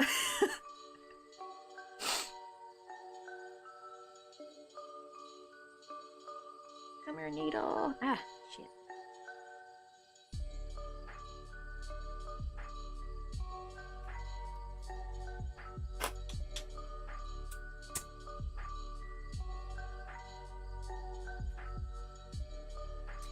Okay, now to do what we did first, want to be super duper careful. Just color the sides to darken the blue.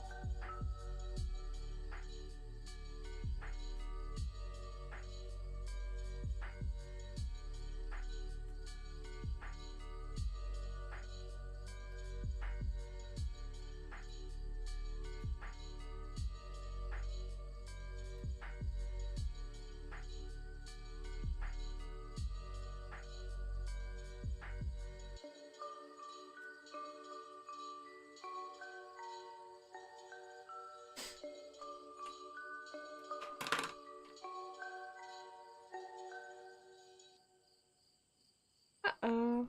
Huh, the eyes look different. Oh no, this one's way too small. Did I, maybe I crocheted a little bit tighter?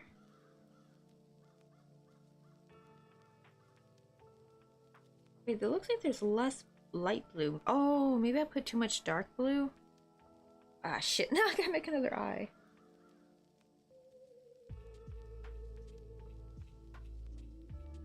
Oh, what the heck? Wait, I think... What did it say? Oh, that's the coffee. Oh, I didn't get any kind of notification. I thought I actually set up a notification to play for that. I've never had anyone donate. You're like the first, I think, to donate through coffee, to be fair. Oh, but thank you so much, Great Geek. And also, thank you, and also stay safe yourself. Oh, wait, I gotta lock in. I gotta lock in. Oh, maybe that's why I didn't play an alert, maybe because I wasn't logged in? That's weird, but yeah, I set up like a little cute alert to play. Ah! I put in my... I have like 2-factor authentication. Gotta put that in.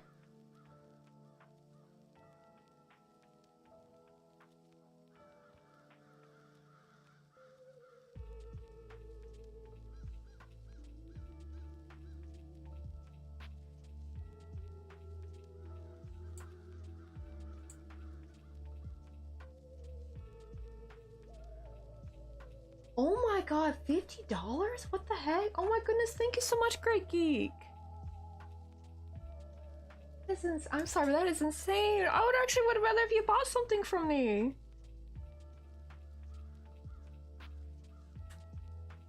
And actually, if you want Great Geek, well, I don't know if you're still in here. Next time, definitely if you've already left, next time I'm gonna tell you, like, I need to send you something, because, like, that is too much for a donation without buying something. I'm sorry, but that would perfectly cover shipping and, like, a little something like a keychain or, like, some earrings or, like, a little scenery. Because I actually always tell people, I'd much rather you buy something from me than donating, because at least you get something in return. Also, I love getting to share my work with people. Like, I get so happy when, like, people take pictures of work they received from me. I make little posts about it, like, or like when I've sent Ben and Eve and Kelly Cakes. With Ben and Eve, we did an art trade. But with Kelly Cakes, she had won like a giveaway I did on my 2-year stream anniversary, I think. And yeah, they both opened their stuff on stream, and it was just so heartwarming to watch. Say, oh, I'm probably gonna lurk and probably go sleep. Oh yeah, he's so dear. You're Eastern time, big strong girly. I always feel bad because, like, what time is it for you? Because, like, it's gotta be late. It's gotta be like 3 a.m., 4 a.m. maybe. Oh, probably darkness will aid my attempt of relief. I hope so too, because, like, what do you call it? You know, like this, any kind of like light when you got a migraine just like irritates it to the nth degree. Like, it's crazy.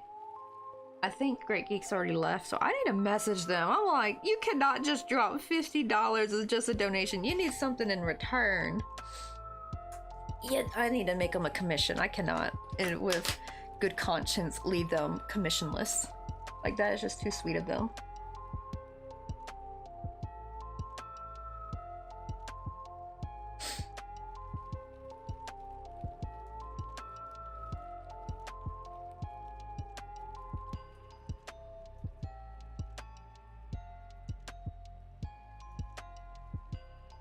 Oh, but thank you, big strong girl.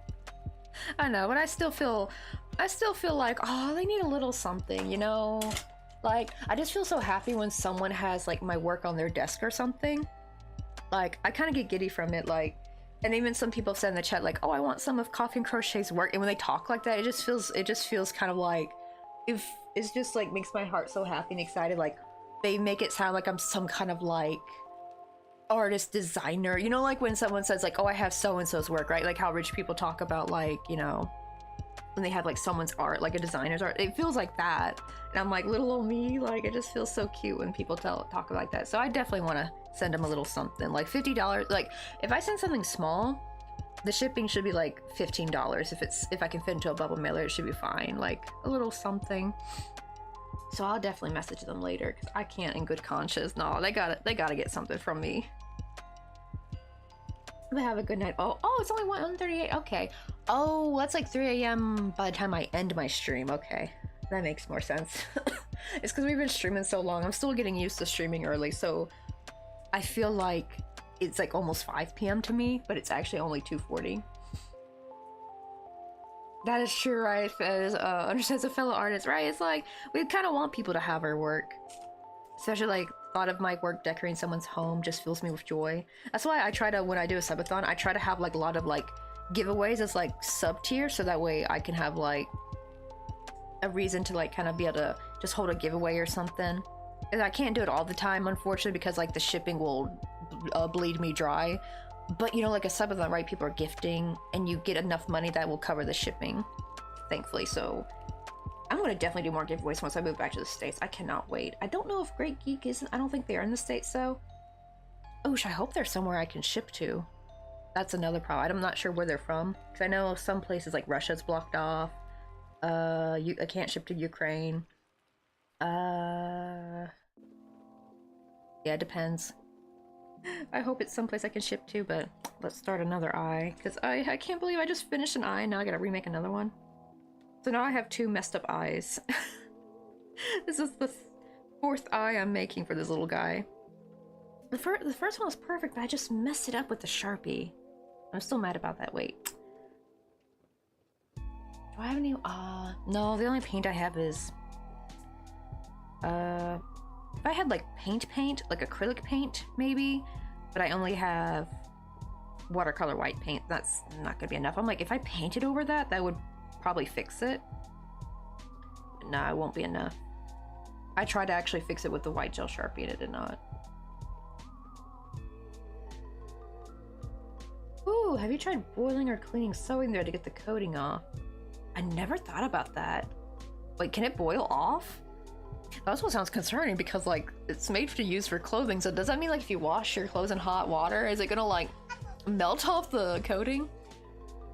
I thought, but like I didn't like even boil it off. But even then, I feel like that would be a lot of work though, because you gotta try to dry it, and you gotta like, oh god, that would be so messy. Like I think if I had a big area, could. But thankfully, like embroidery floss actually is my go-to now, because it's already just perfectly ready to use and it's cheap. And I actually get the polyester one, not the cotton one, because polyester I can use the flame, because I still get fuzzies from the cotton one. But the polyester, like those fuzzies just melt right into the work and it's beautiful. Granted, you can still mess your work up, unfortunately. No, Mr. Cobbly's Asiana order got messed up, like got canceled. Oh god, I hope they refund his miles. That's another thing too. I just found out yesterday. Yesterday years old when I found out you can actually buy products with your miles. I did not know that. I thought you can only use it for flights. And Mr. Coffee got me some eye cream. No, it got canceled. Dang it.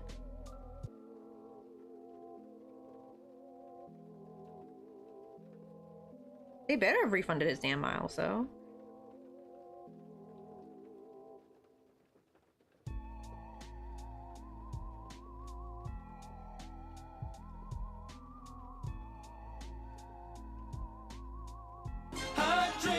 Really get you going, warms you up when you feel your sewing. Oh, who is that? Oh, come on in. Wait.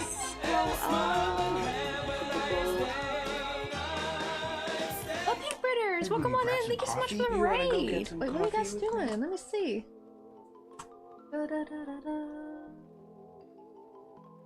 Oh, you guys are also doing some. Oh, it says you're a full-time software engineer. So not only are you crafty, but you're smart too? Yeah, my uncle's also a software engineer. He does like programming for like a library. Not a library, just libraries around America. Wait, let me give you a shout out real quick. But how was your stream and what were you working on? Also, since you said you were a makers and crafters, I'm wondering if you maybe have if you have like a shop, feel free to drop, like if you got like a Etsy, Shopify, or if you just want to share your socials, or even if you got both, like if you got like a link tree or something, that'd be even better. Do you want to go get some coffee with me? Oh, it won't let me copy your name. Why won't it let me copy your name? There we go. Oh, who is that? We just gotta follow. I'm trying to not have to use the keyboard, so I'm trying to copy and paste everything. Did that go through? Oh yes, it went through, thank goodness. But who was that? Who just gave us a follow? Does it say it on here? I can't see it from there. It's Blitzy. Oh, we got a few follows actually. Dada Bayo? Is it Dada or Daddy Bayo? And it's Blitzy. Welcome in. Oh, Blitzy's such a cute name. You guys also do crochet? Oh my god, so you crochet and you're smart with doing social, like, not social, I mean, software engineering. I am sadly the opposite. My brain is only crafting. I cannot with the math and science. Some science I'm fine with it. If it's like a fact-based science, I actually love that kind of stuff, like reading about things. But if as soon as it involves math, my brain's like, nah. My brain it'll be in one ear, out the other. I do love sometimes reading some like articles about like what's going on in space. I don't know why I keep getting a lot of black hole articles on Google. You know, like on your phone when you in Chrome anyway, you can like swipe down, you just get a bunch of random articles. I like how like the Voodoo crew is waddling through and all like little oh, wait, what Pokemon is that a Psyduck? Is that a twerking Psyduck? Oh, I don't know if it's possible, but it could work with some oil or chemicals to remove the coating. I need to look it up what the code is on the thread, but see what to remove it.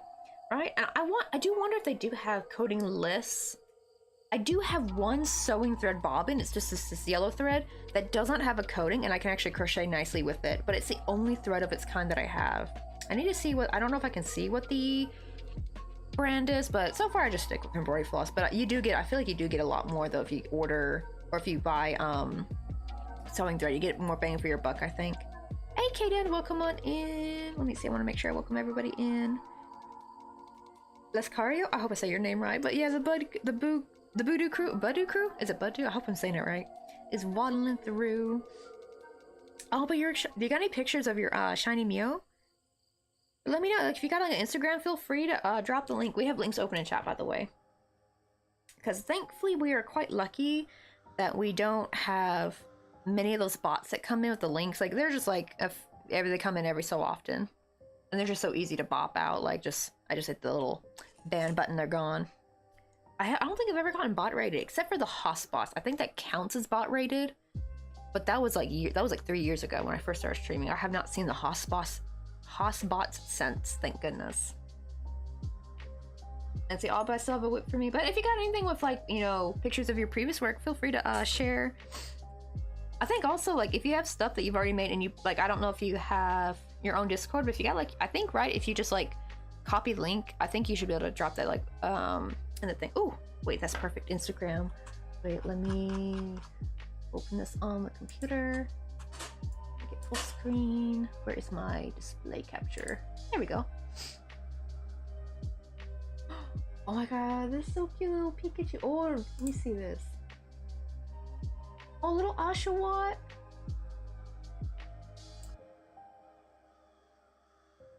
Yeah, I love how they have those, like, little eyes nowadays. They didn't have those when I started amigurumi. I had to like paint myself with, like, nail polish to get, like, the eye shine. I'm really happy they sell those now. Oh, look at him, he's so cute. Oh, he's so precious. Look at him. I love anything like amigurumi made with Chanel yarn.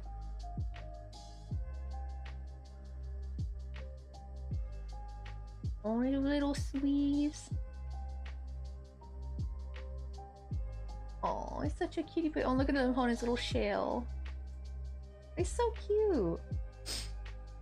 Look how cute these are. Oh my god, the Gengar. I love that. Oh, and you actually even crochet the eyes too, because I feel like for a lot of Pokemon or like anime stuff, I'll see, like, usually they'll have to use felt. I kind of get why those, you get, like, more of an accurate cut, but you actually crocheted his eyes. Look how cute these are. Oh my god, a little Pikachu. Oh, I thought it was a crocheted Pikachu. So cute though. Look how cute these are. Aw. Ah, I do love a good yarn shopping haul. I miss yarn shopping, I will not lie. Because I'm in South Korea right now, and there's just, like, no yarn stores here, man. It's ticking me off. Like, there are in Seoul, but I don't live in Seoul, I live in Busan. And the problem is when you do find one, it's like the bougie, expensive yarn. Like, if you just want to get normal yarn, you have to, like, just order online, which sucks. Oh, shit, our ad playing? Oh, crap. Hold on. Grab my ad message.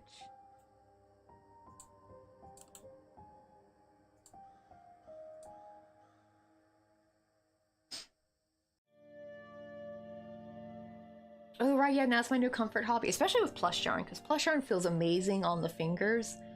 I will say that sewing with the plush yarn tails can be a bit, because it separates. I hate that. I think the only thing I made with plush yarn is, like, a little bunny hat.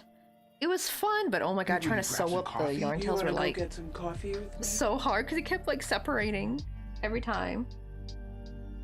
Oh, and also thank you for the follow. Wait, who is that? Lescario? I hope I'm saying your name right.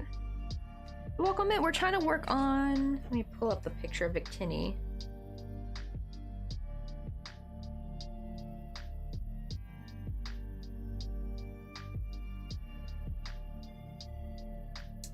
Where is my download pictures? Yeah, we're trying to make Victini, this little guy right here. And I made the eye yesterday, however, unfortunately you can see there's a little bit of blue. I don't know if you can see, there's a little bit of blue on that one. See, it's, like, kind of stained. Shoot. Oh, where'd it go? Oh, it's in here, so I need to make a new one. Also, thank you for the hydrate. Hey Sue, how you doing? Oh, just made a strawberry banana smoothie. I'm jelly. Strawberries are expensive in Korea. If you want fruit here, you gotta get it frozen.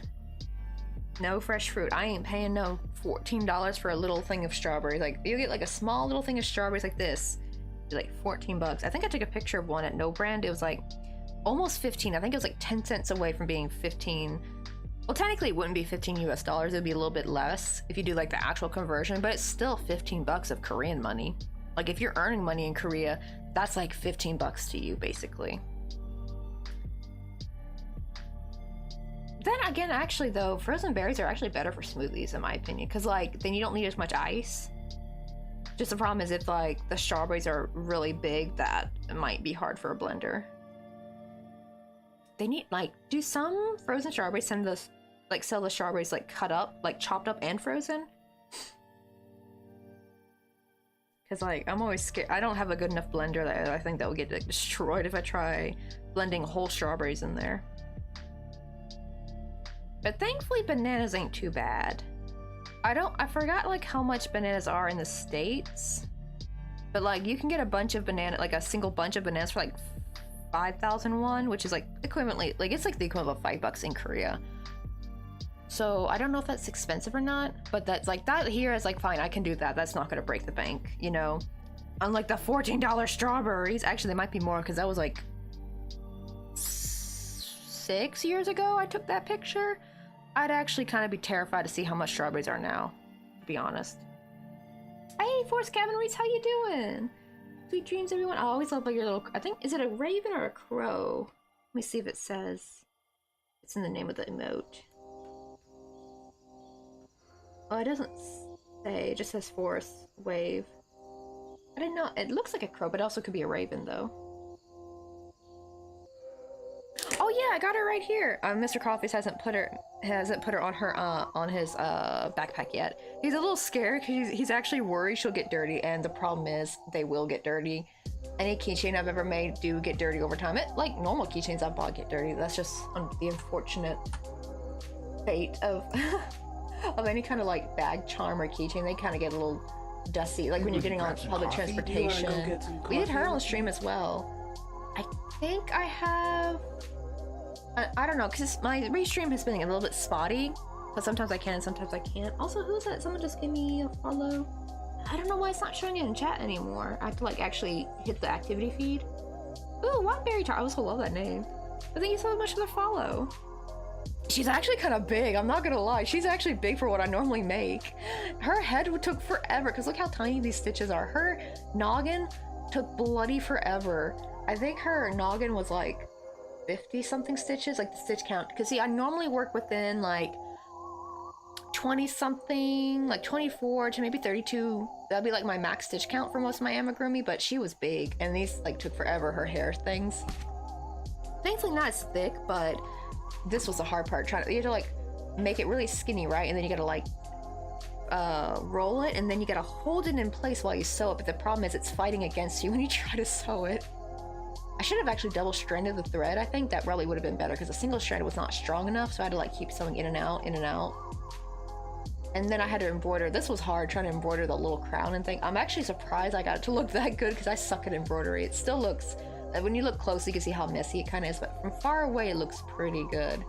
Her eyes are not embroidered. They're crocheted actually. They're crocheted with thread.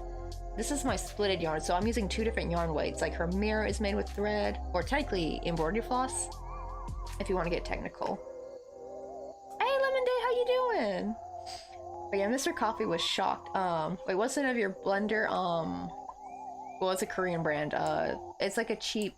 It's not even like it's not like a proper blender though. It is one of those blender attachments you get with those like blending wands. You know, like those emulsion blenders? We just have like a blender attachment. So it's great for like if you want to mince up some garlic, like whenever we like throw garlic in there and mince it up so we could like freeze it.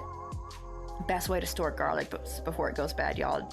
Definitely recommend. Just definitely like have like a tray dedicated to that, because no matter how much you wash, the smell of garlic will not come out. It will stay forever garlicky. But yeah, it's great for things like that, and sometimes smoothies, but it's not that good with ice. I've noticed, like if the ice is too big, I thankfully have like a little ice tray, like those like little tiny mini cubes of ice, like the really small ones. I actually got that specifically for smoothies because that's like the only ice it will crush. I think it's dokebi, which is funny because it means goblin. Dokebi is like a particular goblin creature in Korea. It's also the brand of a cleaning product. I don't know if they're the same dokebi. I don't know if it's the same company or if they're like two different companies named dokebi. But yeah, we definitely want to get a ninja blender one day, but those things are expensive, man. Alright, I'll take the little pink bunny instead. I don't know if she's a bunny though. I don't know what to call her. We actually thought she might be like a she does look like a bunny, but apparently these are not her ears. I thought they were, but they're their hair. I'll show you what I mean. So I'll show you what a teeny ping is. Let me Google teeny ping. They actually just came up with a movie of her. Catch teeny ping.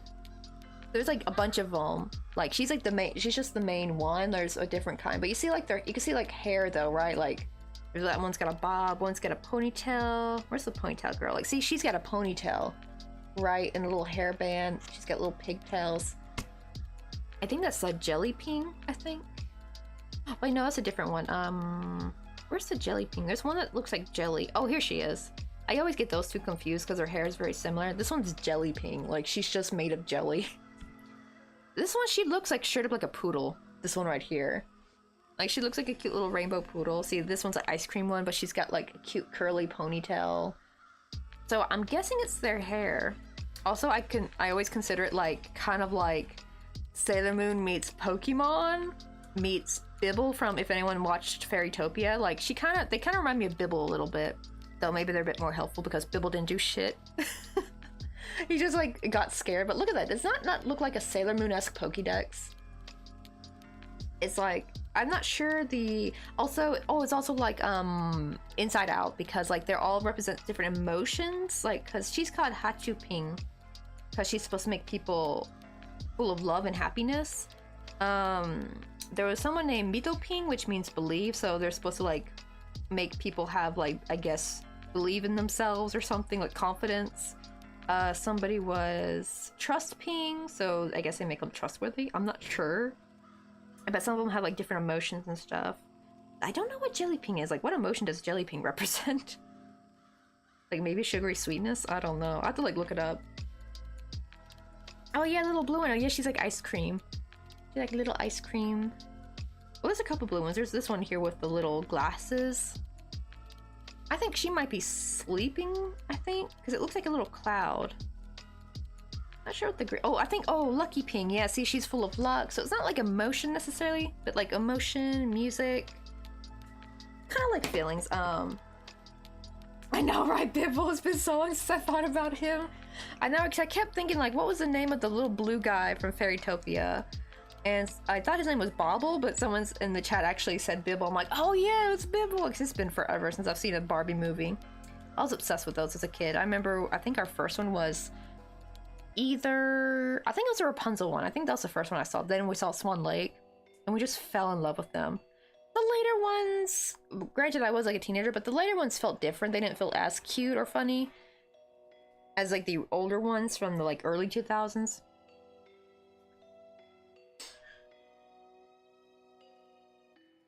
Let's see. I could actually probably find it right now if I just put in Dokebi Blender. It's old. We just got it from a friend who like, oh yeah, we got it from the driving Nuna. We call her driving Nuna because Mr. Coffee used to work for a Hagwon, and she was the lady who would drive the kids back home after the Hagwon. Hagwons are like after school academies, and because he was an English teacher for a bit. But yeah, she got rid of some stuff, and we had just moved to a new apartment, so she just brought a big box over, and this was in there. Let me see, Dokebi. But it's just an attachment. It's not like a actual blender. How to spell blender in Korean? Because it's in English technically. It drives me nuts.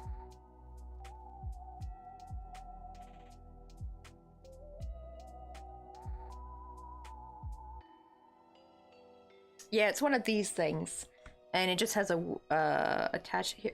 Oh, here it is right here. Yeah, this is what it looks like.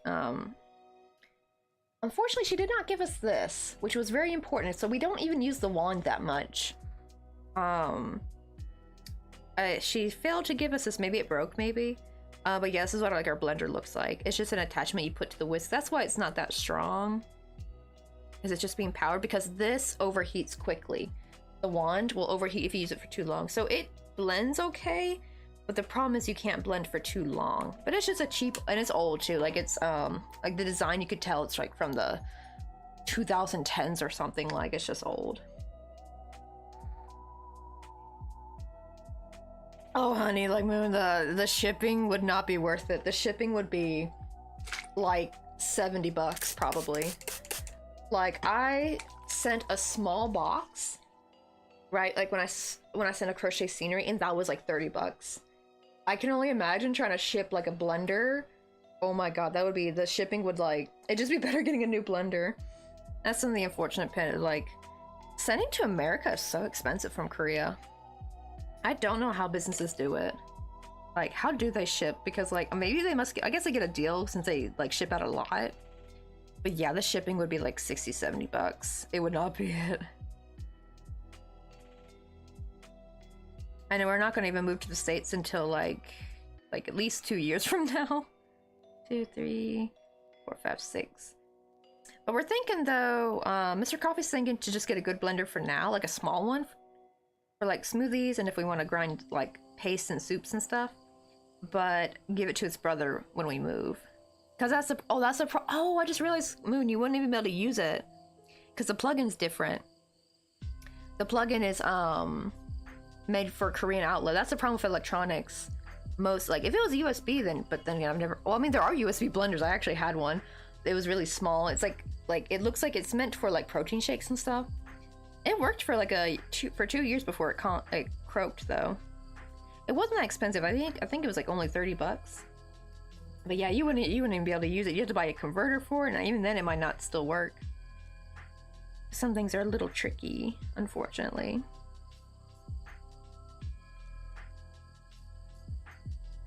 Oh, did I miss a Pokemon? Okay, but it's tier C, okay. Because apparently the tier A and tier B are supposed to, like, some of them might be Halloweenified, like they got like a little costume on. I have yet to catch one. I want to catch one of these elusive Halloween Pokemon, but I keep missing out, unfortunately. Like everyone I catch it doesn't say. I don't know, maybe I gotta check my Pokédex. I don't know if it's gonna tell you if it's got the costume on or not, or if you just have to find out later in your Pokédex.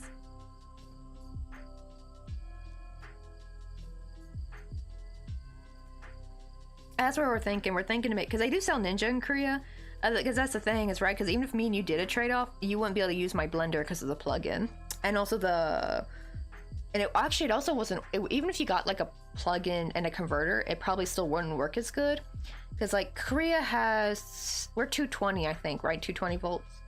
So it would be, so at least it wouldn't like electrocute you. Like if you try to use American electronics over here, they get overpowered. Like I actually broke, I made the mistake of bringing a dryer over here. It didn't break right away, but it did like kind of cut its life a little bit short, because it was like, when I turned it on, it sounded like a jet taking off. It was overpowered with too much electricity. But it's the opposite in like Korean electronics to America. They're gonna be like not as functional. They're gonna be a little bit weaker because they're not getting enough electricity.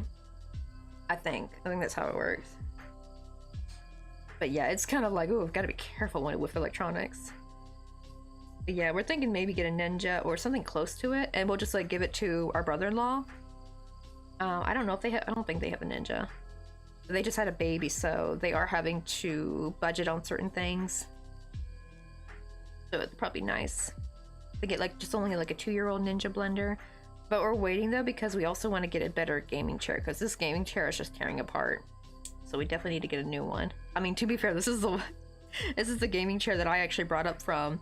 Someone had just brought it out to the recycling area where you throw away furniture and stuff, and it was still fairly decent in shape, and I took it with me. That was like 3 years ago. Or not 3 years, like 2.5, I think. Almost 3.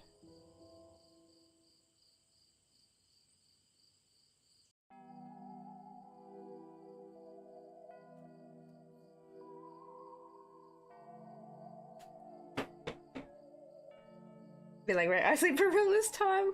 All right, big strong girl, have a good sleep. I hope your migraine goes away. I'm hoping, yeah, hoping the darkness probably helped it kind of ease off.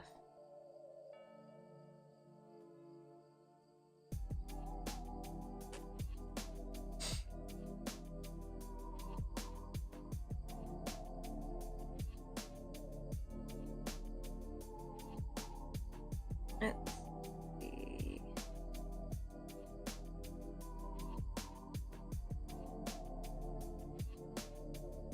Uh-oh, did I ever... Hold on. Did I do continuous rounds, or... No, I did a joined round. Why did it look so invisible? I was like, where's my seam at? I want to make sure I didn't over crochet over 12 stitches. Come on. Hold on, let me undo this. I'll just rejoin this way.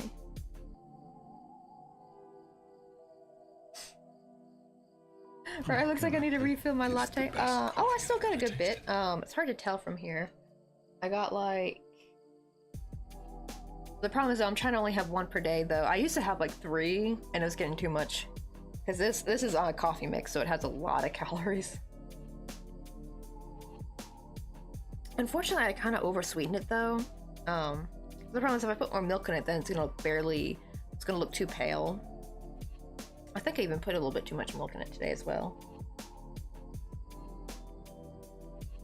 That's why I'm kind of drinking it slowly, because it's a little bit too sweet. So like one sip or 2 is enough. If I try drinking more than that, it's like, it's too sweet. Oh, did that play? I didn't hear it play. The best coffee ever. Did that play for you guys? I didn't hear it. I usually hear it when it plays. I'm noticing some, because people would tell me the alert did play, just that I didn't hear it on my side.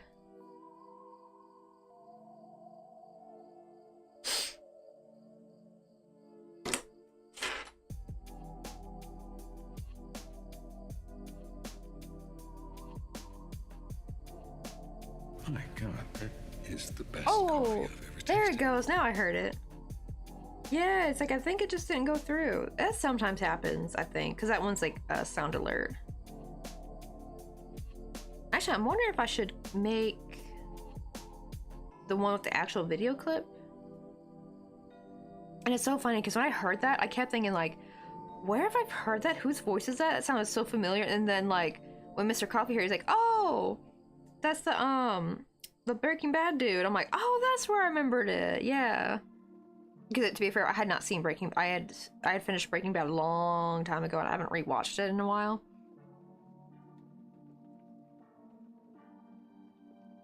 And I say, oh, when you coming back to Tennessee to visit, oh wait, right? Oh, I think you did. You say you're in Tennessee too? I think you may have, because I know there's a few people in here who are also from Memphis, or also from Tennessee. Like Stephanie, who made my little PNG tuber. They're actually from my hometown, and we were supposed to meet up in Korea, and the day we were supposed to meet up, it was raining like crazy. However, that was actually a blessing in disguise, because it turns out Mr. Coffee brought COVID back from freaking Poland, and we got caught with COVID. We didn't know yet because we weren't sick yet. So we totally would have passed it to them if we did meet up. So actually that rain was a blessing, which sucked because like I was really excited to finally meet her. But her husband's also Korean, so she'll have many reasons to come visit Korea again probably next year as well, because her in-laws are here. But that's why I'm saving. I gotta save up because my sister just got engaged. That's why I'm trying to refrain from buying anything too expensive right now, because I need to save up for a flight. And the problem is, I don't know, it's good that there is no business trip from Mr. Coffee. However, it kind of sucks because if there was like a business trip kind of close to the wedding, then he could do what he did when we visited last year, which is his company pays for his flight to the destination of where the business trip is, right? And then he just pays his own money for the domestic flight, and then, you know, to and back. And then like from the America to Korea, his company pays for, which is very expensive, right? That's like in the thousands of dollars. But like, if he just pays a domestic flight, I think it's like $400, $500, I think, which is still kind of pricey, but better than paying like $1,700. That's how much my flight was last time. Hey, Clausen, how you doing?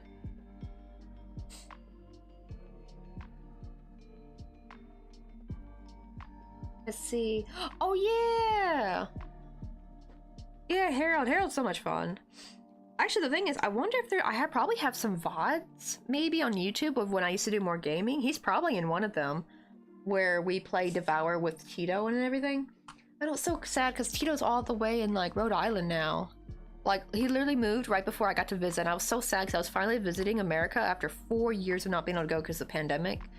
And then, like, what I do, he'd already sadly had to move to Rhode Island. He had, that why he moved over there?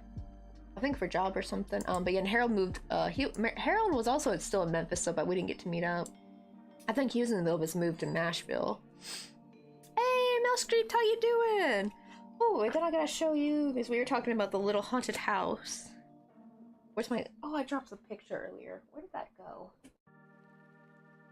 Oh, it's here. Okay, hold on, I'm gonna try to get this picture. We first drew our plan. What we want to do is our little haunted house we're trying to do. And here's what we got so far. We actually got some progress done today. Got the porch on, and I got a little micro pumpkin. Oh, you guys know each other? Right, oh my gosh. Small world, y'all. Such a oh wait, no, I think I put it in here. Hold on. Wait, hold on. Also, if anyone wants to see tiny crocheted pumpkin spice lattes, here you go. This is like the smallest pumpkin spice latte I've ever made. Where is the pumpkin at? I think I put it in here. Oh, there he is. Oh god, he's like at the bottom. Let me mess with the focus so you guys can see these a little bit better. There we go. But yeah, that is our smallest pumpkin spice latte. These are for charm bracelets, which I need to get out soon, which thankfully these are not really Halloween-esque. These are just like fall in general, so I want to get these out before Halloween, at least around in October. But yeah, they're not like Halloween-esque. They're like more just pure fall. Like it's like apples, sunflowers, stuff like that, acorns. But I've been like sidetracked with so many projects I gotta do, plus I still gotta get some Christmas gifts out. But I have this pumpkin here that was a little bit different from the other ones. The other ones I made a little bit bigger. This one I didn't stuff as much, so when I closed it, it was too small, so it's a little bit of an oddball from the other. So I was like, you know what, I'll just save that for something. Also, oh, why is my coloring off? That's weird, but yeah, it's gonna go on the porch. I also need to make a little candle that's gonna go there. But more of the decorations are gonna be like done after we get the paneling done. And speaking also of pumpkin spice, I finally made my own. I need to make these out as well. These are like the first prototype, so these are mine. But I need to make some more to put on the coffee page. But I made some pumpkin spice latte earrings, and since my ears were pierced wrong, anyone else have that problem where you found out years later why hook earrings look like shit on you? It's because your ears got pierced wrong. It got pierced at a slant or something instead of straight. And yeah, so I only wear studs, but I still love the, you know, like a good dangle earring, you know. So I found a little solution is, you know, make something that you can put the stud on and then attach with a chain. Also, these are plastic studs, by the way, which are really cool. They're not only cheaper, but they're perfect for people who have metal sensitivities or allergies. Like, there's some people who can't even wear like the stainless steel ones because they are like, I think because they still have a little bit of alloy in there or whatever, like whatever they mix the alloy with.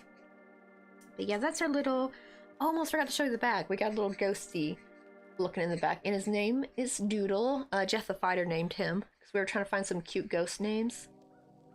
And I also whipped this up over the weekend. I'm trying to make this also my first paid pattern. I know I got too much going on, y'all. Like, I want to get the charm bracelets out, but I also need a pattern out.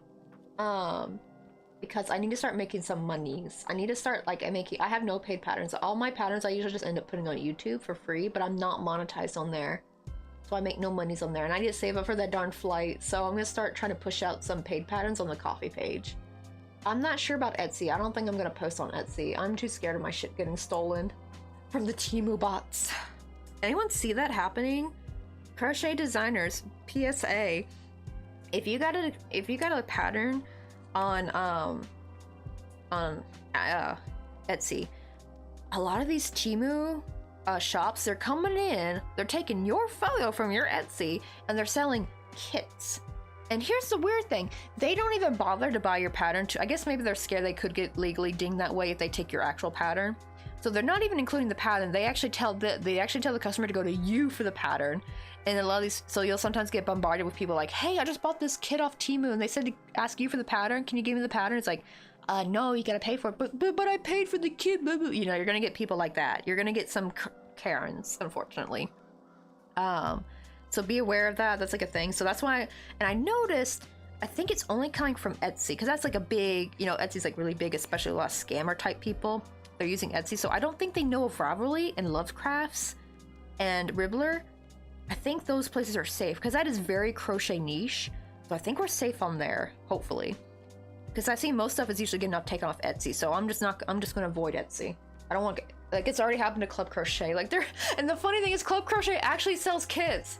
That's even worse. The poor man actually, I think, made a deal with Lily Sugar and Cream from Joann's because now he actually has like his own little card thing he puts on for the amount of yarn he gets in his kits. Like, it's so crazy. Let's see. Oh, I was told to watermark my photos on here on Etsy. That's what I'm thinking too. Yeah, Demo and Sheer, like, they're so terrible. It's like disgusting. Also, Peppermint Whip, welcome on in.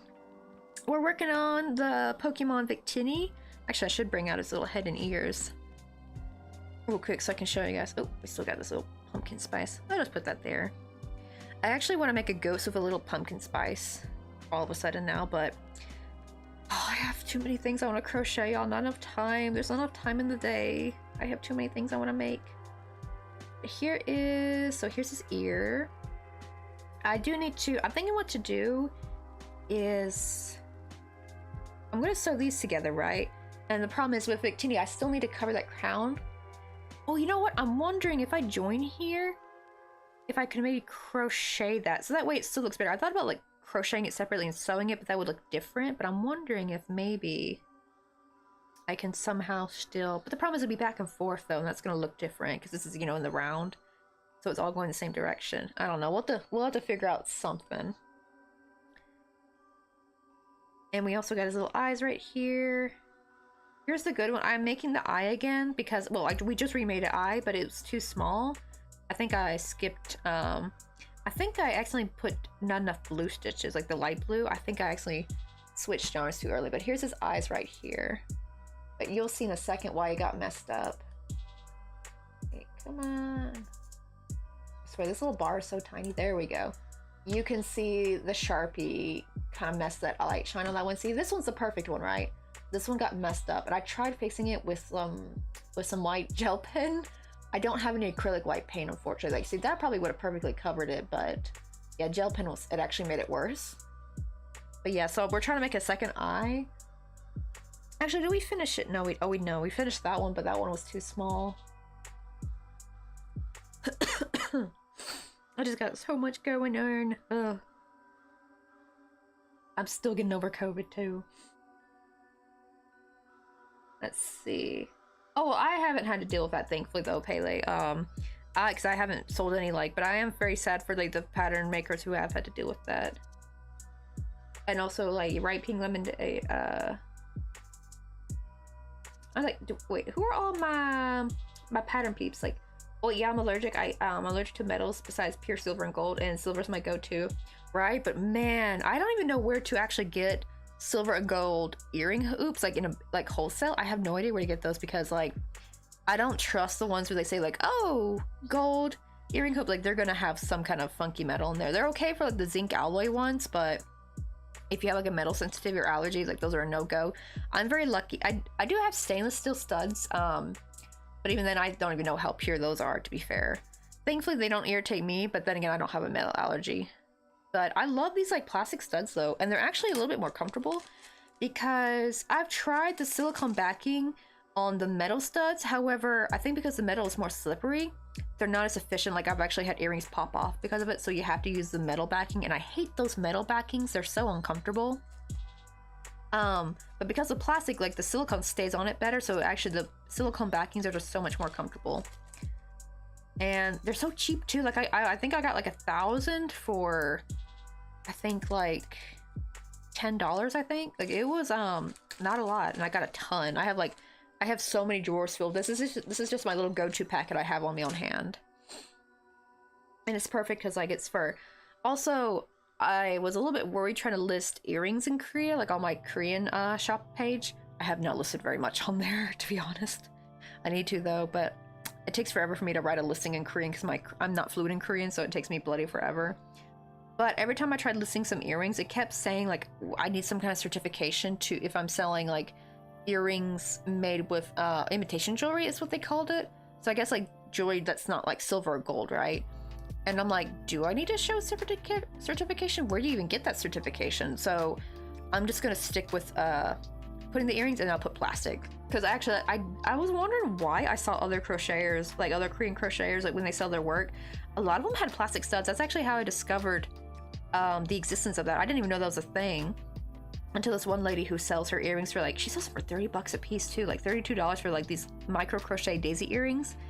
And she showed the little plastic clear studs. I'm like, oh, where'd she get those from? And they kind of look nicer too, because you know some metals are like a little bit on the dark side, and they kind of like bring down, you know, the work, like the image, like the coloring. Well, I guess no one really sees it though, but like when you take a picture of it though, it's too dark compared to like the light, like if you made like a light colored flower or something. And so like and they're like a frosty color. The plastic ones are like a clearish frosty color, so they look really nice. They look real pretty in photographs. Hey Taro! Or Tara Obsessions, how you doing? We're just making this little Pokemon. We're trying to make his eyeball again, because I messed up. Okay, let's see. Do I have 12? I feel like that went over. Oh yeah, I am supposed to slip stitch here. Okay. Oopsie, almost made a mistake. So I think last time the mistake I made was I should have done only 2 maybe? On each side? Yeah, I think that's probably I did 4 on each side, and that was I forgot I'm supposed to switch. I switched to the blue too late, so it ended up shortening the look of the eye, because the light blue I do in well, except for besides the first stitch, the rest of the stitches I do in half double, so that kind of makes it look more ovally shaped.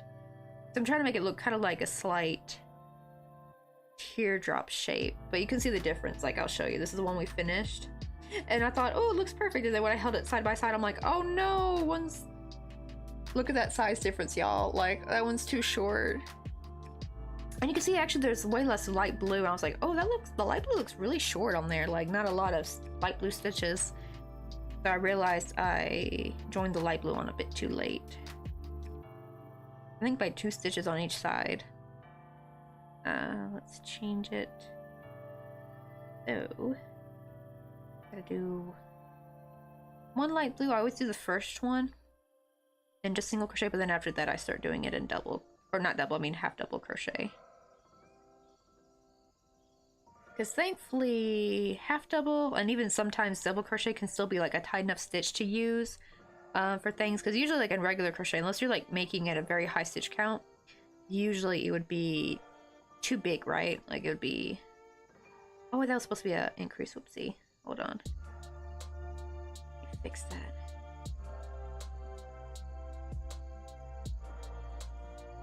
There we go.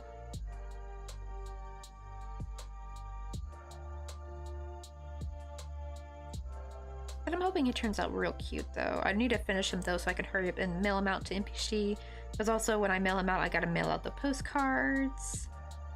And we also gotta do, I'm gonna probably wait till closer to Halloween, but we gotta do a poll in chat for what game we should play for the Halloween community stream, because that was one of the tiers that got unlocked in, what do you call it? Oh, during my subathon back for our 3-year stream anniversary. So am I still crocheting over the blue one? I probably should.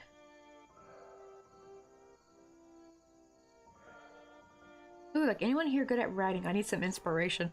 Oh, definitely not me. I'm horrible at writing. But we do got some people in here who are actually writing. Oh!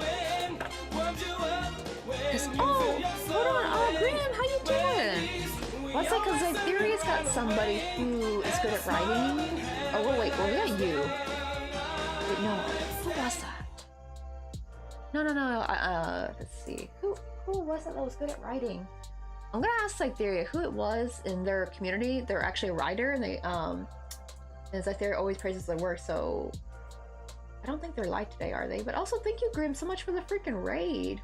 Wait, hold on, let me give you a shout out real quick. Also, Grim, if you got like a shop, or if you just want to share your socials, feel free to drop those. We have links open in chat. Because thankfully, since we're like a crafty stream, we don't really get messed with by bots. Not that much. And even when they do come in, they're like one here, one there, easy to ban. And thankfully, most people in this chat know not to click on the link. Wait, we've come to eat your glass? Oh, I thought that I read that it's glasses for a second. I'm like, and I was like, I just got these. But then I reread, oh, he said glass, not glasses. I was about to say, I just dropped 30 bucks on these, which is not a lot. It's coming from as an American because I spent way more on glasses before. However, in Korea, glasses are way cheaper. But even then, it's still 30 bucks. It's like 30 bucks, you know, especially in this economy. Oh, perfect. Hold on. Let me open that.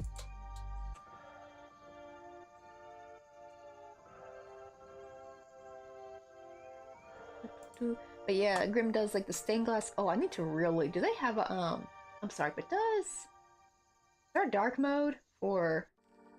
I thought that you said maybe that's only for. What do they call it? I know, right? Anything white, anything with a white background page is like too much for me now. I feel like turn everything dark mode. But look how beautiful these are. Like, these are all stained glass windows. Actually, how long does one stained glass window typically take you? Oh my god, the little friend-shaped ones. Oh my god, they're so cute. Wait, is that one Madeline? From like the little cartoon? It kind of looks like her. I don't know though, because I see these other characters and they might be from an anime, so this might not be Madeline, but I don't know why. It reminds me so much of Madeline. It's all glass, always has been. Right, everything's made of glass. Let's see, you want to see some more? Oh, so you actually design them out first by drawing them and like, or like in digital art? That's kind of neat actually, like helps plan your stuff out. Hey Maple Leafs, how you doing? Oh, I'm trying to write a video game and I have no idea what I'm doing. Oh, doing good. Oh, just getting ready for work. Oh wow, look at all the steps you gotta take. Gotta solder. Well, I know it's not solder, right? It's like something. What is it? What's the material called? I think you have like different colored ones, right? For the stuff you have to put on there to like keep all the glass together. Man, though, if you ship these out, I would just imagine how terrified it must be to like ship these out to a customer, because I'd be so terrified they'd break. Oh, it is just solder? Okay. I thought, because I saw somebody else that was doing glass thing, like, just happened to show up in my For You page. On what do you call it? On my Instagram For You page. And they were talking about, they did, like, an experiment with something, and they called it something else. Maybe they just called it a fancy name for solder? I don't know. But they used, where it would change the color or something? Let's see. Ooh, lead solder. Oh. So does that mean you have to like take precautions when using it? Oh wow, it takes you like 2 to 3 weeks generally to make a window like that. Does that include the design process at least? Or is that after the design process? Like when you're like designing it out like in like the layout and everything? Oh wow, you've even made them cross country and haven't had anything broken yet. That's good. Because I've sadly received stuff like, you know, like ceramics or something that they were packaged so much and they still ended up broken. I'm just like, how? Like this person used so much bubble wrap and it had like a little box around and then more bubble wrap and then another box and then more bubble wrap and it still ended up broken. But I'm guessing the trick is to like make it super stiff, right? You don't want it to be able to like jiggle around, right? Like you have to like make it super packed. This is why I stick with crochet. Well, I take that back because there are some things I do gotta worry about. It's not breaking per se, but anything I make with wire though, like with the tiki bar, I would have to get worried about this getting smushed. Like sure, you could probably technically bend it back in place, but it probably would never be the same. So I do gotta worry about these. But as far as like say if I made a crocheted keychain, I don't gotta worry about that as much. But yeah, I'm a little bit worried how I will Oh, that's gotta be full of like bubble wrap. Ooh, okay, I read some of that wrapping up. But then you gotta buy a towel for every for like every order.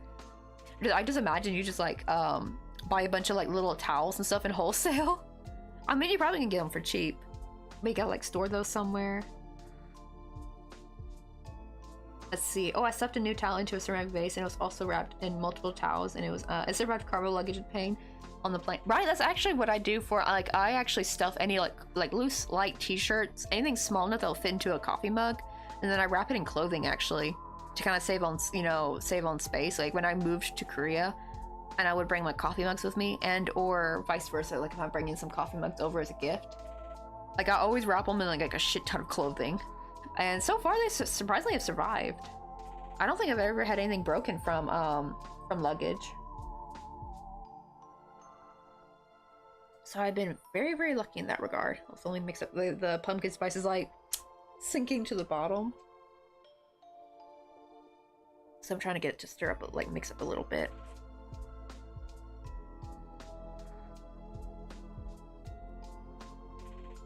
That's true, yeah, because if you're gonna bring like a towel anyway, like actually I think I did use a towel for some plates, I think, because so in Korea big towels are just not a thing here. People don't generally use them. They use like the small like a rag like this, like a dish rag kind of size, like this kind of size towel.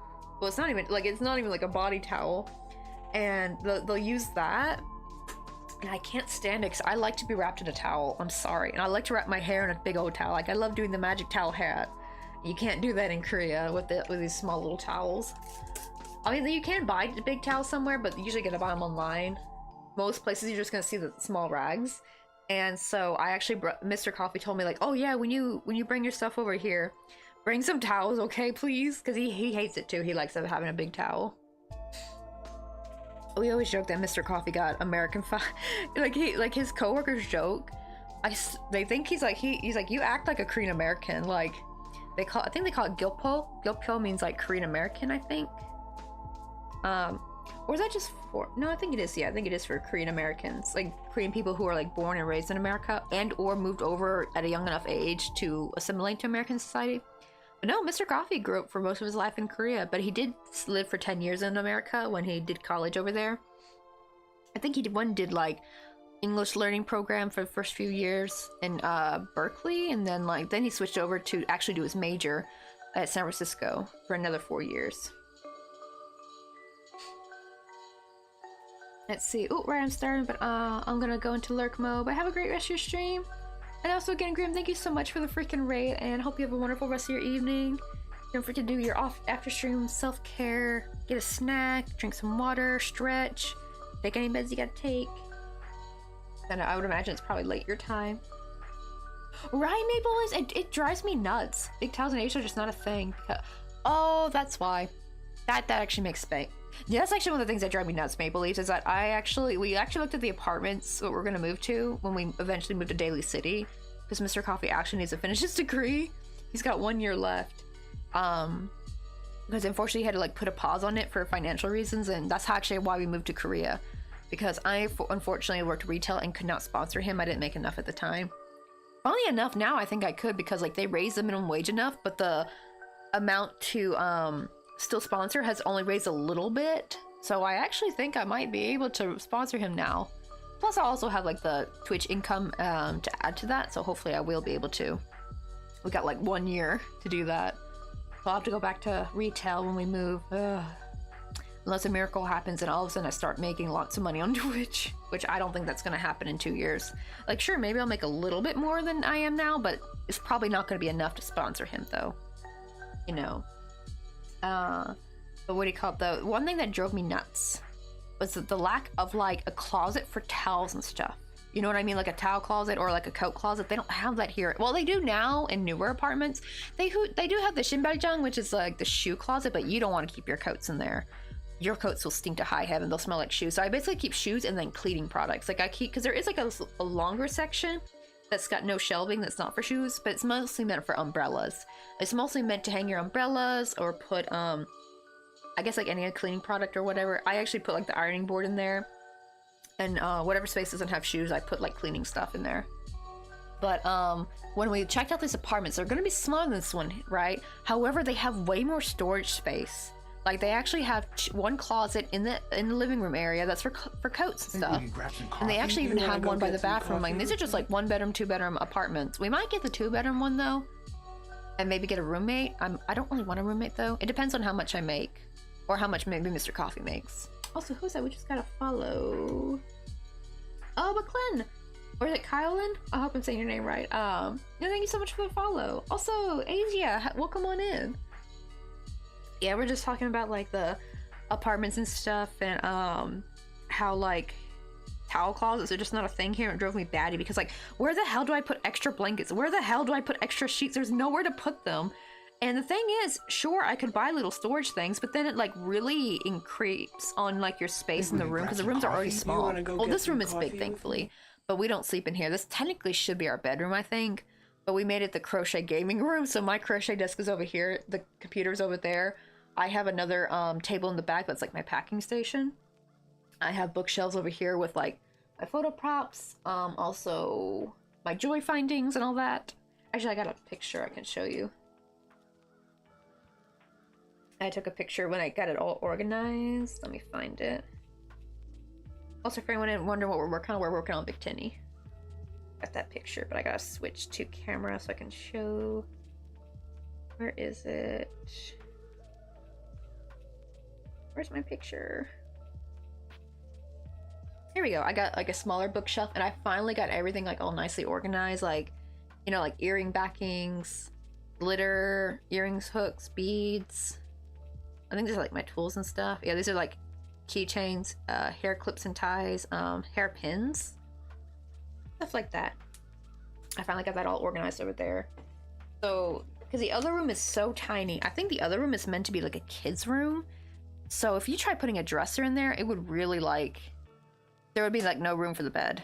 And because we do have like a big bed in there, we have like a queen size bed, which is not big, but it's big for that room. That room is meant for like a twin size bed, really. Because if we had like a bunk bed or something, then that room would actually have more room for storage. But nah, because we're a couple, we got a queen size bed. We should have gotten, I think we should have gotten twin beds. Coffee? You want to go get some coffee with me? Oh, I remember bringing my humongous towel to Asia when visiting relatives, and they were like, your towel's too big. And it's like, what? We don't have an, and they were like, we don't have enough space. Well, you're bringing your towel back with you. Why do they care? Like, I'm sorry, I like to be wrapped in my towel so my family members don't see me naked when I run to my room to get dressed. Because I'm sorry, I cannot get dressed in a freaking Korean wet room. Because that's the problem, is like, you cannot get dressed in there. It's all wet, everything's wet. Like, if you bring your clothes in there, they're gonna get wet. And you gotta, and also it's all steamy, so you're not gonna dry perfectly off until you get out of the bathroom and into like an area where it's like not steamy and cold, you know, and hot, like your bedroom. Also, was he Asia? I hope I say your name right. Let me know. Or is it Keisha? Keisha? But let me know how to say your name, because I butcher the username sometimes, unfortunately. Right, it's like I didn't understand at the time, but it turns out they wanted the window space to hang wet laundry and bed sheets on a rainy day. That is true, yeah, because like wherever there's a window, that's gonna be your place where you hang your laundry. That is one thing I'm actually looking forward to as well, is I cannot wait to have access to a damn dryer again. I miss it so much. Wait, did I? Is that a triple increase? Did I can't tell what I did here. Oh, did I? That looked weird. I was a little bit distracted, so I think I did 3 stitches in one spot. So my wet towel was in the way. Oh, that sucks though, right? Because like, actually, you know what would be better? I really want to get, I never see these in the stores very much, and I kind of am kicking myself for not getting this when I saw for one at Ross, because I was trying to save money for as much money when I was gonna move. Because this is when I had transferred over to the Memphis Ross, because I stayed with my parents for 6 months before moving over, because he left for Korea first to get a job and get an apartment ready for us. And I finally saw a terry cloth robe. I do not know why. I guess technically, yes, I could just order off Amazon now, but back then I was mostly, you know, ordering things, like getting things I could get at the store, because I just had only cash. But like, I should have gotten it though. It was like 34 bucks though, which is not bad. It is bad when you're trying to save every penny though. And I just didn't have the money to splurge. Plus, I was a little bit worried about if I'd be able to fit it in my luggage, because I probably really couldn't have, actually, to be fair. So it's weird. On one hand, it's probably better I didn't buy it, because I would have had no room at all for some other stuff. Like, I came with 2 suitcases just full to the brim. One of them was just all of my yarn. And that was also vacuum packed, by the way. That was vacuum packed yarn. And it was full and heavy. I'm hoping to actually try to use up some of my yarn before I move back, so that way I have less to pack. Because I have new yarn that I've bought. But if I can use my yarn that I brought over from America, because I can get that easily again. Because guess what? There's a Joann's at the place where we're thinking to move. We're thinking to move to like the Westlake Apartments shoppings. Because there's like a Westlake shopping center in Daly City. It's got a Ross there, so I could work. I don't have to like take public transportation there. Thank God. It's got a what do you call it? It's got a Joann's yarn. It's got a Joann's over there. I've never been to Joann's because like my hometown didn't have a Joann's until I moved out. Now we have a Joann's. Like they finally decided to make a Joann's until I moved out of my hometown. And it's just like, really? Really, Memphis? You finally get a Joann's when I'm gone?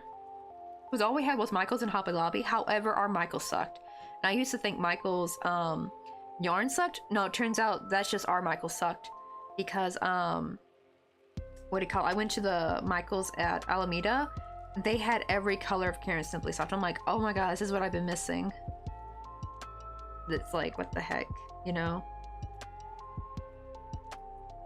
See, oh, mine's just like oh, is it Asa? Asa?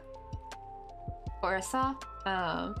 Is it, or I guess like we don't have the H by it, so I'm gonna guess it's Asa. But all the little things you make, thank you. Everything except for this little gingerbread house is crochet. This is made of clay, and this is the art trade I did with another streamer named Benevieve. She does miniatures with clay, and she also does like those little miniature kits, like the ones you pop out and like glue the things together, like those like little, I think they're called miniature book kits. Like you put them in like your bookcase, and it's like a little mini world inside when you look into it. It's really cute. She does those as well. I think it's supposed to be an increase, right? Yeah. Okay. Hopefully this is the same. So I'm gonna check if this is like the same size. Oh, see, now this one has too much blue. Hold on, I did something wrong. Let me frog that.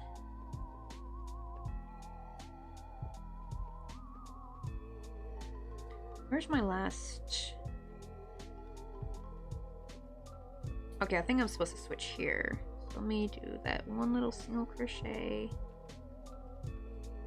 And then switch to the darker blue. It keeps not going through all the way. Like it keeps going through half the string.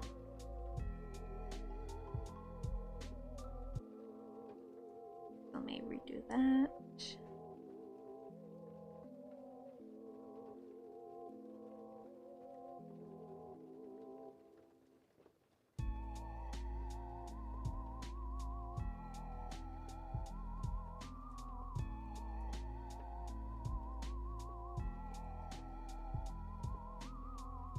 Okay, now I switch to blue. These yarn tails are getting in the way.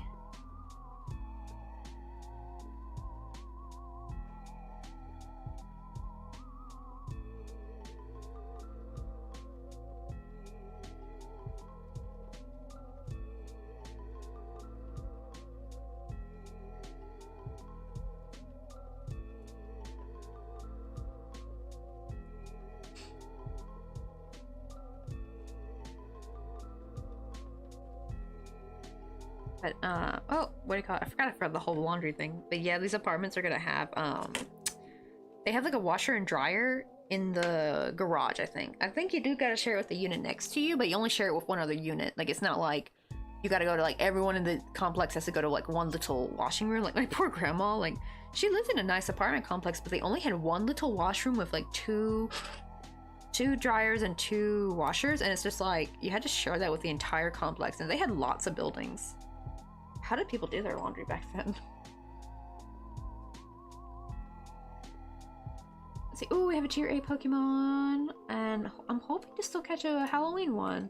Because they said that tier A and tier B Pokemon might be dressed up for Halloween, but I don't know how rare it is. I'm trying to catch one, but I haven't caught one yet.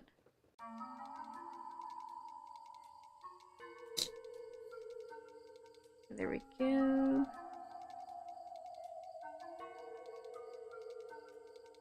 Oh, wait, really? Oh, that's funny, right? So I didn't know. Well, I don't know, because actually, I kind of see we use that too, actually. Yeah, washroom could also kind of mean bathroom in America too. Maybe we can We say grab some coffee? bathroom, You wanna go get some restroom, coffee with me? washroom. But I also use washroom for like laundry. Well, I guess I should call it a laundry room, not a washroom. That's probably more my bad. Also, who's that? We just gotta follow. The Altair Obsession, thanks so much for the follow. Let's see, what time is it? Oh wow, it's already almost 4. And to be fair, I did have a little bit of a later start today, because it wasn't OBS, but more I don't know, it was more Restream was not restreaming. Like, it was weird, like every time I kept trying to stream, it kept saying something went wrong with OBS. I'm like, what? And I was only just using the Restream code, right, or the key, and I did not log in to Restream with OBS, because it takes a while. I have to, like, you know, like log in, then it's got to do like, oh, put your passcode in, and it's like, okay, but do this authentication thing as well. It's just like, I can't do it quickly, you know what I mean? Like, it takes a good bit. I finally did that, and as soon as I logged in, then finally all the problems went away. So I guess maybe I should stay logged in. Just unfortunately, whenever I stream with the VPN though, it's not really doing well with the restream. So if I'm going to use the VPN, I have to do Twitch only. But I want this Pokemon to be on a VOD for NPShi, because they're not in at the stream right now. Because I wanted this to be done on stream, but I let them know that I was gonna restream this, so that way in case they miss a stream, they can go back on YouTube and watch when their Pokemon's getting worked on.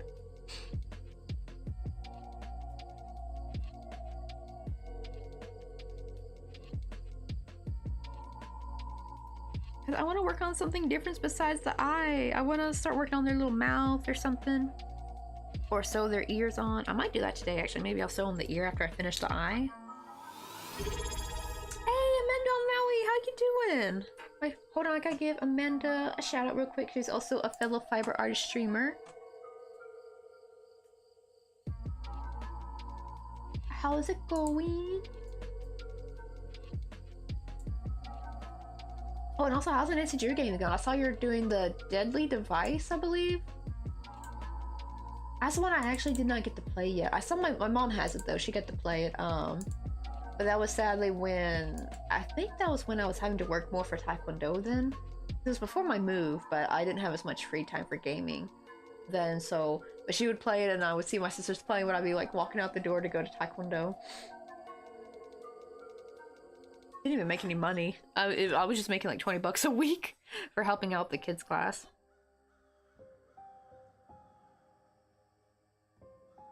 Right? That's what I love about them. They're so educational, but they make it fun. They don't make it boring.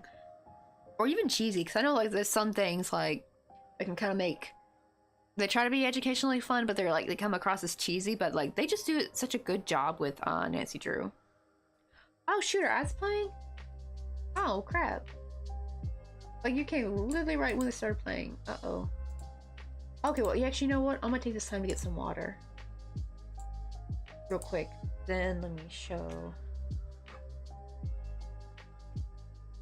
Get some water real quick.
wow, just in time. I just got back with the water.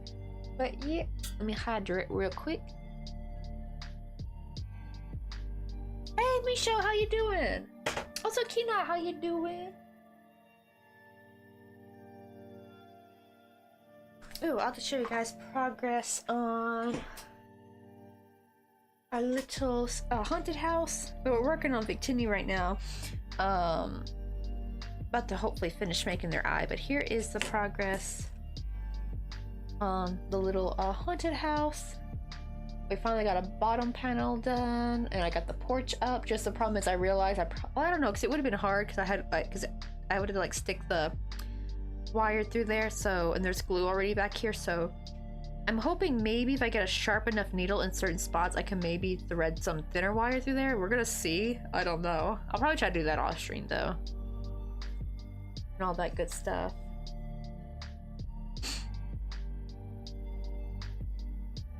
Let's see.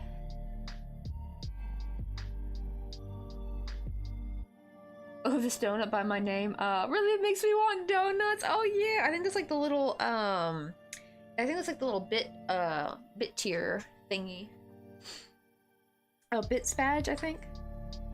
But yeah, they do look good. They're like cat donuts. Because I was trying to find, because I couldn't find anything that suited my image, like in pixel art, but also cafe style. Because I'd already have the cafe ones right for like the sub tiers, and then I found there was like a second one, but it was like it looked too similar to my sub tiers. I'm like, but then I found Kitty Cafe pixel art. I'm like, oh my god, these are so cute. So it's perfect.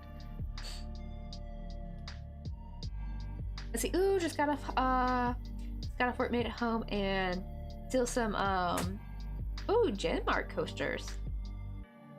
Ooh, chill at home today. Later gonna go get some new pants. Let's go. Heck, I need new pants. But I can't get pants until I go back to the States because nothing's gonna fit me here. Yeah, they're backed with cardstock. Also, here's like the little image we got, like what we're trying to go for. This is what my little doodle.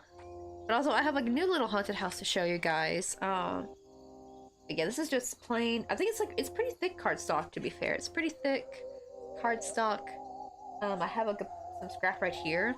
I mostly got this for making like small jewelry boxes.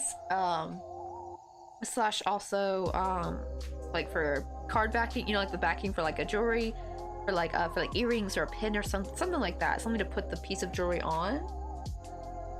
And I was gonna like, I had like these like coffee stamps, so I was gonna like stamp them in the back with black ink. But now I'm kind of worried because I'm like, what if that would get on the product? I don't know. I feel like that'd be probably a bad idea. Let's see. Oh, I gotta go shopping tomorrow for some basic groceries, milk, yogurt, and frozen fruit. Oh, I also gotta know, how much does milk cost in Hawaii? Because I remember I heard someone say like it could be like, I think $8 a gallon, which was like insane to me. I'm like, whoa, that's a lot. But here is, I whipped this up over the weekend. It's a little pumpkin haunted house. Something I can make a little bit quicker because, you know, it's just a pumpkin, so I don't have to like make any paneling. And I gave it like a cute little witch's hat, and we got little ghosty. I'm doing like, I think hopefully people can still vote on the Instagram poll. I have an Instagram post with this, and you can vote for the name of the ghost. We got 4 options. We got Luna, Bitsy Boo, Persephone, and Stormy. The thing is, 3 people voted, but they all voted for 3 separate names, so it's like a triple tie, kinda. So I'm gonna wait. I don't think there's an expiration though, I think, when it comes to voting, right? Oh wait, so actually, so the Costco milk is the same as like it is, oh wow, really, it is like $8 a gallon in some regular supermarkets. Okay, I didn't know you guys had, like, I probably would figure you got Costco over there, but I didn't think it'd be the same price. Wait, come on, this little bar, there we go. Oh my god, I was like trying to click on it, it's so tiny. And there we go, right? Costco milk in Hawaii. Right, yeah, I really think the savings at Costco offsets the membership fee, right? It really does. Like, I think if you live in a place where if you go to like a discount grocery store and can save lots of money, then it's probably cheaper buying it there. But places like that, Costco is probably like a lifeline, honestly.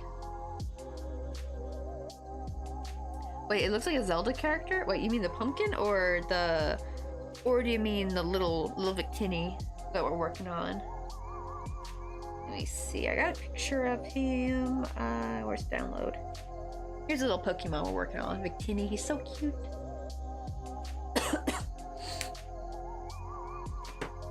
Oh, really? Oh, the pumpkin. But yeah, it does have like that kind of like Hobbit, you know, like kind of look to it. You know, it's just like a pumpkin. It's like someone made it their little home, but it's a haunted one. The cute little ghost. Oh, almost forgot to show the backside of the haunted house, but we added a ghost yesterday, so now we got the big window with the ghost peeping out, and we named him Doodle. That was Jeff the Fighter's name he picked out. We got little Doodle. He looked like a doodle to me. Because one of his eyes is a little bit bigger than the other one. I almost was gonna undo it, but I thought it looked kind of cute though. Like, it kind of gave him character. So I kept it.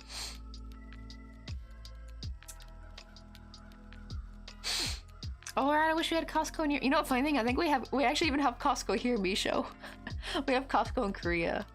Has what do you call it? One of Mr. Coffee's what do you call it? Coworkers has a Costco membership, and actually I actually got to go to Costco one time, with one of my fellow classmates when I was doing in person at the university for the Korean classes, and on our last day before she had to leave, she took me to Costco. And we got like I got a lot of stuff for cheap. I got a big old thing of cheese for cheap. I actually got bagels. I got 2 things of bagels for $7. I remember thinking like, oh, a thing of bagels, $7? That's so cheap, because like mostly when you want to get like a bag of bagels, like the little, like I think you get like what, 5 or 6 bagels in there. It's like $15, $16 just for that. And so I thought, oh, $7 for one? And she's like, no, you get 2. And I'm like, what? I think it had like, I can't remember how many bagels you get in there. I think there were 7 in there. So it's almost like $1 a bagel. No, like 50 cents a bagel, technically. Yeah, with 2 bags. I think, yeah. Ooh. Also got another Pokemon, and it's Cheerby, so maybe we have a chance of getting a Halloween Pokemon. Let's see, oh, gotta look at the receipt. So $10.47 for 1.5 gallons at Costco. Eesh, even then that sounds like a lot. Oh, but it comes in 3 gallons. Okay, so it comes in 3 half gallons. Okay, so that's like 3 half gallons. Oh, that's kind of like a Korean price milk, I think. Because I think the half gallons, because they don't even sell a gallon of milk. They sell only in half gallons. And they sell, I think, for like $6, I think, each. And you can get the 2 900 milliliters. You know, like the cartons of milk, right? Like the old classic cardboard long carton. They're usually 900 mil. Some are 1,000. Like, it's weird. Some brands are 1,000 mil, and some are 900 mil. But you can get, like, usually they're 900 mil though, and you get 2 in there, like a 2-pack. And that used to be like 3 something. I think like $3.50 when I came here back in 2019. Now it's like 5 something, almost $6 for that, just for 2 little cartons of milk. Not even a half gallon, right? It's just a little bit shy of being a half gallon, I think. It's just insane. So actually what me and Mr. Coffee found is we get Polish milk. There's a place you could call it Hot Deal, I think, where you can get grocery items, and if they're on sale, it'd be called Hot Deal.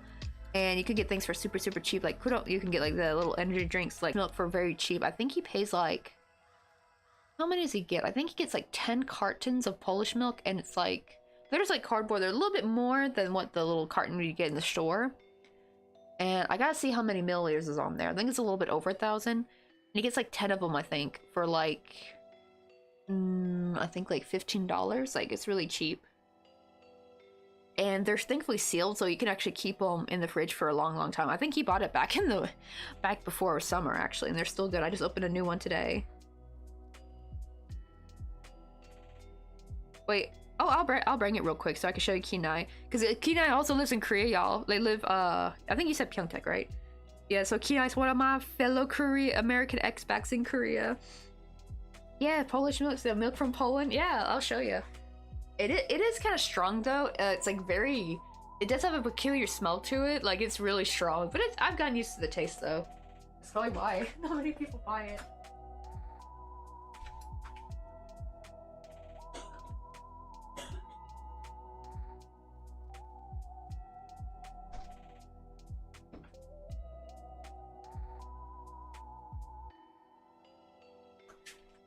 Oh, I guess it is 1,000 mil. It says 1 liter. I think 1 liter is 1,000 mil, right?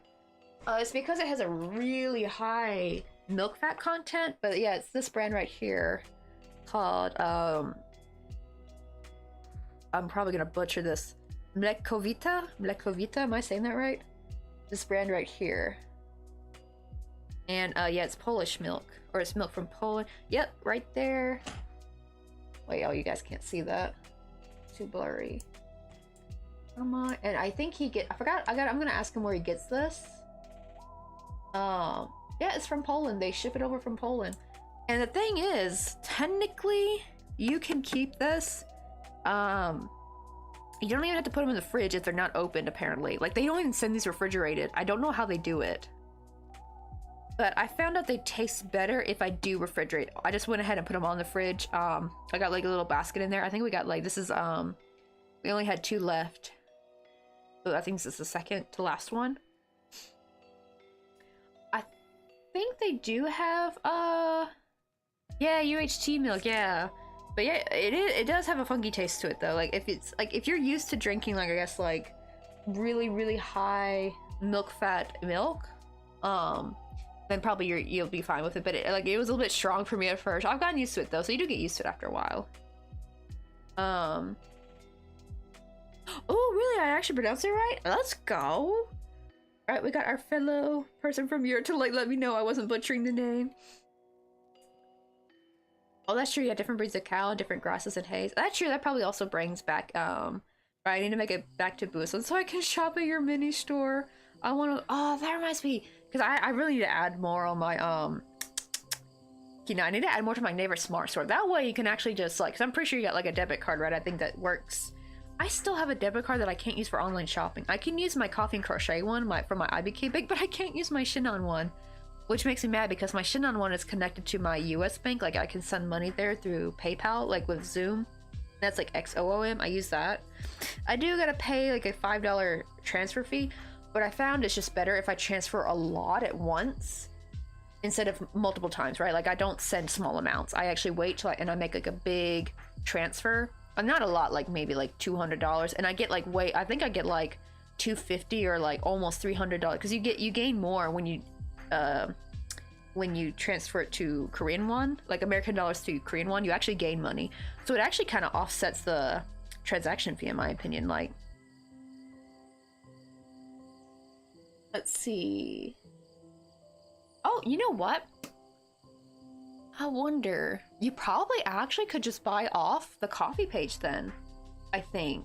Because I took off the minimum I put worldwide shipping on my stuff now. So that actually means if you buy there, then actually, yeah, because if you use PayPal anyway, yeah, you can just buy off the coffee page. Which, speaking of, poor Great Gee had like they donated quite a bit to my coffee page. And I went to go see, and it was like $50, and I'm like, why they didn't buy anything? Because $50 is perfect. Like, that would have covered shipping. So I'm gonna actually message them later if they want me to make them anything, because I feel too guilty about that. Because I'm like, I always encourage people about donating. Like, it depends. Like, if you want to donate $5, that makes sense, right? Because that's actually cheaper than buying from me. But if you want people who want to donate large amounts, I would just recommend buying from me. Like, buy something or commission something from me. Oh, I do have commissions open on there, Key 9. But if you want, I could always make up a private commission. That's what I did with Pink Ender. So what I do is, you just like message me what you want me to make you, and then when it comes to, once I finish it and once it's time to ship out, I'll just make up, what do you call it, like a, I don't think I can private, but what I do is I just make it live and I just send you the link only, and you just purchase it before somebody else just buys it by accident, which thankfully does not happen. I think because my shop is not like, it's not like I have thousands of people in there that are gonna accidentally put that in their cart, right? I just make up a little listing real quick, and I just keep it saved as a draft so it's not public, and then I publish it right before I send you the link. That's what I did with Pink Ender, and that worked pretty well. Right, yeah, you basically gain like 34 cents. I know it changes sometimes a little bit, but that's usually like around what it is. Also, let me go put this back in the fridge. I forgot. I don't want to leave it out.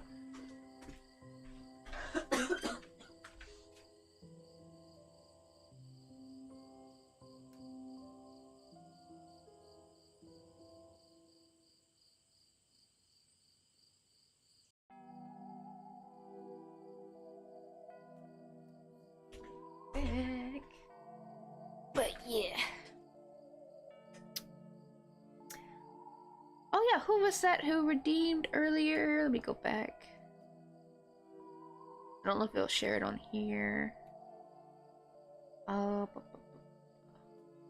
Yeah, that was Game with Bex. Yeah, Game with Bex did the redeem decorate the crochet desk, and they chose Umbreon. She's my one-legged Umbreon, so I gave her a pegged leg of a sewing needle. I really need to get around to making her little wheelchair. Hey Resurgence, how you doing? Welcome on in.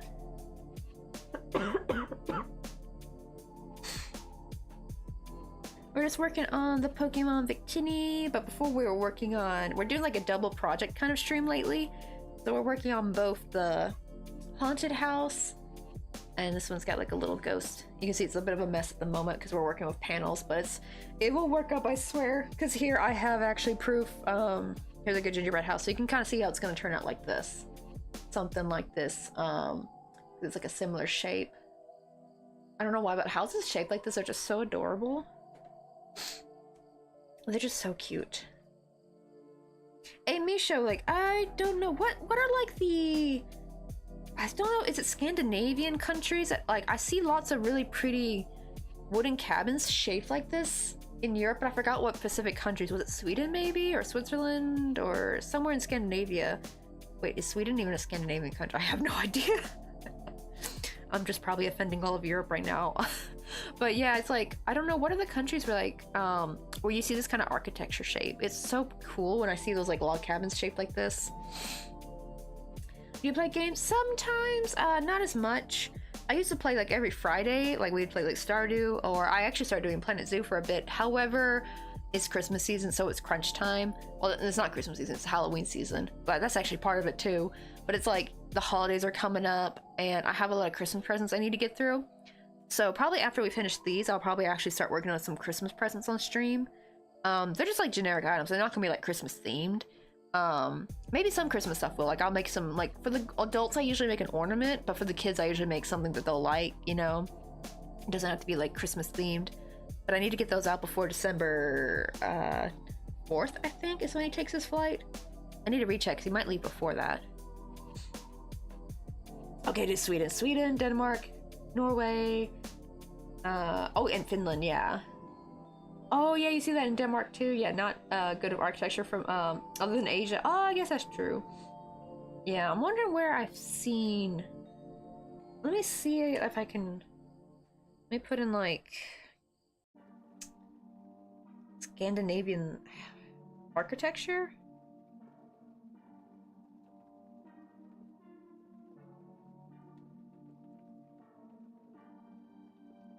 Might not show. It's showing more like big buildings. I want to see like cabins, because this is where I got the idea from, because I saw like a log cabin shaped like that and it was so adorable. I was like, I want that in real life.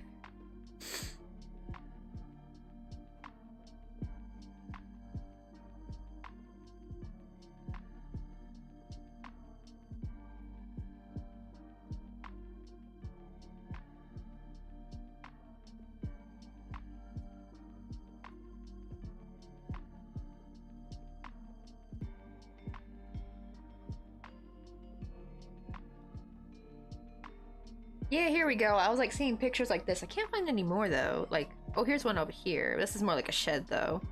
But I was like seeing stuff like this. I'm like, oh my god, there's actually buildings like shaped like that. Oh yes, it's like this. Wow, that's got a high roof. But it's just so cute. Like, it just looks so like, wait, is this real or is this a game? Oh wow, okay, it's so weird because of the way they painted the building, I thought this was like maybe inside a game or something, but no, it's real life. Like, that's like real concrete and trees, but the way it's just so clean, I thought it was from a game. Oh, I think, oh yeah, like the little triangle shaped houses too, I've seen that. Real cute. It's just something about it's just so adorable. Okay, so it's not Scandinavia, it's like considered Nordic. Okay, so it's like partially part of that. Oh, and also Iceland, right? Oh, everyone, I feel like everyone forgets poor Iceland.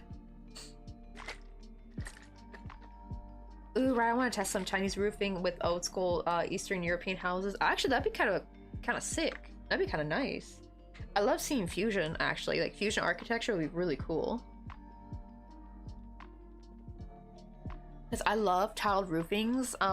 Like we actually just went to, oh, Misho, you want to see like the most bougiest looking damn Burger King you've ever seen?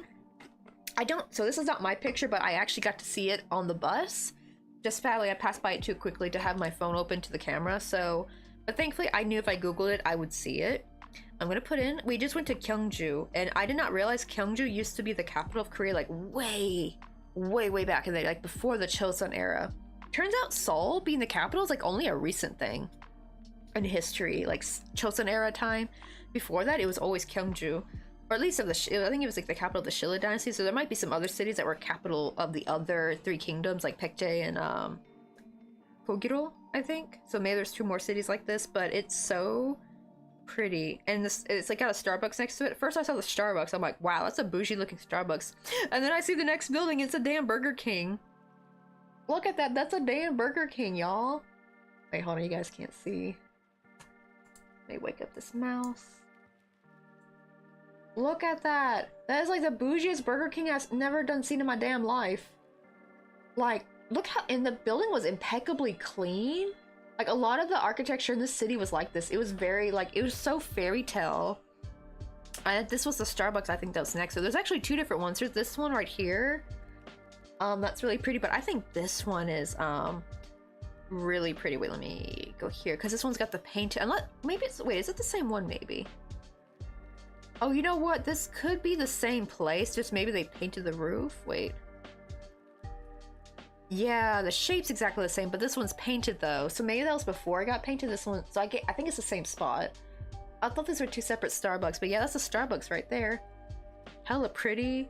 But all of Gyeongju looked like that. Like they had these like really pretty buildings, like old-fashioned style with the but not just old-fashioned. This is like this is something like the nobles would have lived in. Like not like no Korean peasants be living in a place like this. So it's like really noble style, like really nobility. Oh yeah, I got to see this from the what is this called? What's it called? Is it really a hotel? I thought this was a I actually thought this was the temple. Maybe not. I got to see this though from the roller coaster when we were riding the Python. That was like really cool. Oh no, not this one. Hold on, let me go back. I was showing the ones after it. I'm showing like what the other architecture looked like. This is the Burger King right here. Yeah, this was a Burger King, and the right next to it over there was like a Starbucks. But I didn't take a picture because it was we were on a bus and it passed by too quickly. Plus I was in the aisle seat, so I would have had a shitty picture. But yeah, look how cool that like Starbucks like Burger King is. And then here is the Starbucks. I like this picture better though. And here's the Starbucks. Look how fancy schmancy that is. Like, that is hella pretty. I can only imagine what the damn rent is though. They must get good business though. I think this is the same spot. Yeah, so you can see the name a little bit clearer. Burger King. But yeah, I was showing this building, where'd it go? Try to find it again. Yeah, this building, this is not Burger King. This is, I was just saying I saw this from the, what do you call it? The roller coaster. Is this, I guess it's a hotel? I thought it was a temple. But you could, it's a really tall building, and I saw that from, had a really good view of it. But yeah, the first thing I showed was the Burger King. But yeah, all around town, that's how the architecture looked, like old style, very beautiful. We got to go see the butt-shaped graves. Because so in Korea, a grave, especially like the more noble you were, like if you were like a king or something, the bigger the mound of your graves was. They make it like a big grassy mound. And if like, I think you're a king and a queen, they bury you next to each other. So, but they're huge. And when the grass grows over it, right, it looks seamless. And it just ends up looking like a giant butt. I'll show you. Oh. I actually have my own picture to show. Let me go through. And you gotta get out of download, go back to camera.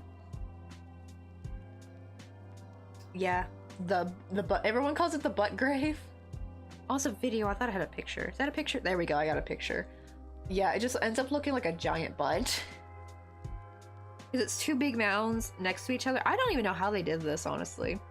Right? Yeah, it reminds me of corgi butts.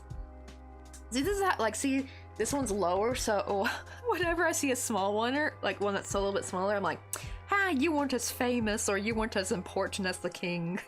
Because yeah, like if you were a noble, it would not be as big. Like the lower your status, the lower the mound is. But even then, like you gotta think, if you were a peasant, you would not have a grave like that. You wouldn't even have a mound. I don't even know what they did with your body back then. They'd probably just throw you in some random ditch somewhere, because they were horrible to peasants back in the day. So it's kind of good Korea's not like this anymore. Yeah, see, these are all like shops. Like that's a donkatsu shop right there. That says donkatsu right there. I think, right? Oh, not there. Where? Oh, here it says donkatsu. Yeah, right there. This is a donkatsu restaurant. But you see, all the buildings are like this. Really pretty. Let me see.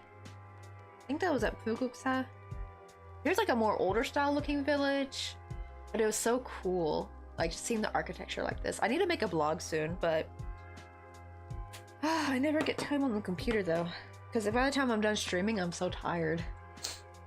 But the problem is though, is that I need to like stream longer so I can start saving money for the for my sister's wedding. Because I want to be able to make sure I can afford to get a ticket there. We're like right now, like that's a burial mound, like legit, right? They were like literal in the words of burial mound. Okay, I probably should put these aside because these are the no, that's the good one, I think. These are the messed up ones. Let me put those to the side. Because yeah, we're stuck having to make an eye again because the eye I made yesterday got messed up. And we made one earlier, but I made it too short. I messed up like I put not enough of the light blue ones. I put more dark blue stitches than I did light blue. And I do the light blue in half doubles. So it kind of extends the length. It makes it a little bit longer. Because I was wondering why the eye looked so short. And then I realized you can see, right, there's like less blue. There's more blue on that one.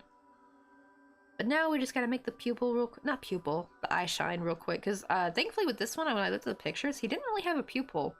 It was literally just all blue and then just eye shine. So thankfully I don't have to mess with that. And we just gotta make a little white light shine on his eye.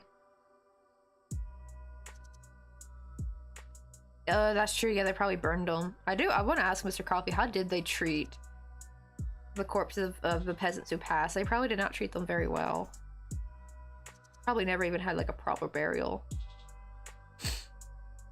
Oh, hey Caleb, how you back? Oh my goodness, what time is it for you? Is it? Oh, did you just wake up maybe? Because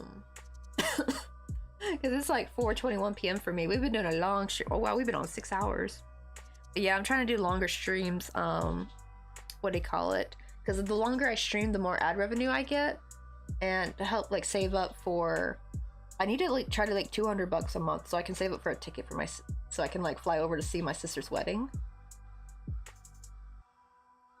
Granted, they just got engaged, so the plans are like probably they might change, and I'm not gonna buy the ticket unless like until like I think like 3 months before the wedding.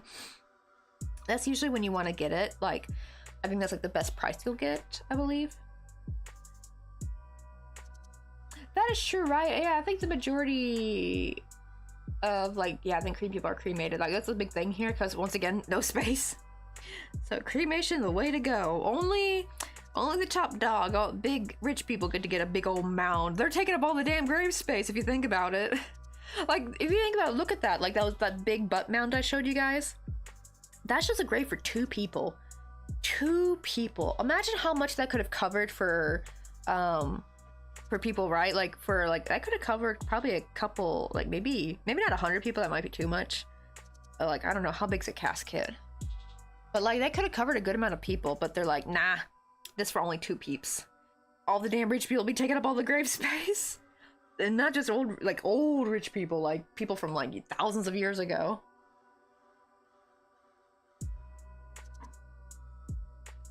Oh god, it's like 12:22 for you.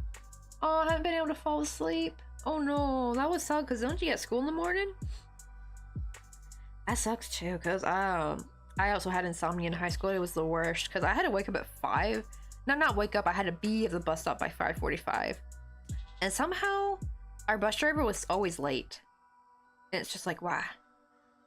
To be fair though, my school did not start at 8. We actually started at 7, which was kind of cool because we got out at 2 p.m., which was nice because I had younger sisters, so I got to be home a little bit early before everyone else, so it was nice. Got to have some peace and quiet before the gremlins came home because they were like middle school and elementary school age. Well, technically Emily was like, well, the first 2 years Emily was technically in middle school. I was fine when she came home because she's more chill, but like, yeah, Katie and Sarah were elementary school age, so they were rambunctious. So it was kind of nice just having some peace and quiet for like 40 minutes before they came through. Oh, I'll show you. I have a picture. Let me show you. So in Korea, right? Wait, that's a video. Here's a picture. It looks like a giant butt, right? That's a grave. And that's a grave for two. I think that's the grave for the king and queen. And here's like a smaller one, right? This is somebody who was not important, but not as important as, of course, the king and queen. Right, and it looks like a giant butt because they're next to each other, and when the grass, you know, is grown over, it makes it kind of seamless in the middle, so it just looks like a giant butt. But that's how graves are in Korea for like royalty and stuff. I wonder what position this person was. I do wonder if generals maybe get buried like this. They probably do, like probably military, people in the military who are important positions. Probably not foot soldiers. Foot soldiers, they're probably like, F you don't get no burial mound, even though they're helping a lot. Like, kind of makes me a bit sad when you think of like old-timey Korean culture. It's like the architecture is beautiful and everything, but my god, did they treat people like absolute shit. I mean, Europe was like that too. Oh, there's Mr. Coffee when we went Kyungju World. We both wore the piece was never an option. That was like our couple shirt. We never really wear couple outfits, but I was like, we both agreed this was like the best one. Oh no, he closed his eyes right there, I think. To be fair, the sun was like literally shining right there. We had a lot of fun. We went Kyungju World. Do I not have any more movies? Wait. Oh, I gotta go this way. Oopsie. Oh my god. I'm trying to see if I can show you the python we rode. No, that's the Draken. Where is the python? This is what I didn't ride this. I got too sick, but this is the Draken. Let me see if I can make it a little bit bigger for you guys. Yeah, you like, I was sitting in the perfect spot to film this. I was sitting on a bench because I was too motion sickness, unfortunately. And actually, even then, Mr. Coffee had to wait in line for like an hour and a half just before he could ride. And yeah, you go... I only got one of the loops because there was other loops I probably didn't catch, but yeah. You go like under, I think you go under something, like under a tunnel.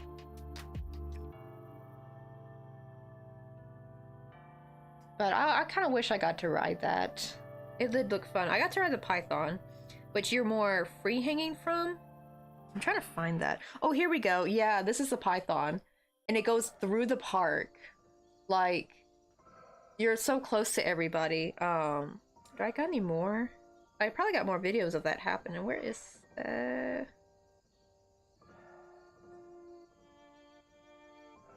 No, I guess I don't. I mean, I probably do. I have like a ton of videos somewhere, but I think that's the only one I can find right now. I kinda, it's like a cleaner Six Flags. I've seen all the funny things about Six Flags. I've never been to Six Flags because we couldn't afford going to amusement parks growing up because I had 3 sisters, so 4 of us all together, so we're like a family of 6. Ooh, plus a dog, so technically a family of 7. And so our vacations were camping growing up, which I loved actually. I love good memories from camping. Just sadly, we couldn't really afford going to any of the big parks and even the big camping places. Like we never went Yellowstone. I did get to go to the Grand Canyon, but that was because we went to a funeral in Arizona. And it was just me and my sister, so only me and my sister Katie got to see the Grand Canyon. That was a lot of fun. I wish I had a smartphone back then because I could have taken pictures. I think my dad's got some pictures somewhere, but they're kind of like not that great quality. But how old was I? I think I must have been 9 because Emily was 7 because it was supposed to be me and Emily, but Emily unfortunately had her kidney problem and had to be hospitalized. She had like an extra kidney growth that they had to remove. So yeah, that didn't do well for her. But yeah, it's kind of like that. It's kind of like... Yeah, because it's not too huge of a park. But it's got a lot of really cool rides. It's got 2 big main, but they're expanding it though. They're making a new ride supposed to come out in November. Me and Mr. Coffee actually might go back in December, because we made the mistake of, right, Caleb is like huge, right? Because like the bigger the mound, like the grave mound, they just bury a big old dome on top of you. If you think about it, I think it's to probably prevent like grave robbing and stuff, because like who's gonna like dig through all the way to the bottom, right? Like, I mean, someone might, but like, I don't know what the reason was. But yeah, it's just so huge. And it's like, if that's gonna be a cemetery, that could have like been the room for a lot of people. But because, you know, there's not a lot of space in Korea, right? Because it's a small country. It's like, yeah, all the rich royalties be taking up space on the ground. I think, oh, is that 8? Okay, good. I think, let me double check. 1, 2, 3, 4, 5, 6, 7, 8. Okay, that's 8. But yeah, Gyeongju World is kind of like a nice little amusement park. It's not as big as Latte World, I think, or as big as, what's the other one I'm thinking of? Maybe Everworld? I think Everworld might be bigger, but those are like, well, Everworld's technically in Yongin.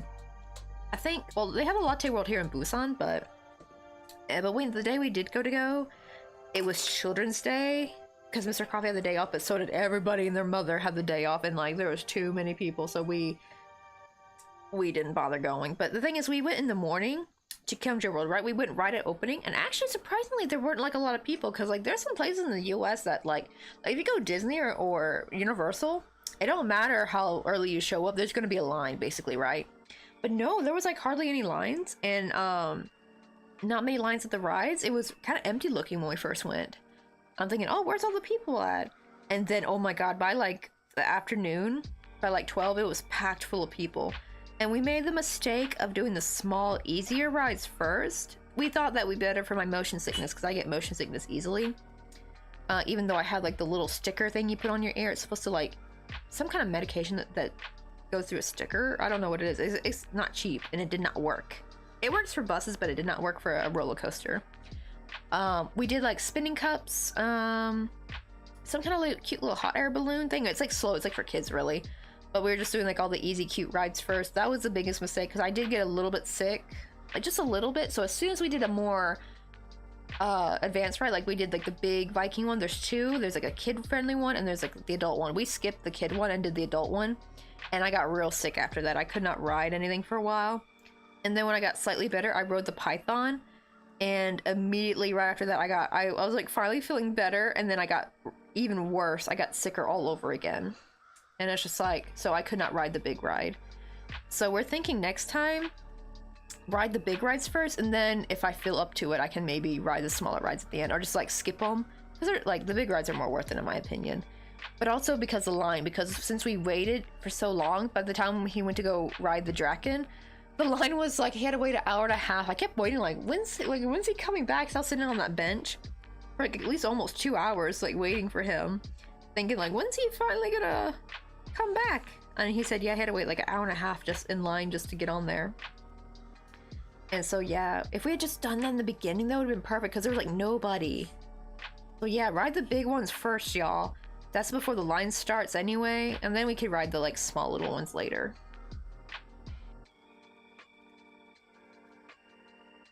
I know, right? Yeah, that'd be like nice if there were like rotating holidays, like with like if your last night started with A to G, you get Monday, and then H to K, you get Tuesday. That way everyone could be off without mass migrate. That's the problem too, right? Like that's the problem is with holidays, is that it's like everybody's off, so it's like everything is just packed full, and there's like just too many people to accommodate. Like there's just too many people for these places to accommodate them. So it'd be kind of nice if they could like, okay, so and so get this week off, and then so and so this name get that week off. That would be kind of nice.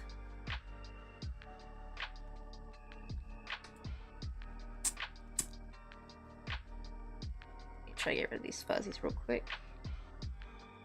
Okay, there we go.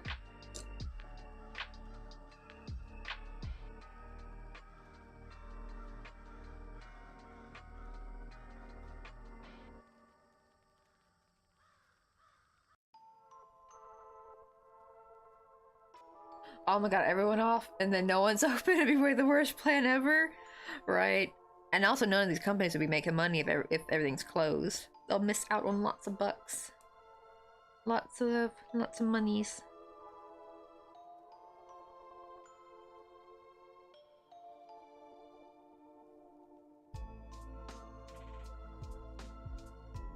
Yeah, it's like, yeah, Korea has like the longest unbroken chain of slavery / indentured servitude in any society in the world. Ooh, really? That kind of make, honestly, I feel like it's still going on today with how the company treats you. Yeah, really long history of people. Oh, I don't know, what was this from? To be fair, this was not like an actual quote somebody said, but it has like the same vibe of somebody probably back then probably would have talked like this. But did you ever watch Mr. Sunshine, Kenai?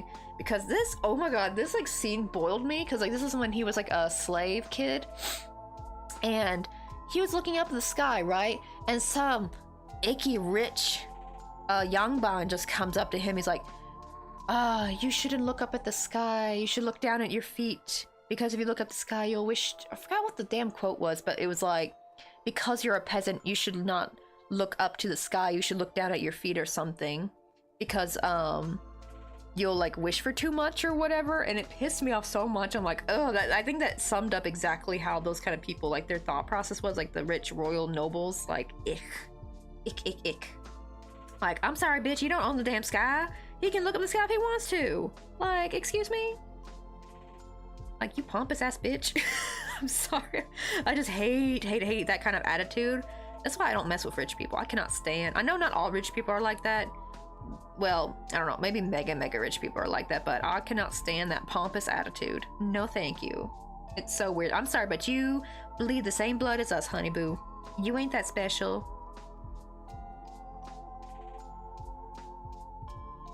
Wait, what, Mr. Shaw? Oh, it's a K-drama. I think it might still be on Netflix. I don't know if you watch K-dramas or not, though. But yeah, we were watching on Netflix. It's got Lee Byung-hun, a very famous actor. Actually, he was in Squid Games, I believe. Yeah, he was like one of the dudes in Squid Game. But he wasn't like a main. He wasn't someone you saw until the very end. Was he the dude with the mask on? I think. I forgot who he played. I haven't seen Squid Game in forever. Ooh, but Squid Game's coming out, y'all. The second one's coming out soon. I'm excited. I hope this one's good. I hope they don't mess it up, because like Mr. Coffee was really excited to go see the second Joker, but he hadn't seen it yet. But he said a lot of his friends saw it and they said it was not as good, and so he was a little bit sad. Well, it might be good for maybe people who like musicals. I think that's what I think they said. It was like a musical. But Mr. Coffee's not really into musicals. I'm not really so much either. Except for maybe Fame. I think that's like the only Fame, and what other? Oh, and Les Mis. I really liked Les Mis. That was a pretty good musical.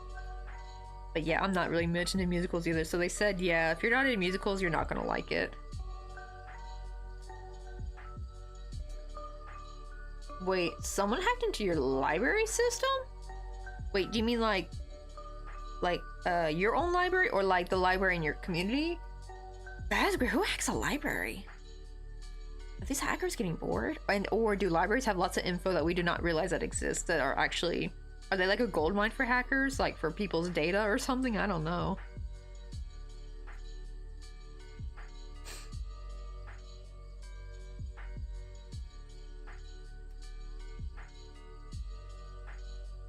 I know, right? Be like, that's stupid. It's like, you should watch the ground so you don't trip over a cliff or fall into a manhole, right?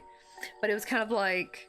Because you're lowly, you're like a lowly person, because you're a slave, you're a slave's child, so you shouldn't be able to look up at the sun or at the sky. You shouldn't hold your head up high or something. And she looked down at the dirt. Like, that was like something along the lines. I want to see if I can find the clip. Because that made my blood boil. I was like, I felt like I wanted to punch the actor. I was like, how dare you? Oh, I'm pretty sure the poor guy probably hated him to say that himself.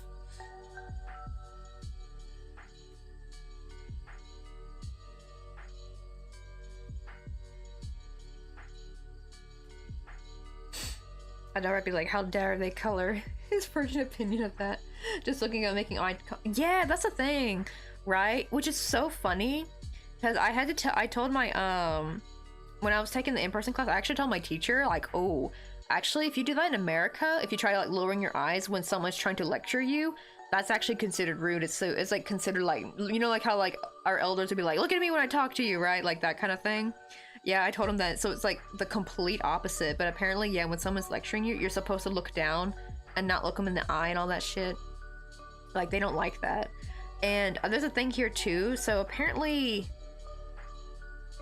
there's like a little bit of conflict. Because Mr. Coffee, right? He's kind of rising up pretty quickly. And at first, the boss was kind of against it because he feels like he's too. See, in Korea, you don't promote by how well your skills are. You promote by how long you've been at the company, usually.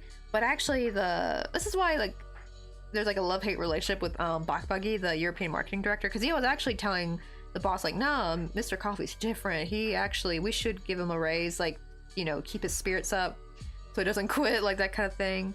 I think this was like near the beginning when Mr. Coffee started working there, because usually in Korea it's like usually they don't want to promote you quickly, right? Even if you're really helping the company, even if you got really good skills. No, it's more of a wait your turn kind of thing. And it doesn't matter how well of an employee you are, it's kind of more of a time age thing.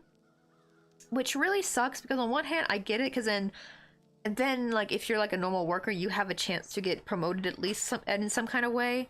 But also it stifles the people who, you know, are really creative and people who, you know, have a lot of, they're really gung-ho about the company. Like it kind of stifles that. It stifles the, you know, people who have a lot of skill and who work really hard. You know what I mean?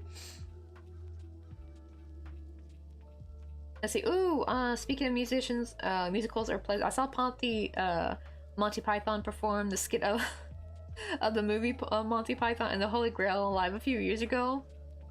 I need to watch Monty Python. Is that on not YouTube? Is that all on Netflix? I really want to watch it. I've seen some of the memes from it. It looks hilarious.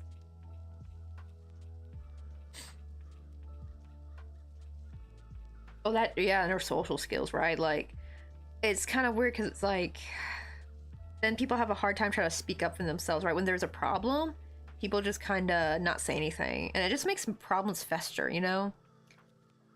And it's just like, they really need to they need to find a balance, right? They need to find like some kind of balance.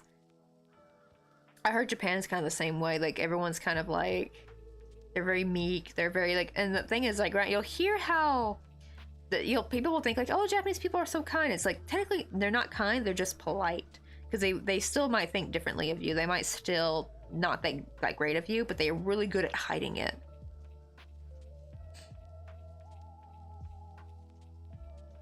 Well, he's technically not Korean American. He's he's American Korean. All by that actually makes sense by reversing it, right? Grew up in Korea, but is like heavily Americanized, like. And his English is really good. So a lot of times, like, people actually mistaken him as Gyopo, right? They think he's a Korean American, but it's like, nah. I lived here my whole life. Just, I only went to college in America for a little bit. But he also went to college in Korea, too. He went to college in Korea first. And then, then he transferred to America, did some English language programs for a bit in Berkeley. And then he switched over to San Francisco. So he lived there. I think partially this 10 years is not from just the college age, partially because he also went elementary school for like I think 2 years in Boston when he was a kid, when his parents temporarily lived in the States for a little bit. So I think that's part of the 2 years of the 10 years he's lived in America. So I think that's also why his English is pretty good. He got that kind of exposure when he was like elementary school age. Like I think he was like 9 or 10. Like he wasn't super young, but not super old either.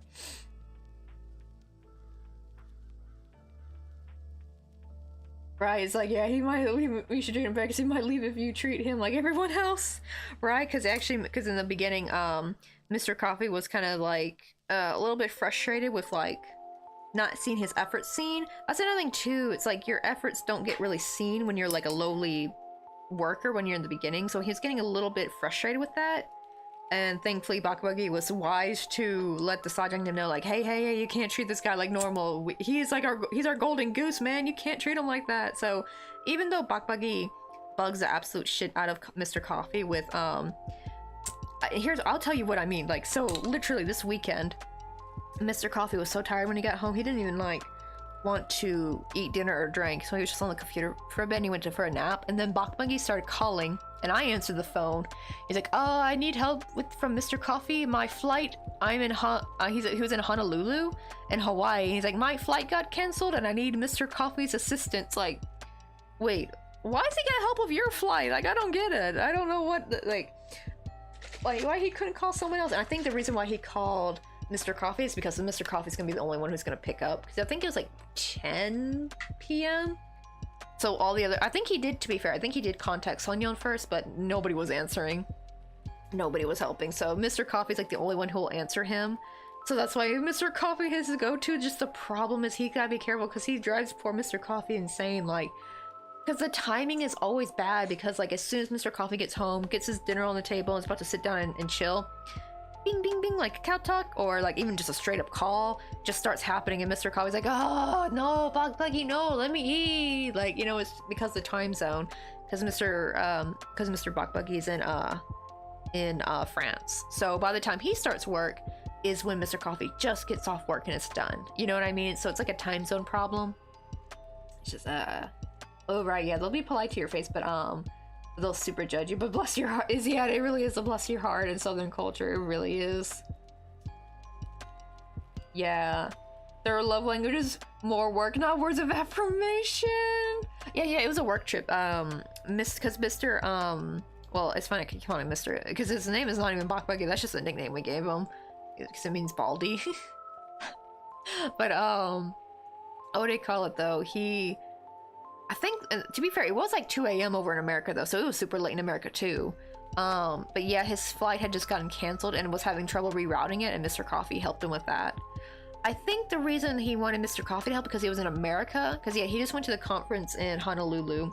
Actually, Mr. Coffee went to that one. I think that's one of his first work trips, was the Hawaii one back in 2021. But yeah, if it was Europe, I think Bakbuggy would not have needed his help, but since it was America, he was having trouble navigating the American, like, I guess, like, flight system or whatever. Like, my question is, why didn't he just go up to a gate agent? Like, they're more qualified to help you set stuff straight. To be fair, his English is not that good. He actually is more fluent in French, so he's better off with French and Korean.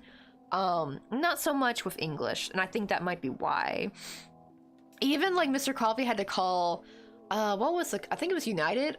It was either American Airlines or United, and he actually had to call the support over there and talk with a lady on the phone for him. And I'm like, he's literally in the airport where he can like get this set straight with a gate agent. It's just so weird.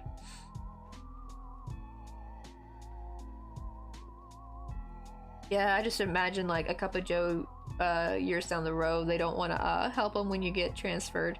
That's true, yeah. Maybe that could be it too. I think you meant to say average Joe. I was gonna say a cup of Joe. Was it a cup of coffee have to do it? But that could be just like autocorrect.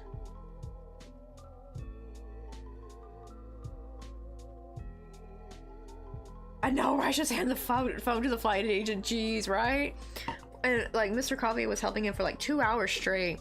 And when he was done, he finally went back to sleep. He's like, okay, I'm going back to my nap. Or technically, well, it was more like going to sleep because it was like nighttime. Okay, did I? Oh yeah, we did finish this one. Okay, let me get the good one. Let's see, how is this in size? Because I do not want to have to make another eye. I do not want to do that. Oh, okay, good. They're the same size. So let me. So I'm gonna glue these on. So let me sew this up, and then we're gonna like darken the ends with the Sharpie. I just gotta be super duper careful. Because if I mess it up, I gotta make another one. I do not want to make another one.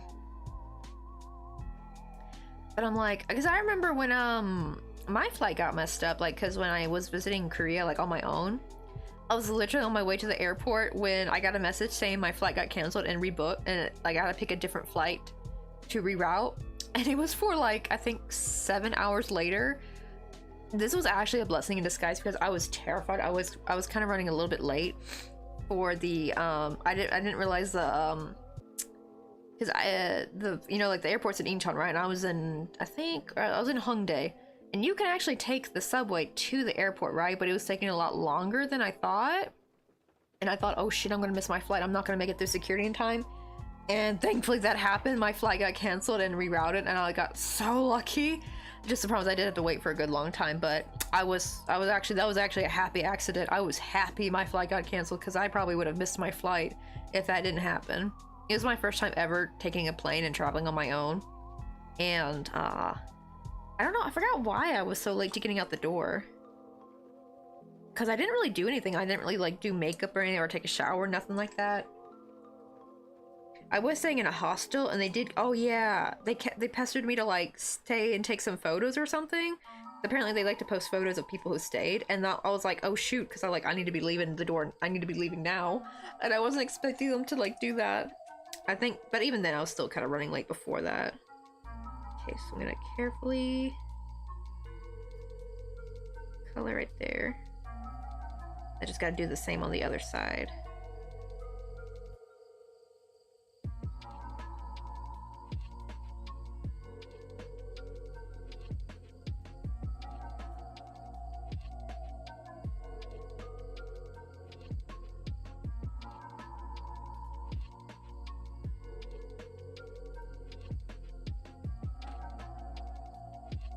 Okay, so far looks good. I'm gonna let that dry, because even Sharpie will...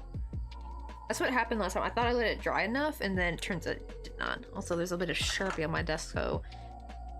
I don't have any rubbing alcohol, but I do have hand sanitizer. That actually helps clean it up right away. Oh god, this thing always puts way too much than I need. I just wanted like a little droplet, and it just let out a whole ass glob.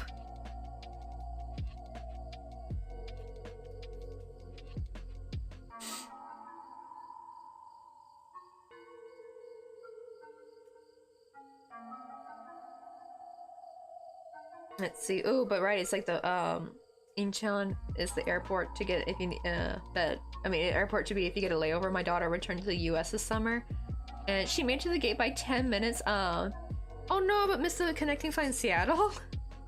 Oh, that sucks. Was it because of customs? Because like I don't know why they will make, because like some of the flights you'll see in the like they'll only give you like 30 minutes or an hour as a connecting flight coming from Korea or like wherever you're coming from, and it's just like, I feel like that's just bullshit. I think they do that shit on purpose so that you pay, because I used to think that if you missed your flight you had to rebook all over again and pay for everything, but then I found out that actually you just pay like an extra fee and they just reroute you. I'm like, oh thank god, because I thought you had to pay for the whole thing all over again. I'll be like, oh hell no, I don't think I could ever do that, so I'm always scared of like missing my flight. But what do you call it though, like why would they do that? Why would they schedule flights like that? Like that's not enough time to go through customs. Have they ever seen, like they're the airport, they should know how customs go. They know that crap takes longer than 30 minutes. Them lines be long.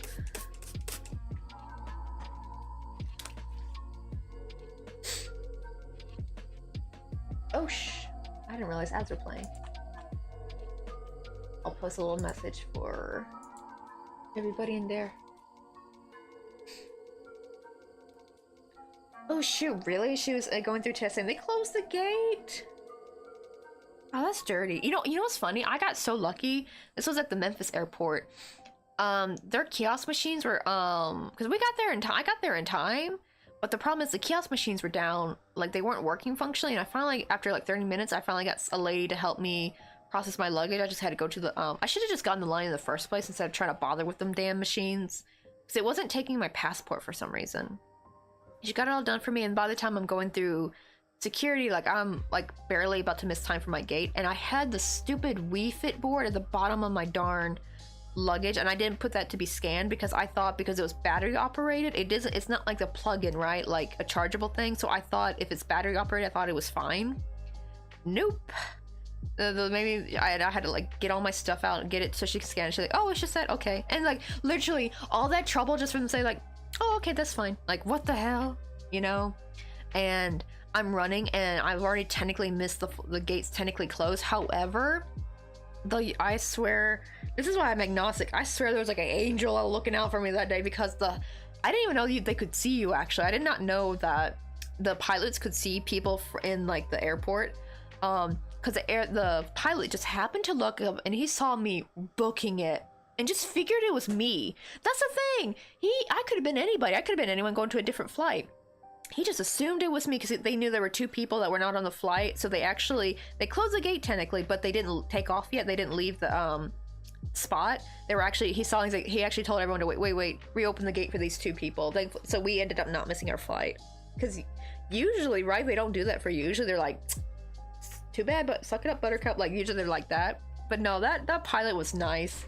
He just looked up and saw me booking it with my lug, because I had a big duffel bag, a backpack, and was just like hauling it. I probably could have gone there faster, but I didn't have all that shit on me because it was heavy. I had the Xbox and laptop in my backpack and everything.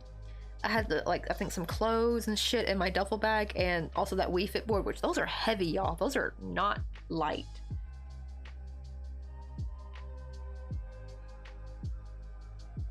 Let's see, is well, delayed is different, but the problem is, I think if you miss a connecting flight because your flight got delayed, I think it's like the airport's problem, right? So they reroute it for you and you don't pay anything. But if you miss your flight, like it feels like more you just didn't get there in time, but it wasn't like a problem because of like being delayed, I think they then you have to pay, I believe. Right, layovers are hell, you have checked luggage, right? Like, oh my god, my layover in Canada, because it said on the stupid app that I don't need to go through customs and I just go straight to my gate. Nope, that was wrong, because I actually did have to go through customs, and that just like that was a really long time. Thankfully I had like I had an 11-hour layover. That was the like worst layover ever, because I couldn't afford to like stay at a hotel or anything, and what do you call it? I just had to sleep with my 2 luggages and duffel bag. This was on my flight to move to Korea, by the way. And I was just like barely sleeping in front of a 7-Eleven out, because like outside of the security area, right? There's not many shops and stuff, but there were some benches, so it's just like. But what scared me is like I would have felt better if I was behind security, but because my layover was so long, I couldn't go through security yet. So technically anybody could come through that airport, right? Like, because you're in the outside area where anyone could just walk through the door. So I was like terrified someone would take my stuff, especially because one of those luggages had all my yarn in it, and I'd be out for murder if someone stole my luggage with yarn in it. Like, they're not gonna find your body kind of murder. Like, you're not gonna be found if someone tries stealing my yarn. I would have not been happy, because I was like all the yarn I ever had in my life, not to mention all my hooks and everything, and all my crafting materials were in there. So it's like I would have been mad if someone tried taking that from me.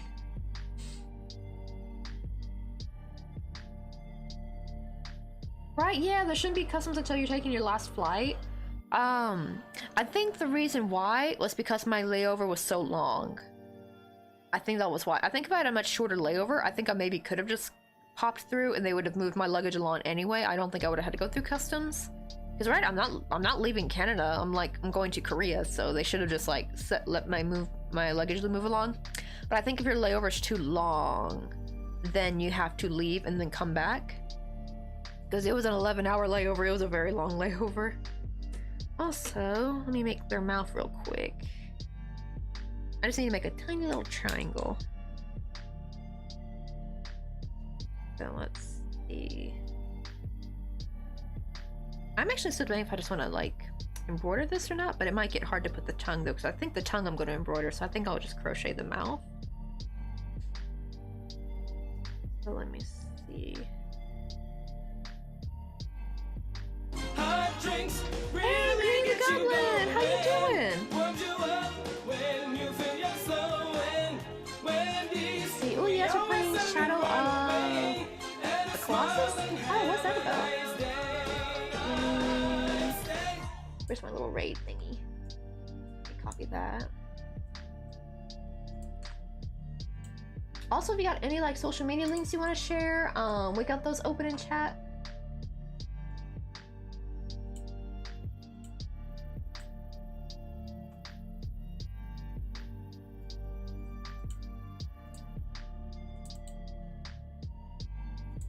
Let me see.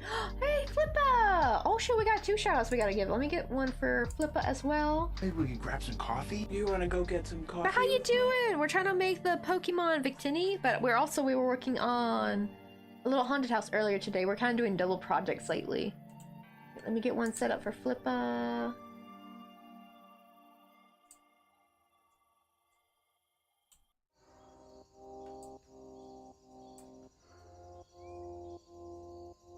There we go.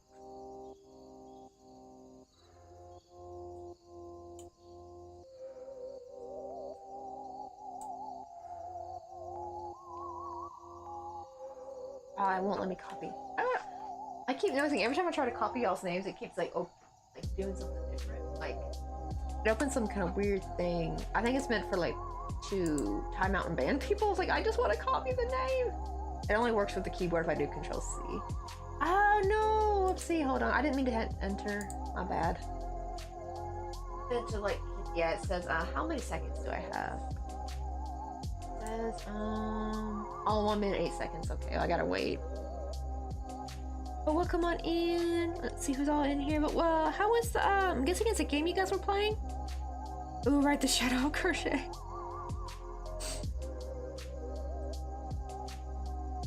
Right, oh yeah, it's because when you enter a country you have to declare because it was an international flight and your connecting flight wasn't your connecting flight isn't international, so you won't have the same processes or have the right facilities. Yeah, I guess that's true. Oh, doing some speed runs. We were playing, yeah, Shadow of the Colossus. I hope I'm saying that right. But how'd that go? What's that game about? I've never, so I'm kind of like living under a rock when it comes to games. Let me show you guys our little, what do you call it? Haunted house we're working on. We just finished working on the porch today, got that all set up, and we got a little window in the back with a little ghosty that we're naming Doodle. We got like a side panel in the middle of construction. I like how right from the side it looks like a little boot. It looks like a little shoe. But here, where's our picture? I got like a picture. This is what we're trying to go for.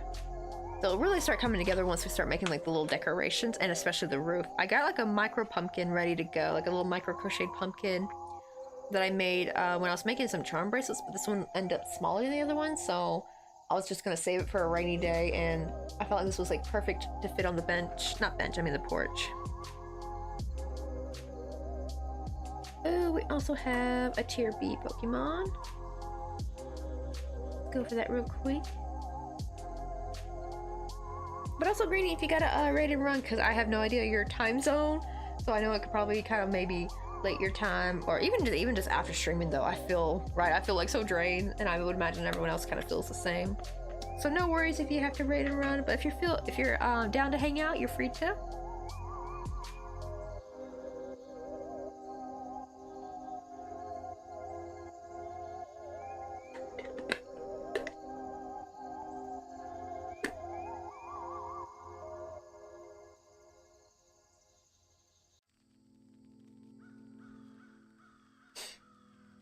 Okay, so it's like a little bit... oh, a puzzle game. Wait, where the puzzle is fighting a very large giant. There's a small person with a horse and a sword. It's a great game for making the player feel small, and a great for wandering a mostly empty but gorgeous world. Oh, I might need to raid and run in a bit, but I absolutely will definitely leave alert. Well then, have a good evening, Greenie, because yeah, I know like, especially with different time zones, it can be like, it's probably like late your time. Probably like either dinner time or even past maybe your dinner time, because it's 5 p.m. for me, so like, I'm in South Korea, so it's even starting to get dark for me now. It's looking kind of stormy. It's been really rainy lately. Oh, actually, speaking of that, probably Mr. Coffee's gonna be coming home pretty soon, so let me try to make this little mouth for little Victini, but I'll show you, like, we got his eyes done. His little eyes on here, but we need his little mouth. So here's his little eyes, and then we got his little ears. And let me take this off because it's gonna fall. So I don't want to glue them just yet until I've sewn the ears on.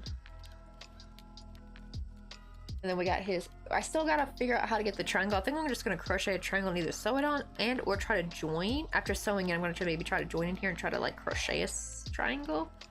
I don't know which one would be better, but we will see. I might try the trick where you just rejoin after each end so that way it's still going in the same direction, maybe? I don't know, maybe, we'll see. Oh wow, we almost hit 7 hours today, y'all. But yeah, it's been quite quite a long stream. I'm trying to do longer streams because oh, Flip, I gotta tell you, my sister got engaged. That's why I'm going in about talking about like I gotta start streaming longer. I'm gonna try to start saving up. I really need to start hitting.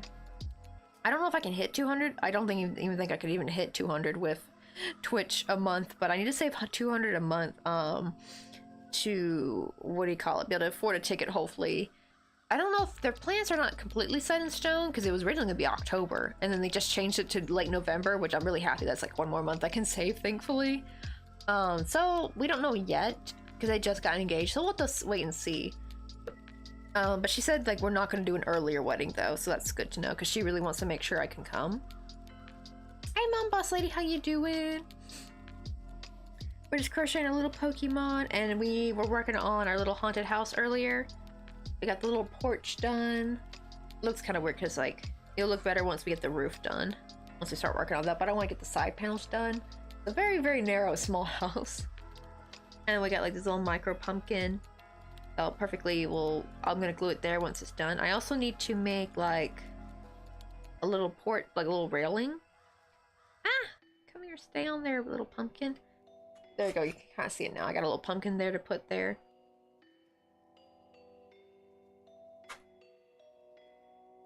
Oh, feeling pretty good. Got any drawing done lately? Coloring done? Let's see.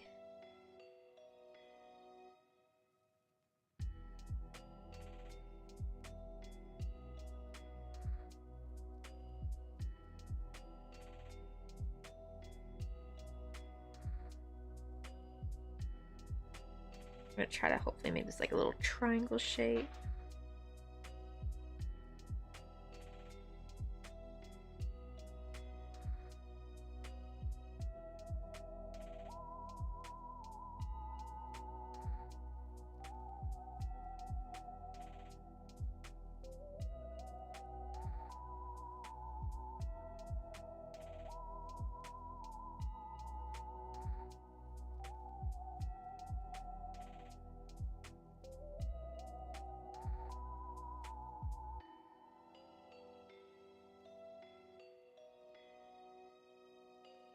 Oh yeah, let me know when you post them.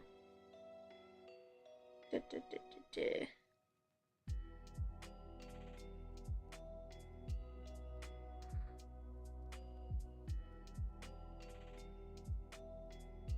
keep chaining one of them. I keep forgetting I need to chain two. Here we go.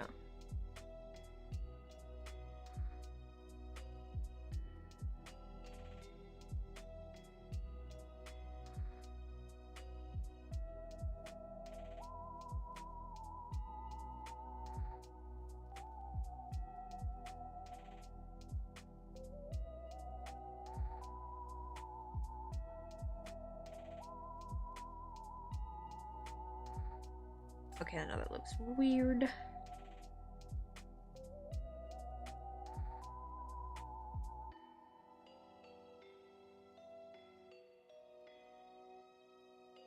Try it this way.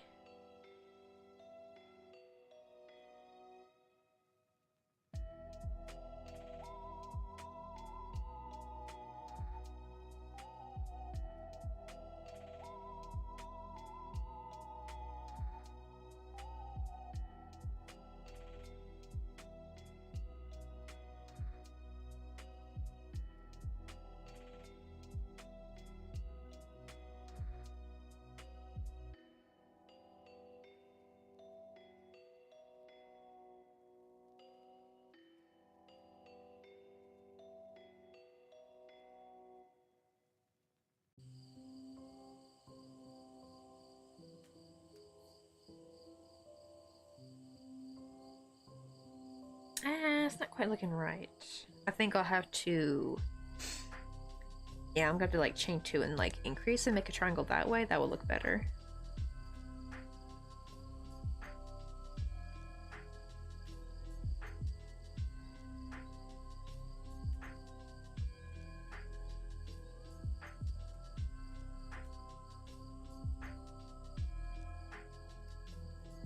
Oh, wait, let me go check. It's Discord app.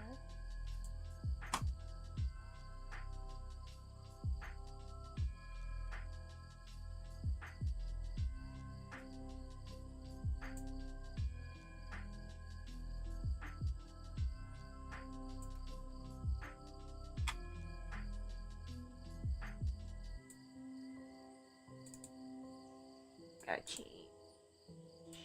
There we go. There it is. Oh, those flowers are really pretty.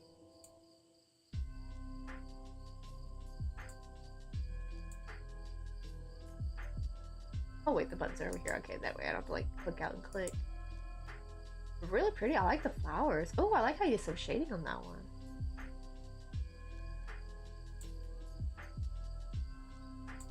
I wonder how long did the first one take? That's like a ton of flowers. I thought that took a while.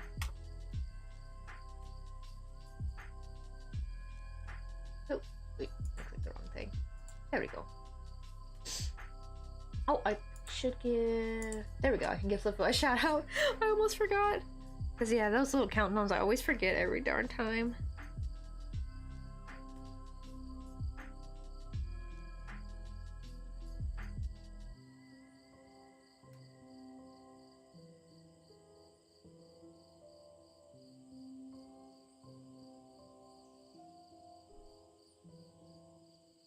Just start with just 2 single crochet.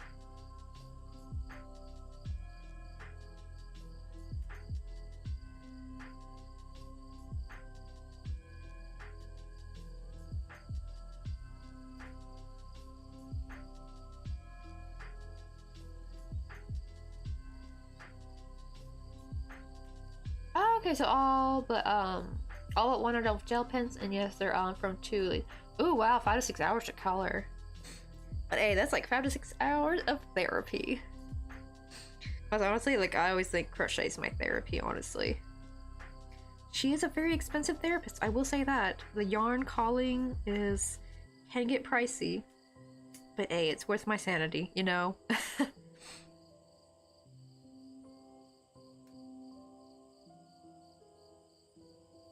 Right, gotta keep the mind busy, keeps the mind sharp. Well, the only thing is, though, I always was hoping like maybe crocheting would help offset dementia or something. But then again, I remember that my great grandma, the one who actually did tiny crochet, the one on my dad's side, I never got to meet her because she passed away before I was born. She was my great grandmother. She's actually the one I'm named after too. Oh, you know what? That'd be kind of funny. Like, I know, like, I don't know if reincarnation's real or not, but that'd be kind of funny if I'm like actually her again. Probably not though. I think she may have still been alive maybe when I was born. I can't remember. I gotta ask because there was one relative who died right after I was born and then one who passed away before I was born. I'm not sure which one she was. She may have been alive when I was born. I'm not positive, but she got dementia though, unfortunately. And I was always hoping like, oh, maybe crochet will help keep my mind sharp. And no, that dementia, it's genetic. That will get you. And I'm actually really hoping I don't get it. Because unfortunately my grandmother, who was her daughter, she was so self-aware that she would know the same thing would happen to her. And guess what? The same thing happened to her. My grandma's in hospice now. And my grandma was very sharp too. Like, she was smart. She was actually an assistant principal for a Catholic school. Even though we weren't Catholic, that was the funny part. Where my family was more Baptist. But she did such a good job that the kids loved her. Okay, this is looking weird. Let me retry this again. Also, like a knot right here. Ah, there we go. Yeah, gotta keep my mind off things keeping me depressed, honestly. With the way the world's been, ugh. I'm actually like really worried that World War III is like on the horizon, honestly. Like, first Ukraine, now Palestine and Lebanon. It's like fighting is never gonna freaking stop. Oh, I'm supposed to do back and forth crochet, my bad.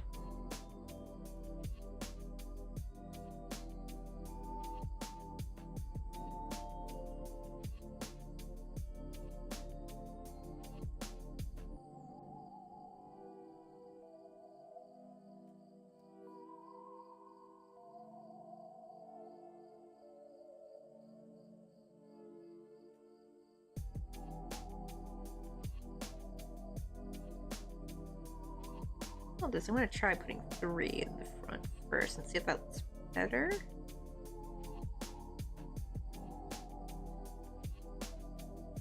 I'll make it more of a triangular shape.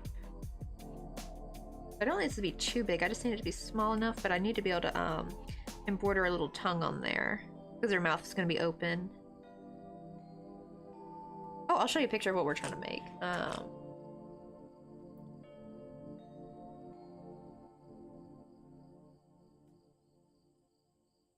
This little Pokemon right here, little Victini. I love this little artwork of him. He's so cute. He's like a little mystic Pokemon.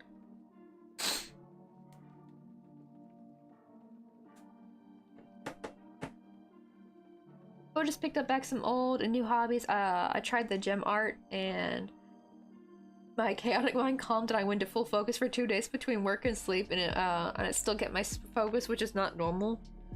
Right? Like I have ADHD, like or inattentive type. I do not have like classic at all. That's my dad. That's who I inherited from. Dear old dad. He gave me his old neuro spiciness. That unfortunately, I think he did get diagnosed with it when he was a kid.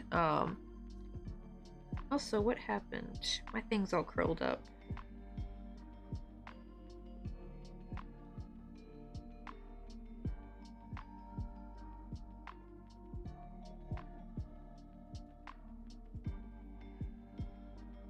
I don't know what happened.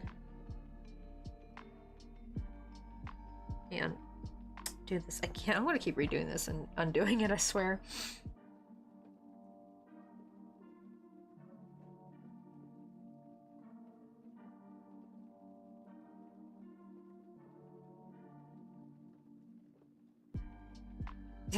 I like how it's like, I was normal once. Like back in my day, I used to be normal. Oh, geez. Well, that's what, I don't know if you have trauma, but like, yeah, trauma will do that to you. Or like, you know, or like the older you get, it sucks. That's what I'm a little bit afraid of, like. Because it's so sad, because my grandma was so self-aware that she knew it was going to happen to her one day. Oh, I gotta stop. Actually, maybe I should do it in the round. Let me try that. Maybe that will be better if I try in the round first instead of chaining. Maybe that'll be better.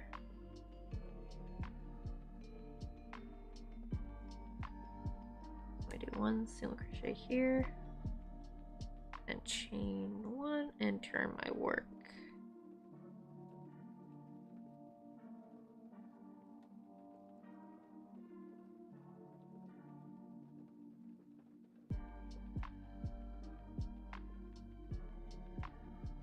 Chain 1, turn.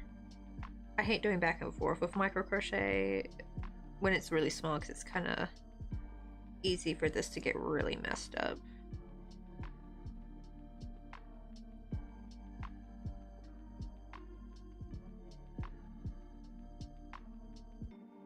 Oh yeah, those are tiny pumpkins. Wait, let me get these in real quick. Let me get this increase in. That way at least I have the row done. Get in there. Should put on my little silicone thingy because this is like digging into my skin. I try to dig it through the stitch. Okay, there we go. Oh, that's looking nice. Okay, that was actually maybe a better idea, was working in the round. But yeah, we got the little pumpkin patch by Ben and Eve's house. She's a little polymer clay art streamer. So we keep the gingerbread house on year round and we just like decorate it for the holidays. But yeah, we got the little pumpkin patch. We also have like a pumpkin up here by the graveyard. Even got a spoopy little cauldron.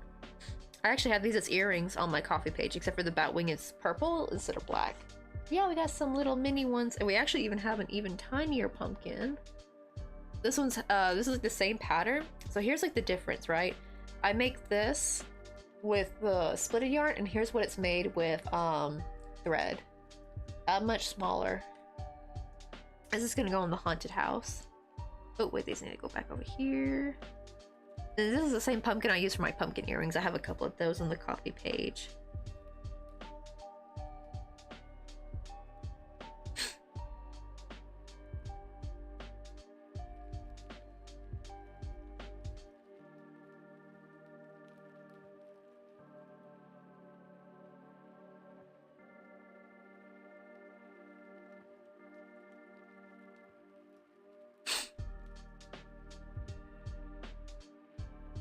I said for hours monitoring on Twitch, but my hours have changed at work and a lot of my streamers are live when I'm not able to be. Oh, I like how you use the little crying Gogoty. He's so cute though. I know that. Like, that's why I had to stop modding for, I still try to mod its Discord, but I stopped modding for Club Crochet, which thankfully, by the time I kind of bowed out, I think I'm still technically a mod on there, but I just could not, his lives would start at like 4 or 5 a.m. for me, and, I would not get enough sleep, but I would wake up, mod his stream, and then like try to go back to sleep after like, I think his stream would end like 8 a.m. or something, because he's like stream for like 3 hours usually. And yeah, it was just like too much. I just couldn't, because the time zone.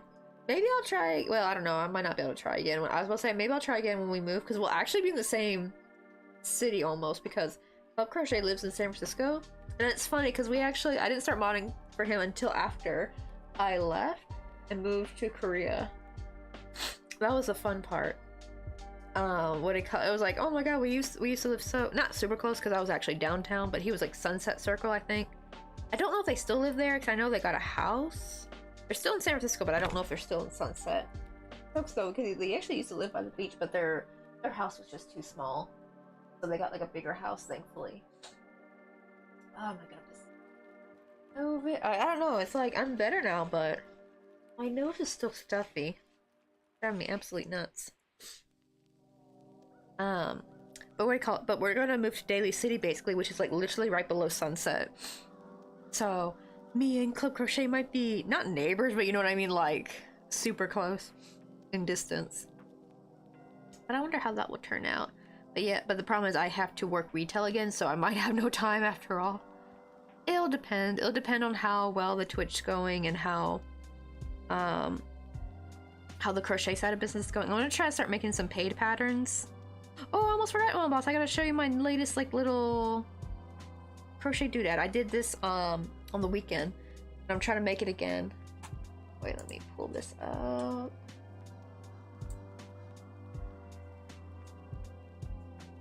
There we go. Yeah, it's like a little haunted little pumpkin house. It's like just a big pumpkin with a door and windows, and it's got like a little witch's hat, got some vines growing up, got a little ghosty, and I'm gonna try to make this into a paid pattern to put on Coffee, Ravelry, Ribbler, and Lovecraft, I think. I'm not gonna bother with Etsy because the Etsy Temu bots be hunting crochet designers on there. Yeah, that's the thing. If you're a crochet designer, PSA, careful with what you put on. Like, your stuff's probably getting sold as a fake kit on Temu now. The worst part is like I guess it's good that they don't buy your pattern and just like rip your pattern off by like putting the PDF in there. They actually tell the person, whoever buys the kit, they tell like, oh, to get the pattern you gotta, like, they do it after they purchase it too. They don't tell them beforehand. They tell them after you purchase this kit, like, oh, if you want the pattern you gotta go to so and so, you gotta go to the original designer. And then they, like, these designers are getting people bombarding them with like, hey, I bought this kit on Temu, can you give me the pattern? It's like, well, I'll give it to you if you can buy it. And they're like, but I paid for the kit, you know, that bullshit. Like, finger wagging, like, ugh. But yeah, so it's like they literally just paid for the yarn. They just paid for, like, they probably wasted their money because you could just bought the same yarn for probably even cheaper, actually. Yeah, it was Ross Dress for Less, yeah. What kind of retail should be a 4-letter word? Do you? I remember you said it used to be Ross. Yep, Ross Dress for Less. I worked in stockroom.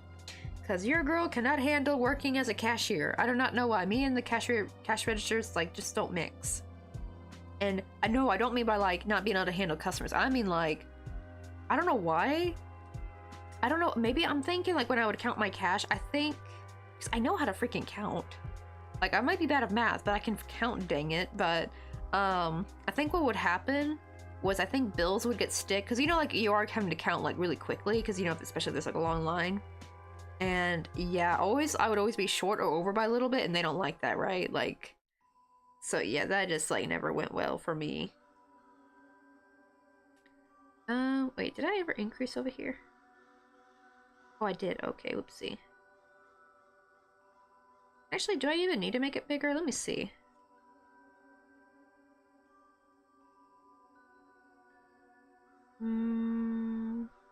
Maybe not, actually. I think going another round would not be the right move, but let me try to make it thicker. So let me give this edge maybe, and that will help.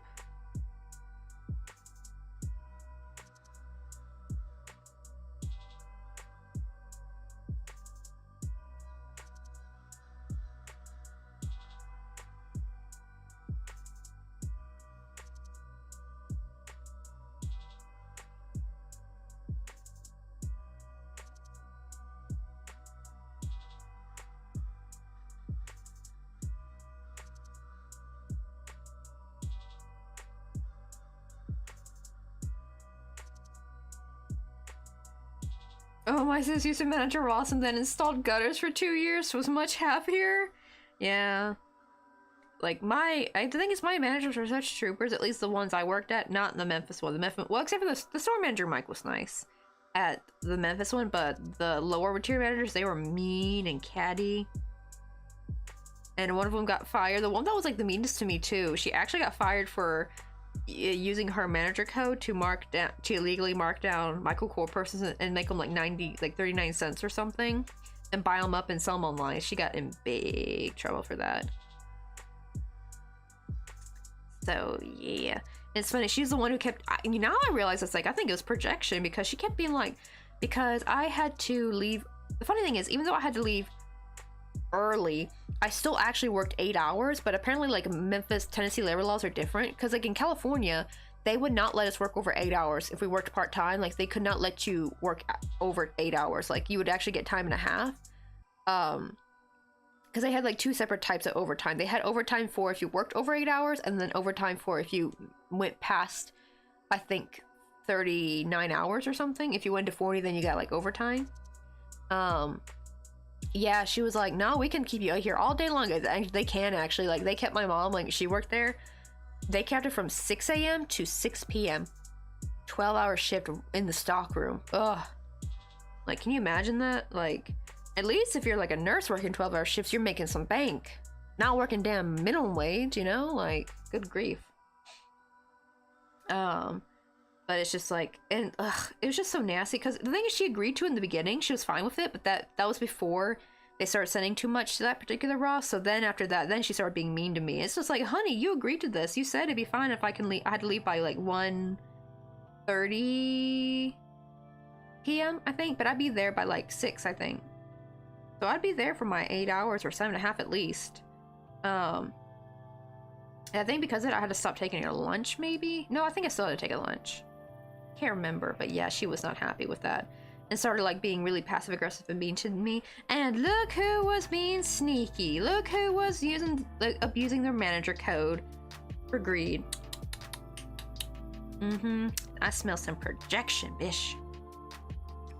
But I was really glad I talked with Mike, because like she was threatening to move me to the front, that saying like, oh, if you keep leaving too early, I'm gonna have to make you work in the front. Like, so I told Mike, like, if I'm gonna have to work in the front, I might as well just quit, because I would rather just look for a different stockroom job at a different company. And he was all confused, and he was like, what? Because she made it sound like Mike said this too. She made it sound like he was saying that he didn't like me leaving early, and he was like, no, I approved you being able to leave at this time, you're fine. So yeah, I caught her in a lie. She thought she could. And then like I think a month or so after she got caught for the her little scam, like, I'm sorry, hon, it don't work like that. Everything always comes out. The truth will be revealed, you know, like all the shenanigans you do. Oh no, I can't just, oh my god, you're still up, Caleb? Oh man, you're gonna have quite a rough day tomorrow at school. Let's see, is this too big or is it too small?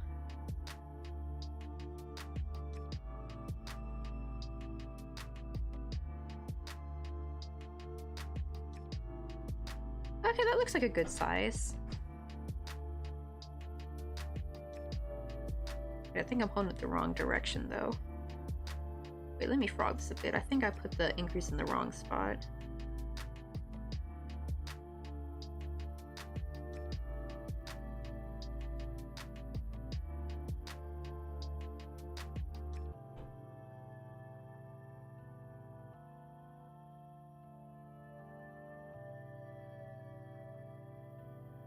Let me see. Oh, out of curiosity, would you micro crochet with hair? If it's like 3 feet long.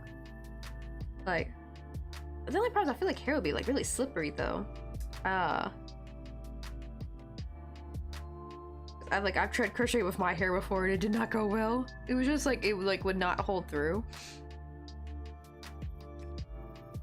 Alright, I hate how many companies make the lunch or 15-minute breaks like as a perk / privilege. Like, oh my god, right, bless her heart. Like, it's like, oh, how dare we need to eat? How dare we need to like take a little breather? Us poor little slave waves, like, or slave wage, right? Like, or wage slave. I'm like mixing the words up. Wage slave, like, how dare we? Such insolence, alright? Like, how dare we need sustenance? How dare we need water? How dare we need bathroom breaks? Why can't we just be good little robots? Oh, sorry, little corporate overlords. They just won't understand. They're just fucking narcs. Every single one of them's a little narc. That's why I always say, I actually have a theory that narcs are some of the dumbest dipshits on the planet. Because they have no empathy, so they can't think like a normal person. Because their little narc brain just won't let them. They're just so stupid. Like, they like to think that they're like calculating and smart, and it's like, yeah, surface level, but it don't go that deep, honey bun. Yeah, because like think about it, like any like psychopath, like narcissistic psychopath that's like been like a serial killer or something, like they always get caught because of a little something that they had to hold on to, right? Or they just let it slip, or they get like sloppy with their work because their ego. And like, it's like, oh, and also another thing too, it's like you're not in control of your ego, by the way, too. That's another reason why I think they're dumb, is because you're letting your ego control you. You don't have that much self-control that you just let your ego do stupid shit. Dumbass. Like, seriously, that's how I see all narcs. They some of just stupid dipshits on this planet. Because their ego, man. They just can't. Their widow ego. Oh, they don't want their poor widow ego to get hurt. Like, stupid narcs. Like, I hate narcs with a fiery passion. And unfortunately, right, you need to at least have a snack. Like, you have to like sneak a break or feel guilty for taking a break. The weirdest thing is like, what's with like, if you smoke, all of a sudden it's fine? Right? Like, it's fine if you're smoking, going on a smoke break, but God forbid you want to go to the restroom real quick. Now, thankfully though, at the California Rosses, I had really good bosses. I had actual human bosses and not little narc bosses.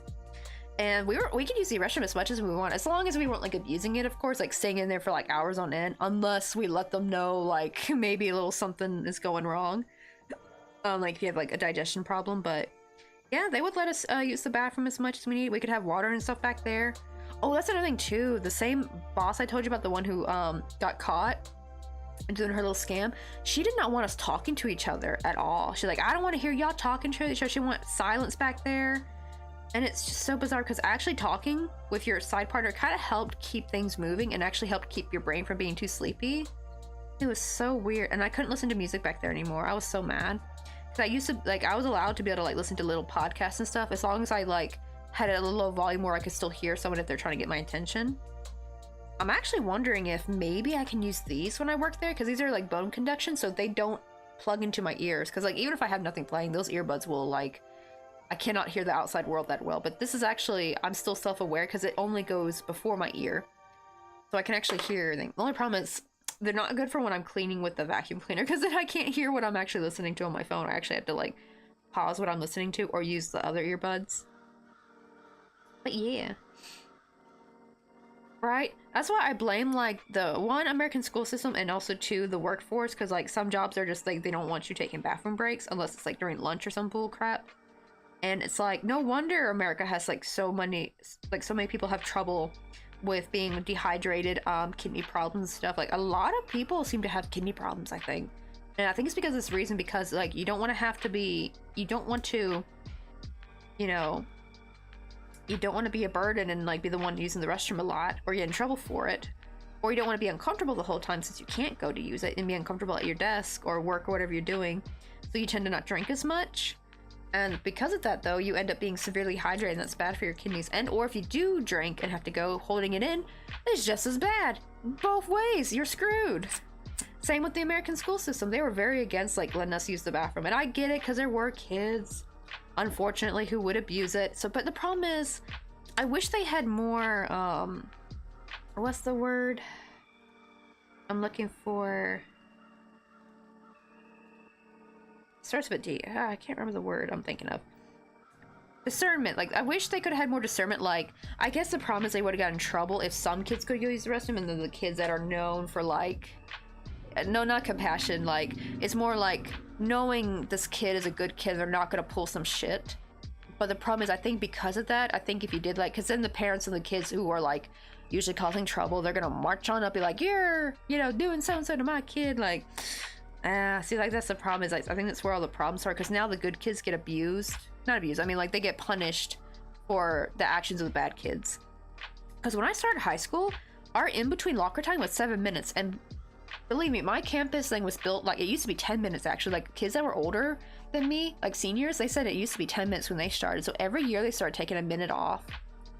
And, which was plenty of time. That was plenty of time to go to your locker, to go, use the restroom. And actually, 7 minutes felt great to me when I first started. And by the time I was a senior, it was, I think, they were going to change it to 4 minutes, I think, the year after. But it was 5 minutes, and that was barely any time to use the restroom, go to yourself to your locker, especially if your locker's in a different building, because we had, let's see, we had the north building, south building, main building. We did not have an east building, but we had the portables.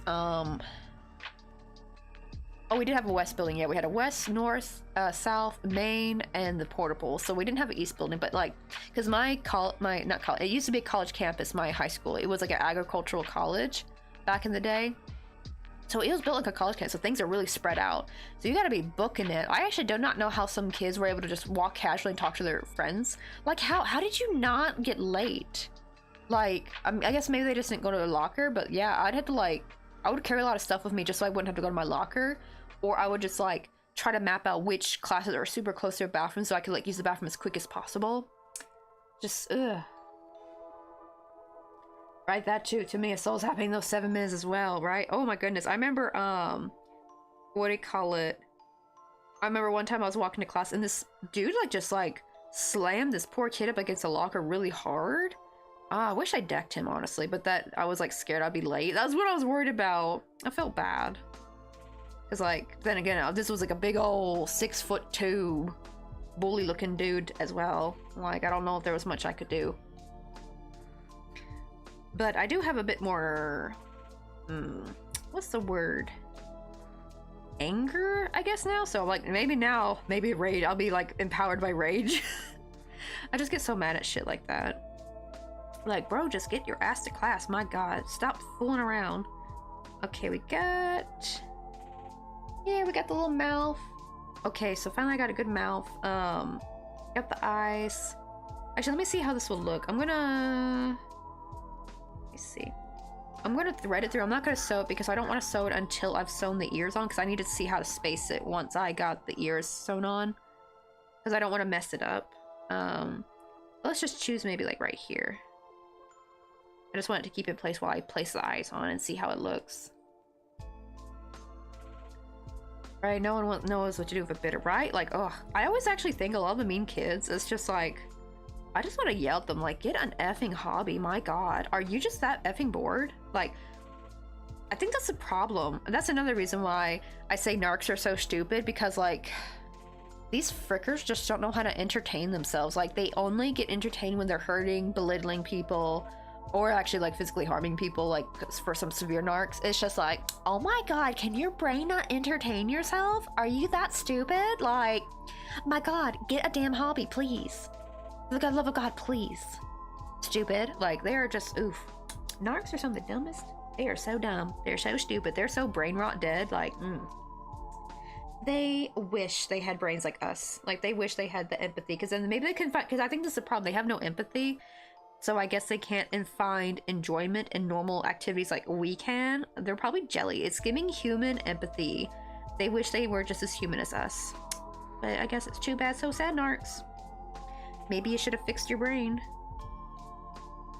But yeah, they're just so stupid. Oh, looky! He looks so cute. So let me see if one of his ears on. That spot looks pretty good, but I don't want to do it until, just in case, not until I finished sewing these on first. Oh, Mr. Coffee's gonna be probably walking in the door any minute. Right, and then when you're marked as the bitter, no one wants to mess with you. Honestly, probably narcs are probably bitter as heck, I think. They probably are. They're probably mad. They don't feel nothing like we do. All they feel is anger and resentment and pettiness. Like, they wish they felt human emotions like we do. Well, that's so sad. You should have learned to, because that's the problem, is they kind of skipped the how to be a human lesson. So that's what I think. It's just like, how about you be a better human? Or act more like a human, please. Like, ugh, the damage I hear that narcs do is just pisses me off. Like, they're just some of the most disgusting human beings on this planet. Now, sure, there is like a spectrum of narc. There are some narcs that are like not as bad as others ones. Like, there's some that are more like, I think covert narc is like the least dangerous one I've heard. They're like the ones that will actually be nice to you for the longest time until shit hits the fan, I guess. But it's the malignant narc, I think that's like the dangerous one. So maybe covert narcs, they can learn to be better humans, but malignant narcs, yeah, you're just a lost cause. There's no help, there's no saving you. Oh, when I was in school, I don't remember what grade I was in, doing something, one of my classmates came up behind me and put mustard in my hair. His name was Frank, and I don't remember his last name. Well, fuck Frank. Frank's an asshole. Oh, good God. Right? Like, dude, get a damn hobby. That's what I say. Like, these people are so bored. I think a lot of bullying comes from boredom, I think, with these people. There's like two types of bullies, right? There's like the bully that's angry at the world, has a bad home life, and they take their anger out on people that they perceive as happy, you know what I mean? So I do have a bit of empathy for those kind of bullies because they are a product of their environment. And then there's like the little shitheads that are like, they come from a good family, they got everything good in their life, and they're so bored with everything that they like, I want to have some fun, let me just be mean to other humans for no reason. It's just like, get a hobby, bitch. I'm sorry, just get a damn hobby. Oh my God, you can't be happy like the rest of us. So I always think those kind of people are just miserable. Like, bro, get something, read a damn book, I don't care, do something with your life. Like, there's so many hobbies in this world. You will find one that you will like, but they just are too lazy to. Narcs are lazy and narcs are stupid. That is my motto, and will always will be. Because they gotta be, like, they have to be, like, the way they act, how can they not be?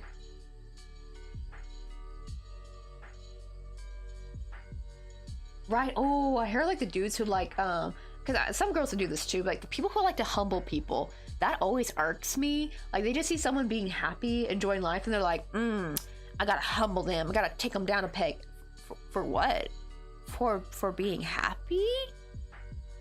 Get yourself into a psych ward this instant. I swear, people who think like that need a lobotomy. It's like their thinking is just like alien. Like, that's why I don't even consider them a human, really. They're like, you're an alien or something. You don't think like us normal people. Like, nah.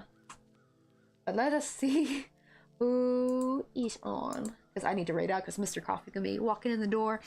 And he's going to want the computer. Plus, I want to check some emails real quick. But who...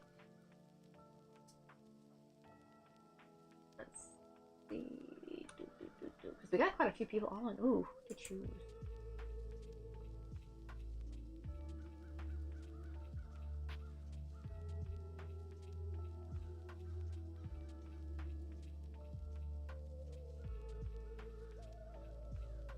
Oh, Remtown's on. Okay, I haven't raided Remtown in a while.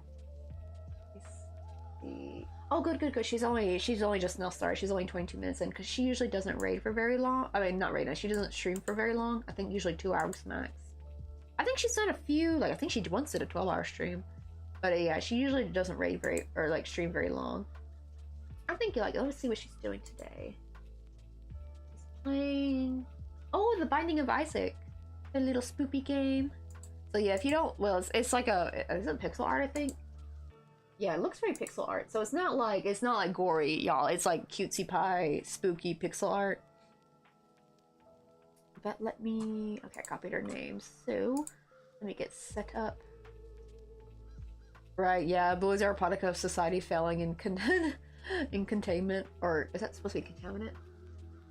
maybe contaminant. That's what I'm thinking, because there's like different types of bullies. I do feel bad. Like think from Nelson, right? Think Nelson from Simpsons. I actually saw like how he's like a pretty chill good guy now in like the later ones. Like he's like more a product of his environment, right? But then there's like, have you ever noticed like how like why are like stereotypically why are oh okay, so you meant containment. That's what I kind of meant. That's what I thought the first time.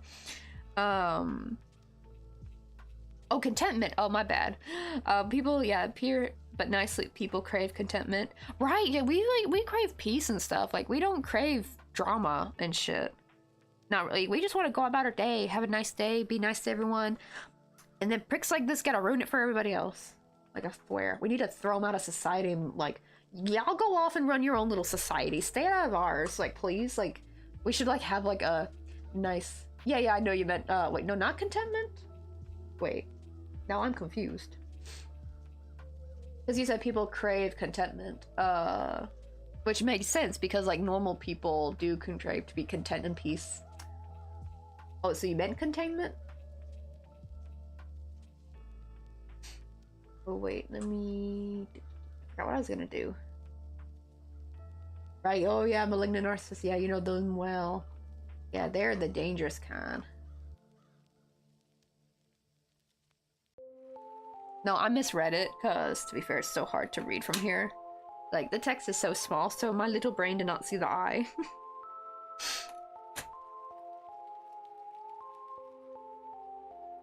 Especially when I'm, like, reading fast. Because I'm also, like, I'm, like, multitasking, too, trying to set up a raid. What was I forgot what was I going on about. That, too, but, like, look how tiny this text is, though. And I have it set up over here behind the desk. Not desk, but I mean like this desk, right? Or this bench right here. Like this is all I get to see. This little itty tiny bit. Ooh, rabbit Pokemon. Hold on, we gotta catch the Pokemon real quick, y'all. What ball does it take? Ooh, fastball, okay. Because I've been just using Ultra Balls all day, but I want to use different ones. Okay, see if I catch it that way. It's tier B. Any tier B and A might be a Halloween Pokemon, and I'm trying to catch a damn Halloween Pokemon.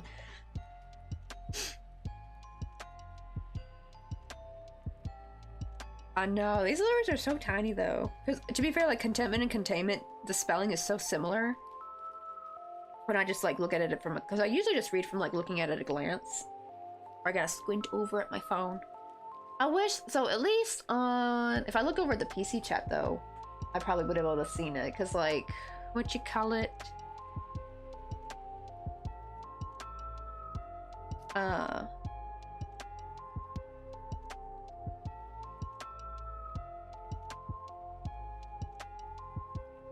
Just what do you call it?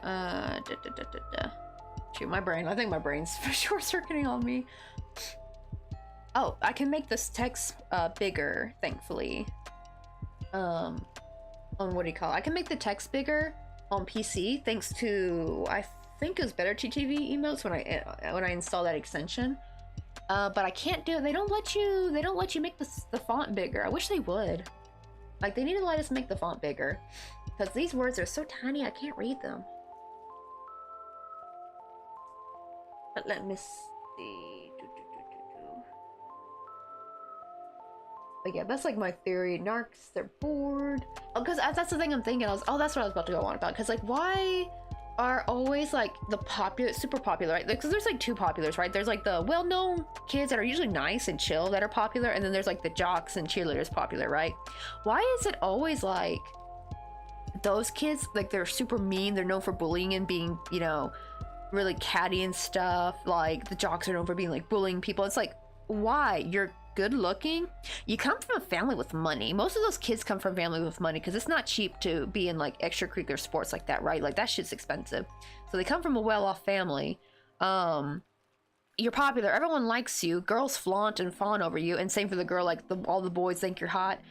Why do you feel like why do you gotta be shitty to other people? You actually got everything good going for you, right? And I think that's one of the things, is I think they're just bored. They got everything good going for them, so they're like, they need some drama for the spice of life, because they're just like, they can't be content with things being good. They're just like so bored of it. Because I know not all jocks are bad, because actually I had some nice jocks in my school.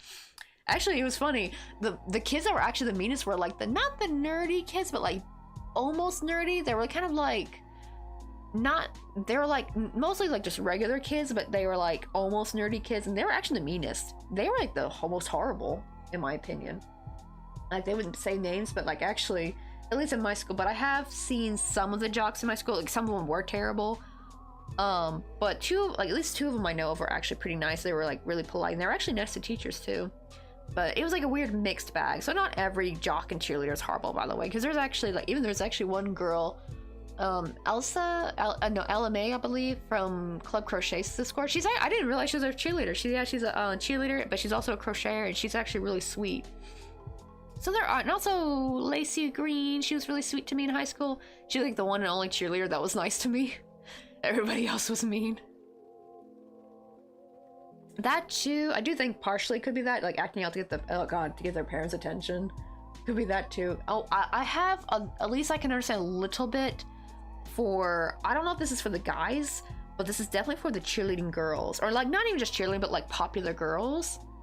Is that a lot of times, I can kind of get why some of them are mean and like really bitchy to other girls, is because they have almond moms for moms, right? I actually did not know they had moms that were like criticize them gaining weight, make them dress a certain way, like, you know, like how they would like wear the short skirts and tops that would show their belly. Like, I just thought that was the style, right? 'Cause to be fair, that was the style of the 2000s. But turns out a lot of these moms were trying to almost like low-key pimp out their daughters to other, like, you know, popular boys and stuff. It's like, ew. Like, I've heard so many horror stories from like girls of who used to have almond moms and stuff, who were cheerleaders back in the day, and like the horror stories, man, like their moms treated them like shit. And like, I think what they saw was when the not super conventionally attractive girl, maybe a little overweight, was like just minding her own business, being happy and having a good time. They just saw that and saw red. They're like, why can't I be happy? Why can't I be content like her? So I think that's why they picked on people that, you know, were not as conventionally as attractive and or like lower social status, whatever. Like, I think that was why, was because they were suffocating with the, you know, the high demands from their parents. Now, not every cheerleader probably had this experience, but some did, it seemed like. And I was just like, dang. Kind of like, so I do kind of feel for them, but still, that doesn't give you the reason to treat someone like shit, though. You know what I mean? Like, you need therapy for that. I think maybe nowadays, hopefully people can hopefully recognize that and get therapy for that. But that sucks, though, because you're stuck with your parents until you're like, can legally move out. Yep, that is kid logic, right? If you can't make yourself feel good, make others feel bad. I think they would get mad when they would see kids that had loving families and like, and they could just like their parents would love them no matter how they looked, no matter how much weight they weighed, you know, like what their weight was. And they like, oh, that too, right? Like, I was actually shocked. Like, I didn't even know a lot of times parents, these kind of moms, would actually get pissed that their daughters weren't going on dates constantly. It's just like, I don't want to be the mom of some loser daughter. Like, it's so weird because these moms were like ex-popular girls, so they're trying to like live vicariously now that they're older, trying to live vicariously through their daughter, and it's just like icky, icky, icky. It's just ugh.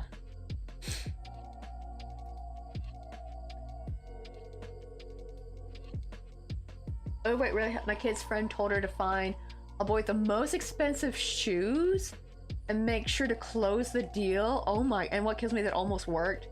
Oh god, I'm so sorry my kid's friend told her. Like, that's crazy, right? And what's worse is like, people think like, oh, teens are running amok on their own. Like, some, yes, some are, but like, some of them are being told by their parents to do this shit. And it's just nasty. Like, not everyone should be a parent, man. There's some horrible parents out there. Actually, it's gotten worse now, Moonrose. Have you heard of zero tolerance, Moonrose? Now, a lot of times if kids like try to defend themselves, or even some schools, it's so horrible. If you just get beat up and you don't do anything to defend yourself, you still get expelled just because you were involved in a fight. It's actually gotten worse. I am so glad I'm out of school. That's why I'm a little worried about having kids. It's like, I don't really want to have kids over here in Korea. Like, I mean, I wouldn't mind actually, but the problem is I'd be far from family. But I would rather they go to school here. But then again, Korean schools also have Korean schools have their own set of horrible bullying. Actually, I'm a little bit afraid of the opposite reason, because my kid will be half, American, right? So they're not going to be an outcast here. Actually, a lot of times the half and half, like half American or half British or half Australian kid usually end up being popular. I'm actually afraid my kid might actually end up being the asshole, and I'm like, yeah, I don't want my kid to become an asshole, because I think you could raise them as much as you can, but if they give a bad friend group, you know, there's things that's out of your control, because, you know, you can't control your kid all the way through. You can't be there holding their hand every day of their life. So that's what I worry about. Like, what if my kid turns into the bully? I would have no idea how to deal with that. Like, if my kid's getting bullied, I can like help him cope and deal with that, and also try to deal with the issue and stuff, but like, I don't know what I would do if my kid was a bully. I think I'd cry. Like, oof. But also, like, not just a bullying problem, but like just Korean, well, I guess like public school's not that bad, because really the problem, at least nowadays, it used to be by law they had to go to school till like practically midnight, and then also on Saturdays, like they had to go like Monday through Saturday for school, like my husband's time, and they were forced to go to school I think until like 11 or 12 p.m. like legally. Like I don't know why they thought that was a good idea to have teens go to school till midnight. But that was crazy. Nowadays, school ends at I think 3 or 4 p.m.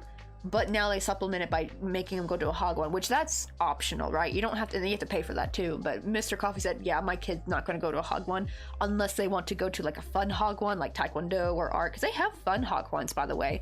But most hog ones that are popular are like math, science, and English, especially English. That's like the studying, cramming kind of school kind of type. But they got new ones. They even have makeup hog ones now. It is changing. Some of them are not as rigorous anymore, but they were really bad my husband's time. Like, my husband said, the hog one he went to as a teen, if they got like a low score on one of their tests, like from school, right? And they had to show that to the hog one. I guess they keep track of their grades from school. And if they got like a low score, by low score you mean like a B or something, right? Or like a low A, they actually would get whipped. Like, they would actually whip them with a ruler. And it's like, this ain't even school. How the hell they were allowed to do that? This is a service you're freaking paying for. How in the hell were they allowed to do that? Turns out apparently the parents didn't know.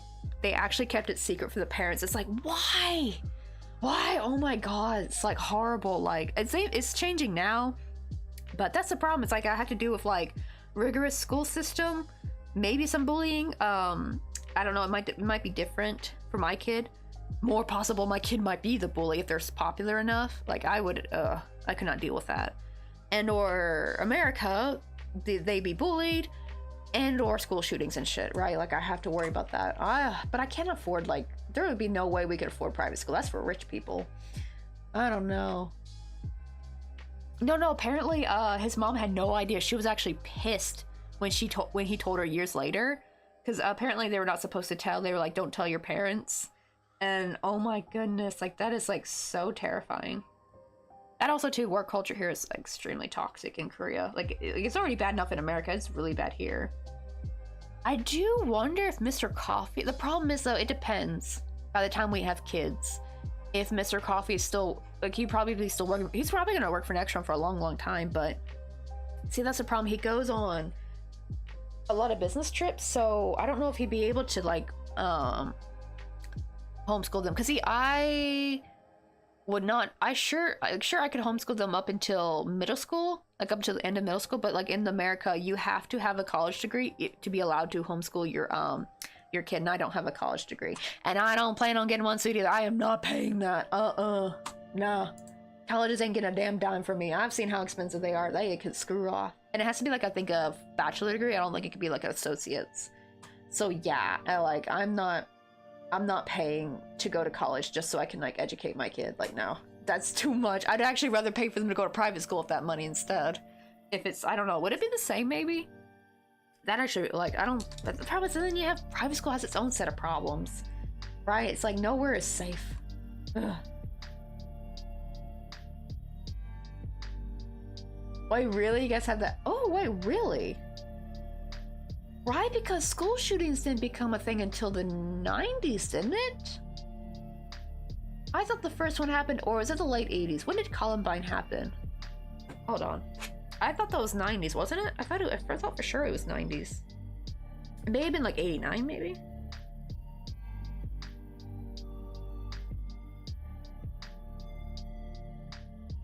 No, that was 1999. Oh, that was late 90s, right? Like, is that not the first school shooting? I thought it was. I thought that's what set off the whole thing of what was happening. Like, now it's become like a thing for these psychopaths. It's like a new pastime for them. Disgusting narcs. That is a little creepy, especially because you're in the middle of nowhere in Alaska. Like, who in Alaska would be going up to shoot up a school? That's disturbing. Wait, so you guys had the drills up until the politicians needed them? That's so they actually stopped the drills after school shootings became a thing? That's a little weird. That is very, very strange. Yeah, and I remember, I think my time, the big one was Sandy Hook. I think that was, when does Sandy Hook happen? That one broke my heart because you always hear about it being a high school, and it was usually a disgruntled student, right? That was like the first time I've heard of someone who had, well, I guess there was like not a connection to the school, but like his mom was a teacher there. But it was the first time I've heard of somebody who was not a student, who, what do you call it, right? Who had no beef with the kids, who did that, and it was just depressing. I think it was either before or after. When did that happen? Oh, this is my last year of high school. Okay, that was right before Christmas break. Yeah, so I was still in high school. I was in my senior year. Right, ooh, it only became publicized when it was needed to scare us. Oosh. Oh, but Mr. Coffee has come home. Oh, right at 6 o'clock on the dot, too. Oh, you want to say hi to them before I raid out? Oh, he said 2 minutes. Right, I remember school back then used to have they used to have the bombing drills, like what, the 50s and the 40s and 50s, I think. You guys had the bombing drills. Well, I think all of us in here are probably too young for that. That was more my grandma's time. I don't know, maybe was that your time, Moonrose? Like, did you guys have to do like the bomb drills and stuff? I know we had to do like fire drills, tornado drills, earthquake drills, so we did that. Yeah, they'll get under your desk. And you know the worst part is, it's probably so stupid because, like, that's not gonna save you. If anything, I would have just like, hey guys, there might be a bomb about to explode, a nuclear bomb about to drop on us. Let's just chill and read or do your favorite thing and listen to some music real quick. 'Cause that's like the best thing I think you could do. Oh, what's this? Yubuchoba? 안녕. Mr. Coffee brought some Yubuchoba.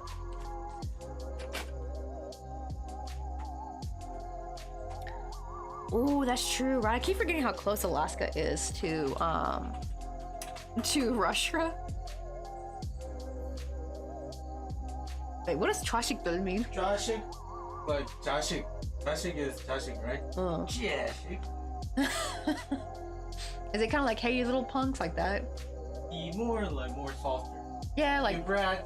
yeah, like, I feel like in English, brat's kind of severe.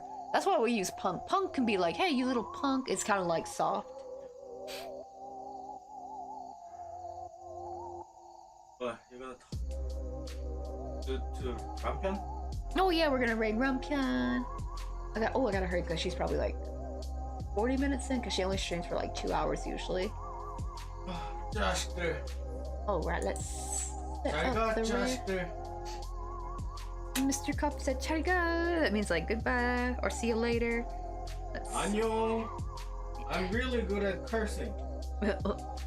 Everybody watch me when I curse in America or Europe. Oh yeah, my teacher said, "Why is your husband teaching you all the bad words?" I'm like, "Because he's my husband." And because I'm like almost 30, lady, like I'm allowed to know some Korean curse words, am I not? Like, I know the other kids in class were like 19 and 20, but like even then they were like 19, 20, they're grown-ass adults too.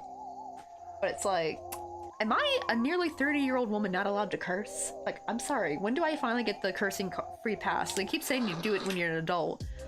Well, I am almost getting close-ish to middle age, like probably like 40-something, 50s.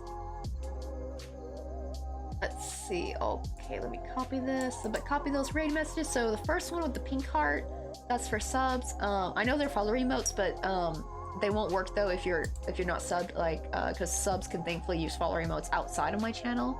But if you're not, we have the one below with the blue or green. I think depends on your device. It might be green. But those are the Microsoft emotes for the second run. Just copy those. Right, middle age. Yeah, I feel like even to me 40 doesn't seem like, maybe back then 40 was more middle age, but not much anymore.